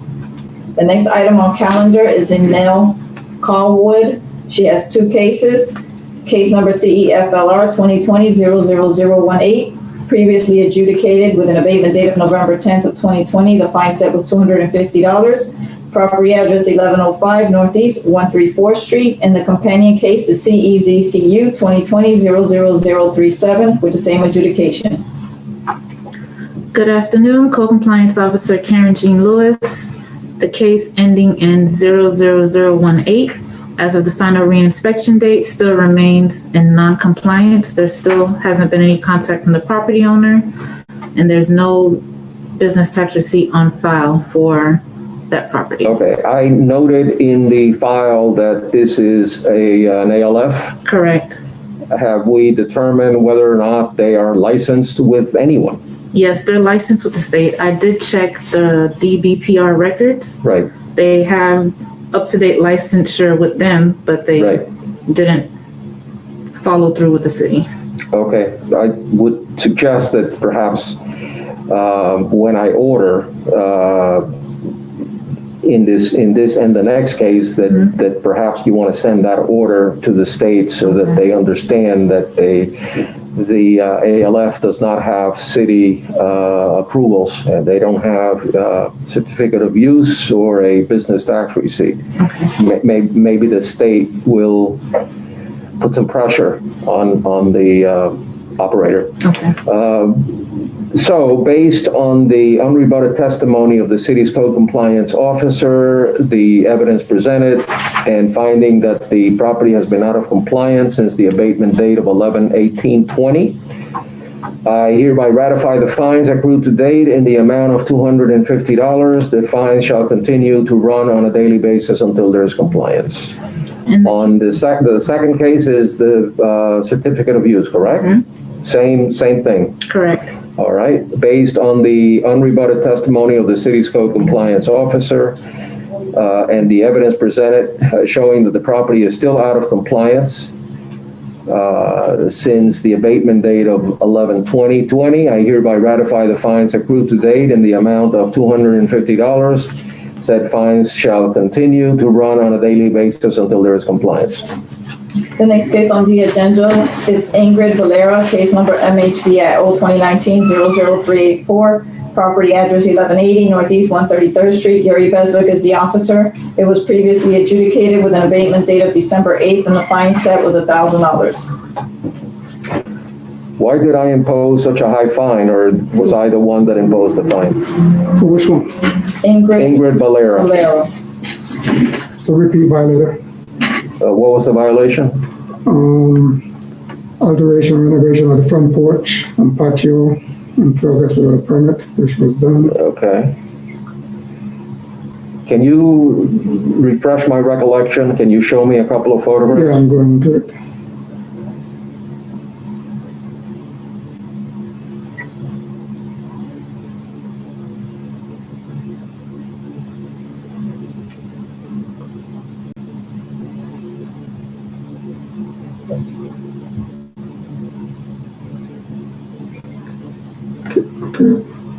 That's when it started. Actually, another one is complete, and that's its completion. Did they appear at the time that I cited them in the first place? No. Okay. And you haven't heard from them at all? No, not at all. Good service, you've notified them, Posted property. posted the property? Yeah. Okay. Based on the unrebutted testimony of the city's code compliance officer, the photographs and the other evidence presented showing that the property has been out of compliance since December the 8th, 2020,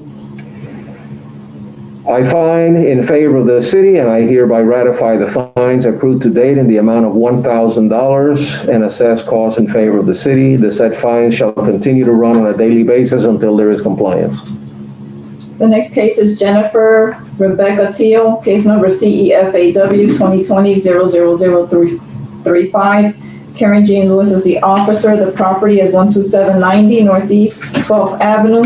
This was previously adjudicated with an abatement date of December 8th of 2020. The fine set was $250. Good afternoon, Code Compliance Officer Karen Jean Lewis. As of the final reinspection date, the property is still not in compliance.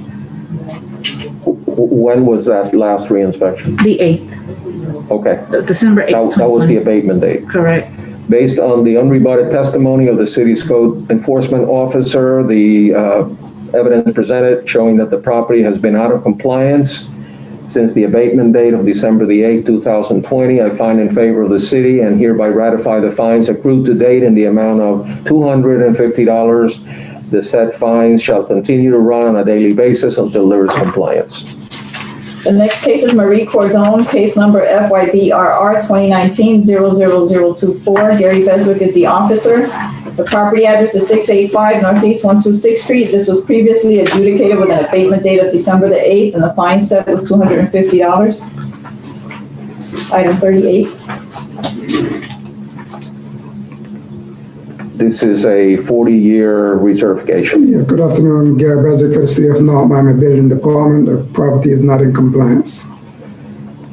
Any conversations with the property owner? Nope. Okay, based on the unrebutted testimony of the city's code compliance officer and the evidence presented showing that the property has been out of compliance since the abatement date of December the 8th, 2020, I hereby find in favor of the city and ratify the fines accrued to date in the amount of $250. Said fines shall continue to run on a daily basis until there is compliance. Thank you.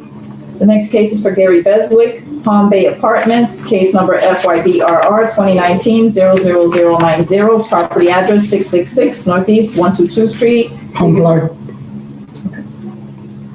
Go ahead. Comply. They complied? Okay, case dismissed. The next four cases are for property, real estate investment. Karen Jean Lewis is the officer. The property address is 13776 Northeast 11th Avenue. All cases were previously adjudicated with the abatement date of November 10th. The fine set for all four cases was $250. The case numbers are CEFLR 2020-00021, CEFOB 2020-00030, CEZCU 2020-00040, and CEZCU 2020-00052. Good afternoon, Code Compliance Officer Karen Jean Lewis. As of the final reinspection date, the violations listed still remain in non-compliance. When was that last visit? On the abatement day. Okay. Which is November the 10th, 2020. Yeah, not a visit, but you checked to make sure that they had or didn't have the business tax Correct, BTR. in the system. Okay. You know what kind of business this is? One of them is a hair salon, J&M Hair Clinic. That's for... Okay, I see it. Okay, and then the other one, it appears to be a restaurant. I'm not sure what they're doing. Okay, let me deal with the one that ends in 00021. Okay. Based on the unrebutted testimony of the city's code compliance officer and the evidence presented reflecting that the property has been out of compliance since the abatement date of November 10th, 2020, I find in favor of the city and ratify the fines accrued to date in the amount of $250 per day and assess costs in favor of the city. The said fine shall continue to run on a daily basis until there is compliance. On the second case, similarly, No business tax receipt, is that correct? Correct. Okay, based on the testimony, the unrebutted testimony of the city's code compliance officer, the photographs and other evidence, not photographs, there's no photographs, but the evidence presented showing that the property has been out of compliance since the abatement date of November 10th, 2020. I find in favor of the city and ratify the fines accrued to date in the amount of $250 and assess costs in favor of the city. The said fine shall continue to run on a daily basis until there is compliance.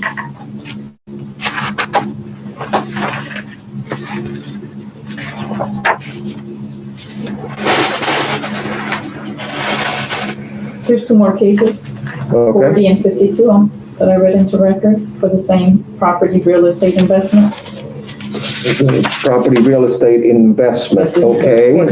44 and 45. Okay, the one that ends in 00040 is for a certificate of use for the hair salon, correct?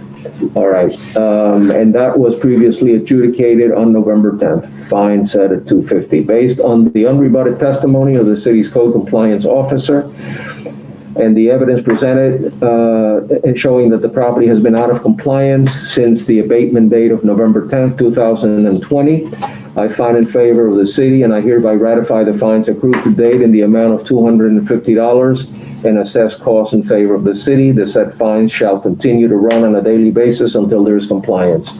Case number 2020-00052, based on the, and that's a certificate of use violation, based on the unrebutted testimony of the city's code compliance officer and the evidence presented showing that the property has been out of compliance since November 10th, 2020.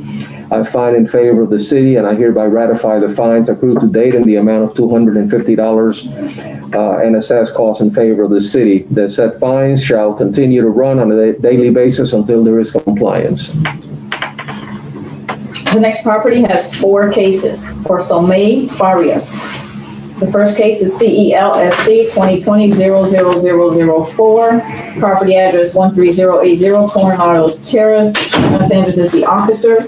The other case numbers is CEMHE 2020-00006, CEWWC 2020-00042, and CEWWC 2020-00043. We'll hear the one that ends in a 4 first. And that is about trees in the rear of the property that are overgrown. And if you have pictures, that would be great. Shanna Sanders, City of North Miami Code Compliance Officer. This is a new case for property address 13080 Coronado Terrace for failure to maintain the landscaping of the property. This was brought to my attention by the neighbor who sent in pictures and stated that the neighbor had an oak tree that was causing his pavers to break up and crack up in the rear of his property. I inspected the property on Friday, the 11th, was not able to observe any cracks in the pavement or I was not able to visibly see any roots that were growing up into his property. I was hoping, per my conversation with him and his conversation with our director, that he would log on to the meeting today. But you mean the neighbor? The neighbor, yes. I spoke with the neighbor on last week, sometime, I don't remember which day, I believe it was Monday. He then, in return, we made an appointment for me to come out on Friday to do an inspection, because the area that he's complaining about is in the rear of the property. Just to give you a little history, the house is vacant. I spoke to the property owner about a year ago about different violations that's been going on at the house. It is in need of repair, which which the other violations are referenced to. She's planning to demolish it, but doesn't have a demolition permit or anything on file. So I wanted to at least, push it forward with at least some of the cases. But for the landscaping, it's in the rear, so I couldn't see what was going on aside from the pictures that he showed me. So again, we set up an appointment for me to visit his property and see what I could see from his. I do have, this is what he sent photos of, stating that the neighbor's oak tree is causing to the rear of his house. Upon my inspection, the pavers have already been placed back down. Special Magistrate, if I can intervene, sorry. I did speak with the property owner. I actually took the initial complaint, and I think what the officer I'm hoping what she's trying to convey is that, as you can see in this photo, the gentleman was installing a driveway, and these are the pictures that were taken showing the roots before the pavers were installed.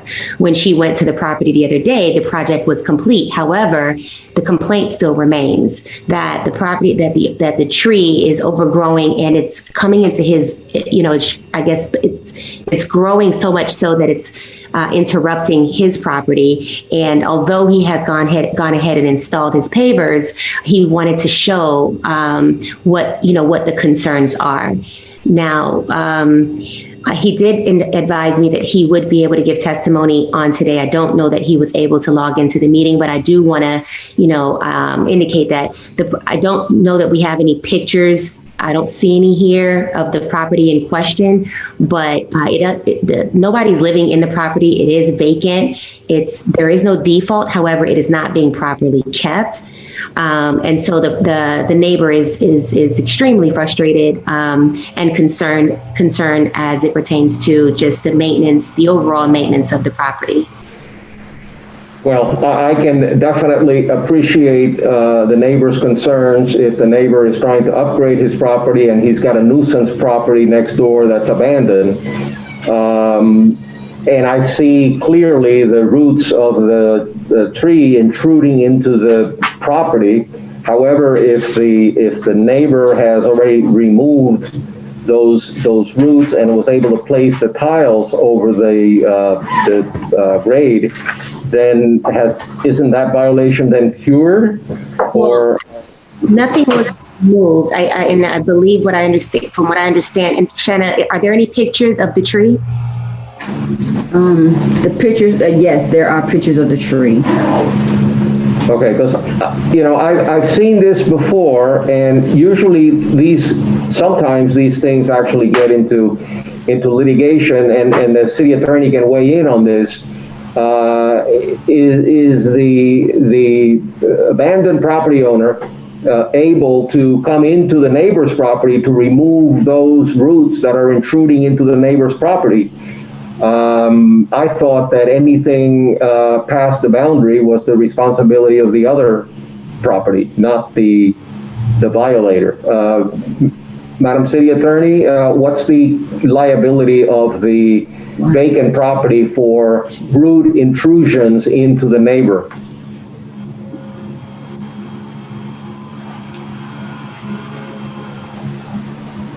I can't hear you. No, can't hear you. You're muted. Jennifer, we can't hear you. Well, while she's seeking to unmute, Jen, I think she had to probably sign out, sir, but I believe the property owner did state that he cleaned up his side. The violation still exists on the property, on the neighbor's side, though. And those are the pictures that I was attempting to try to show, that the violation and the cleanup on the lot next to him is what the concern is. Oh, I have no doubt that there are violations for other things within the property. I believe I've seen the pictures, but just on the issue of the roots that are in the other property, is there a violation for that, since the property owner next door, the vacant property, cannot possibly come into the neighbor's house to remove those roots from interfering and interfering in the setting of those tiles. You follow what I'm saying, Jennifer? Yes, can you hear me now? Yes. Can you hear me now? Yes. No? Yes. Okay. No, I concur with you, Your Honor. I believe that each neighbor is responsible for what is on their property line. If it's a matter of access, which is in, they could certainly, obtain access to remove the roots if they needed to, but ultimately, if the violation is on that property owner's property, it is on that property owner to come into compliance. Okay. So what do you want to do with the first violation involving the trees and when you say overgrown trees, I assume that much of the overgrown trees are on the violator's side of the property, correct? Do you have pictures showing trees that are overgrown? I'll be honest enough to say, upon inspection, I do have photos of what the property looks like. She has trimmed back from what's growing over, as well as the complainant has trimmed the majority of it, so it's not severely overgrown. For some reason it's not coming up on there, but as you can see here, this is what the property looks like from the rear. It's been cut, cleaned. So this is what it's looking like from the back of the house. Are those photos attached to the agenda? Yes, I uploaded them yesterday. So they're on the agenda. This is what it looks like here. Tell me where so I can put them on record. If you look, it's on the agenda. It's right up under where it says item number 46. The affidavit of service. It says affidavit of service. It has the. Are we talking about item number 46? And then there's photos right up under it. Are we talking about item number 46? It's the next, the third, fourth, fifth, sixth, all of those are the photos right up under it.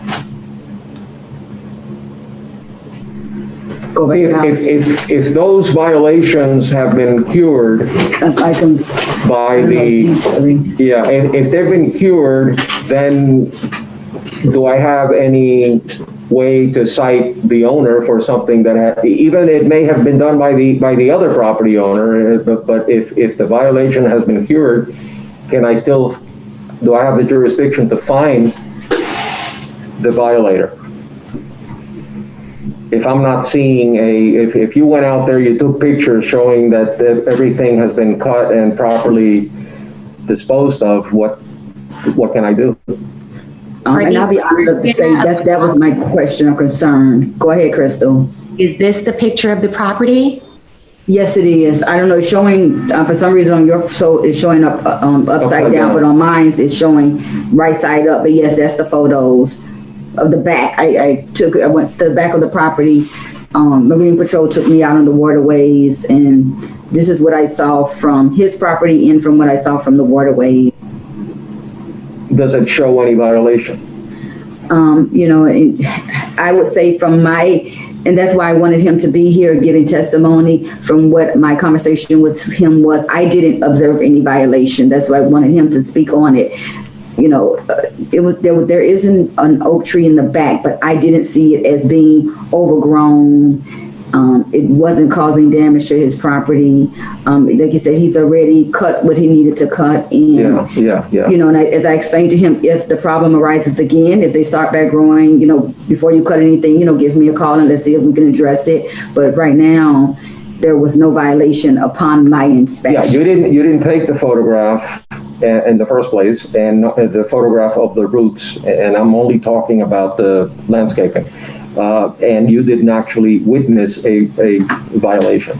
No. So I'm going to have to dismiss the first one based on lack of evidence, and it can certainly be brought back in the event that we have the same situation come up again. And I understand the frustration of the neighbor, and I'm sure that what he depicted was the condition, but he essentially cured it by removing it. So let's look at the case ending with the number 6, which is much more concerning, which infested with rats, rodents, and snakes. That's not good.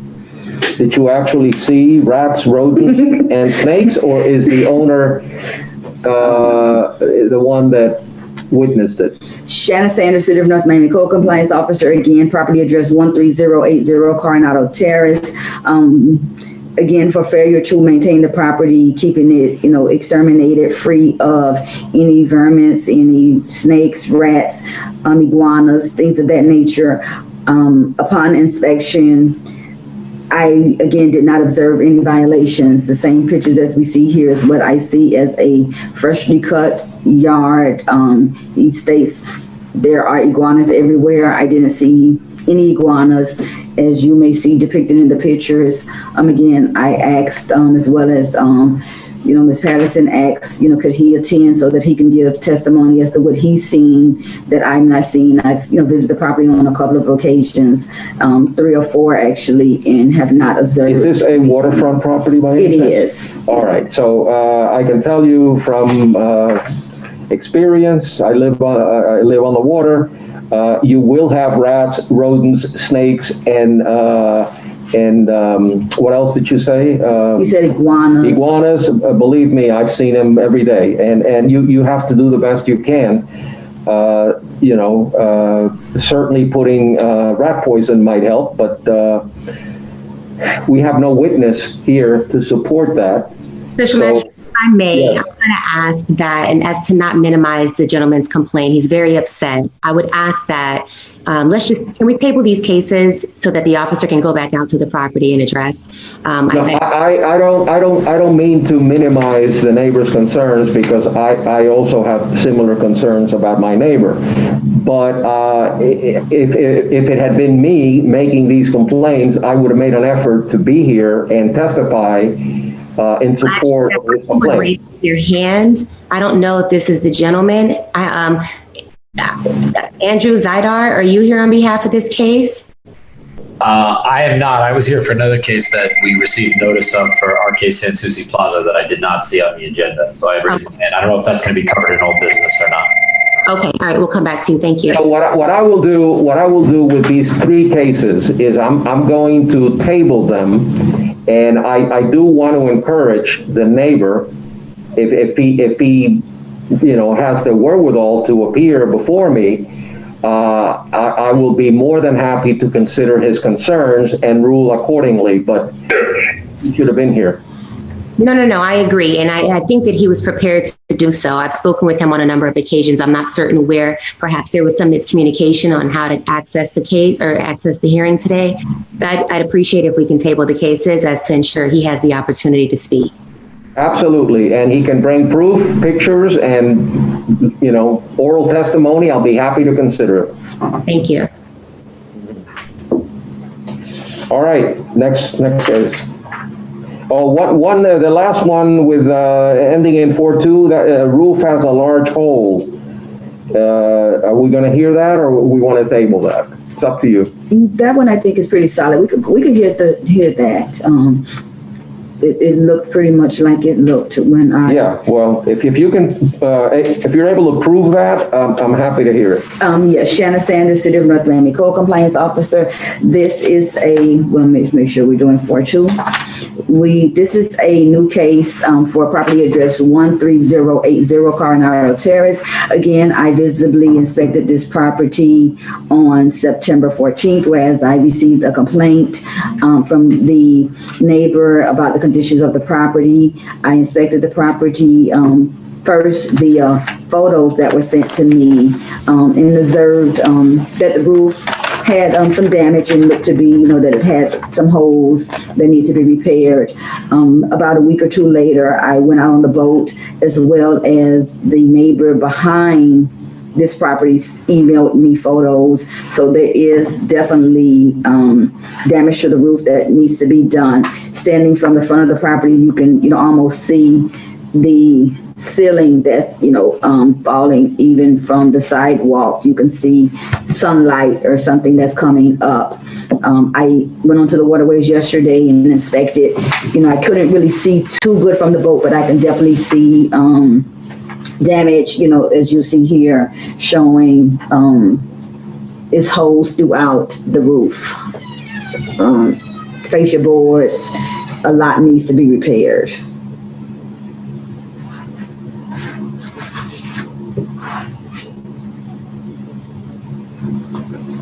Do you know who's been cutting the grass? I don't know. When I went to the property, actually, there was a gentleman there. He identified himself as the cousin. I tried to have a conversation with him, but, he stated, I'm just here as a cousin. I'm picking up the mail. I just maintain the outside. Speak to her about, any violations. I did call her and we spoke, over the telephone. And she, stated I would visit the property over the weekend, do what I need to do, things of that nature. But again, as of last Tuesday, and again, I went yesterday only because I had to go out on the waterways to see what I could see from the back. And the property was in the same condition, but I believe it was a gentleman who identified himself as the cousin. Is there a pool on the house? No, there is no pool. It looked like maybe it was something there at one time, but it looked like it was covered and now it's, fully grassed area in the back. All right. On the roof, I will find in favor of the city based on the unrebutted testimony of the city's code compliance officer and the photographs and evidence presented showing that a violation exists and proper notice having been given. I find in favor of the city, enter an adjudication and set a compliance date of 30 days. In the event of non-compliance, there will be a daily fine of $500 until the violation is abated. And then the last case, CEWWC 2020-00043 for the same property.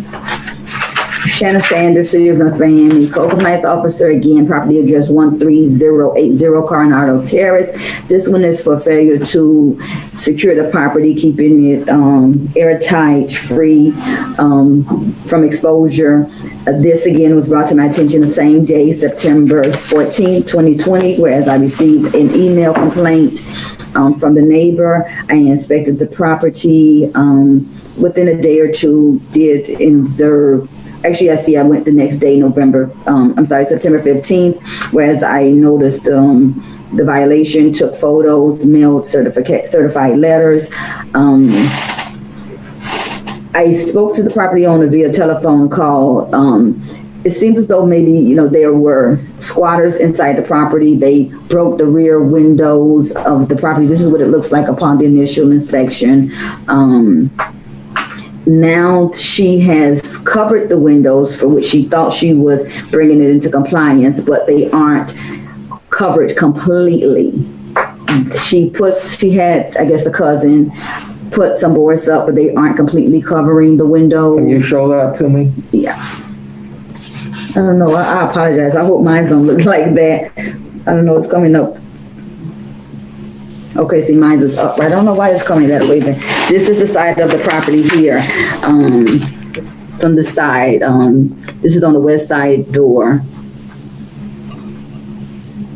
This is the rear of the property. As you see, she put boards up, but it doesn't fully cover the rear. Yeah. So, and that's not even legal, is it? No, she needs to properly cover, whereas it's fully covering the door.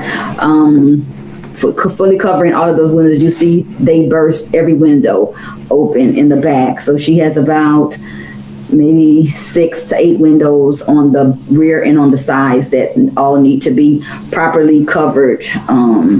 I'm sure if you went back there right now, you probably would find another 5 or 10 violations for sundry of other things. I went on the waterways yesterday with Marine Patrol, and this is what it looked like as of yesterday. And looks like this. I mean, yard cut and everything, but this is what at least the house looks like from the rear. Okay. So as to, what was the last number that 4-3. 4-3. Okay, as to 4-3, Based on the unrebutted testimony of the city's code compliance officer, the photographs and the evidence presented depicting that the cited violations exist and that proper notice has been given, I find in favor of the city enter an adjudication and set a compliance date of 30 days. In the event of non-compliance, there shall be a daily fine of $500 until the violation is abated. And this is as to the glass sliding doors and the windows and the wood panels that were put over the sliding glass doors and windows. That's what that violation is about. So, are we done? No, we have more. Magistrate, I have a gentleman, Andrew Zadar. I'm not sure if he was the property owner. We heard the cases earlier by the woman that owned the nail shop, I believe it was, in RK Plaza. She was the business owner. However, I just wanted to clarify, Mr. Zadar, are you the property owner? Yeah, I'm the property owner. I had received notice about case number FYBRR 2018-0003 being on today's agenda for 9:30 hearing. So, Ms. Special Magistrate, it appears we ratified the fines, but we didn't hear from the property owner, and he was on the call. The business owner was actually here with, who gave testimony on that case. All right, what was that? No, I wasn't. I happened to just be on here. No, like I said, I had received, this is about a 40-year recertification that is due for our property for the shopping center. Give me the number. Okay. Okay, but that was RK Sansusi. Yeah. There's Can you hear me? Yes. How you doing? This is Gary Bezic from the business department. I did receive your letter back in September when you asked for the 90 days extension. So I tabled the case. So it was removed from the agenda because. Oh, I did. We had received notice about it, the hearing being for. Yeah, it was removed. In September, you asked for 90 days. Correct. So now we'll actually take it in January. So I tabled the case. Okay, so do you have a new compliance date for that I don't know if you have it handy. If not, I can follow up with you. No, actually I tabled it, so it hasn't been heard, so it will go to next year. I didn't set any compliance date. It's not on the agenda. Okay, so we'll wait for further notice then? Yeah, but you asked for 90 days, so please, what we need is the report. Okay, yeah, we've already had the first inspection done by the engineer, and we're correcting the deficiencies now. Okay. Okay, thank you guys. Thank you. Bye. All right. So the next case is T-Mobile CEDCU 2020-00020, property address 13090 Northwest 7th Avenue. Shanna Sanders is the officer. Shannon Sanders, City of North Miami Code Compliance Officer, property address 13090 Northwest 7th Avenue for T-Mobile.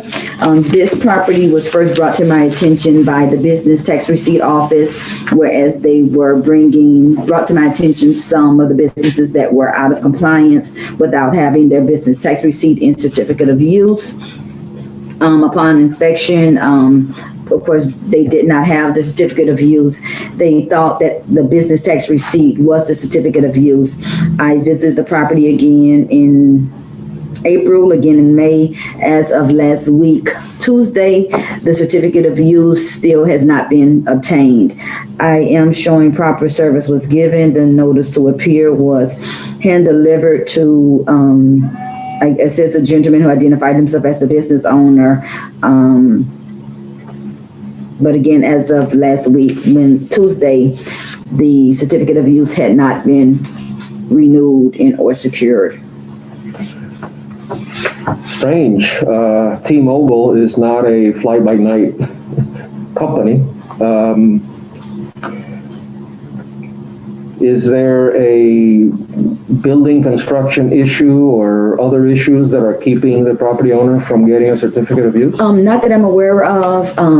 It seems as though the manager at the business that I spoke to seemed to have believed, and still somewhat believes, that the business tax receipt is certificate of use. Yes, and I explained that to him in detail. It used to be years ago, but now they're separated. So you have another certificate that you need to renew. He said that he would send it up to corporate and they would handle it. as of Tuesday. He stated, I sent it to corporate, I'll get back with you when they let me know what's what. And I'm assuming they have not gotten back with him. Maybe this will get their their attention. It's always corporate, but they should know better. They're a big company. Based on the unrebutted testimony of the city's code compliance officer and the evidence presented depicting that the violation still exists, proper notice having been given, I find in favor of the city and enter an adjudication setting an abatement compliance date of 30 days. In the event of non-compliance, there shall be a daily fine of $300 until the violation is abated. And the last case on the agenda is Juancito Francias, case number MHBIO 2020-00128. This is Gary Beswick's case, property 55 Northeast 130 Street. This was previously adjudicated with an abatement date of December 8th. The fine set was $250. Good afternoon, Gary Beswick for the City of North Miami Building Department. The property owner applied for the permit. So it's in the process now, it's in the zoning for review. So I'd like to table this case. Perfect. Thank you. Case tabled until further notice. And that concludes today's agenda. Great. Meeting is over. Adjourn. Here. Have a great day, everybody. So thank you.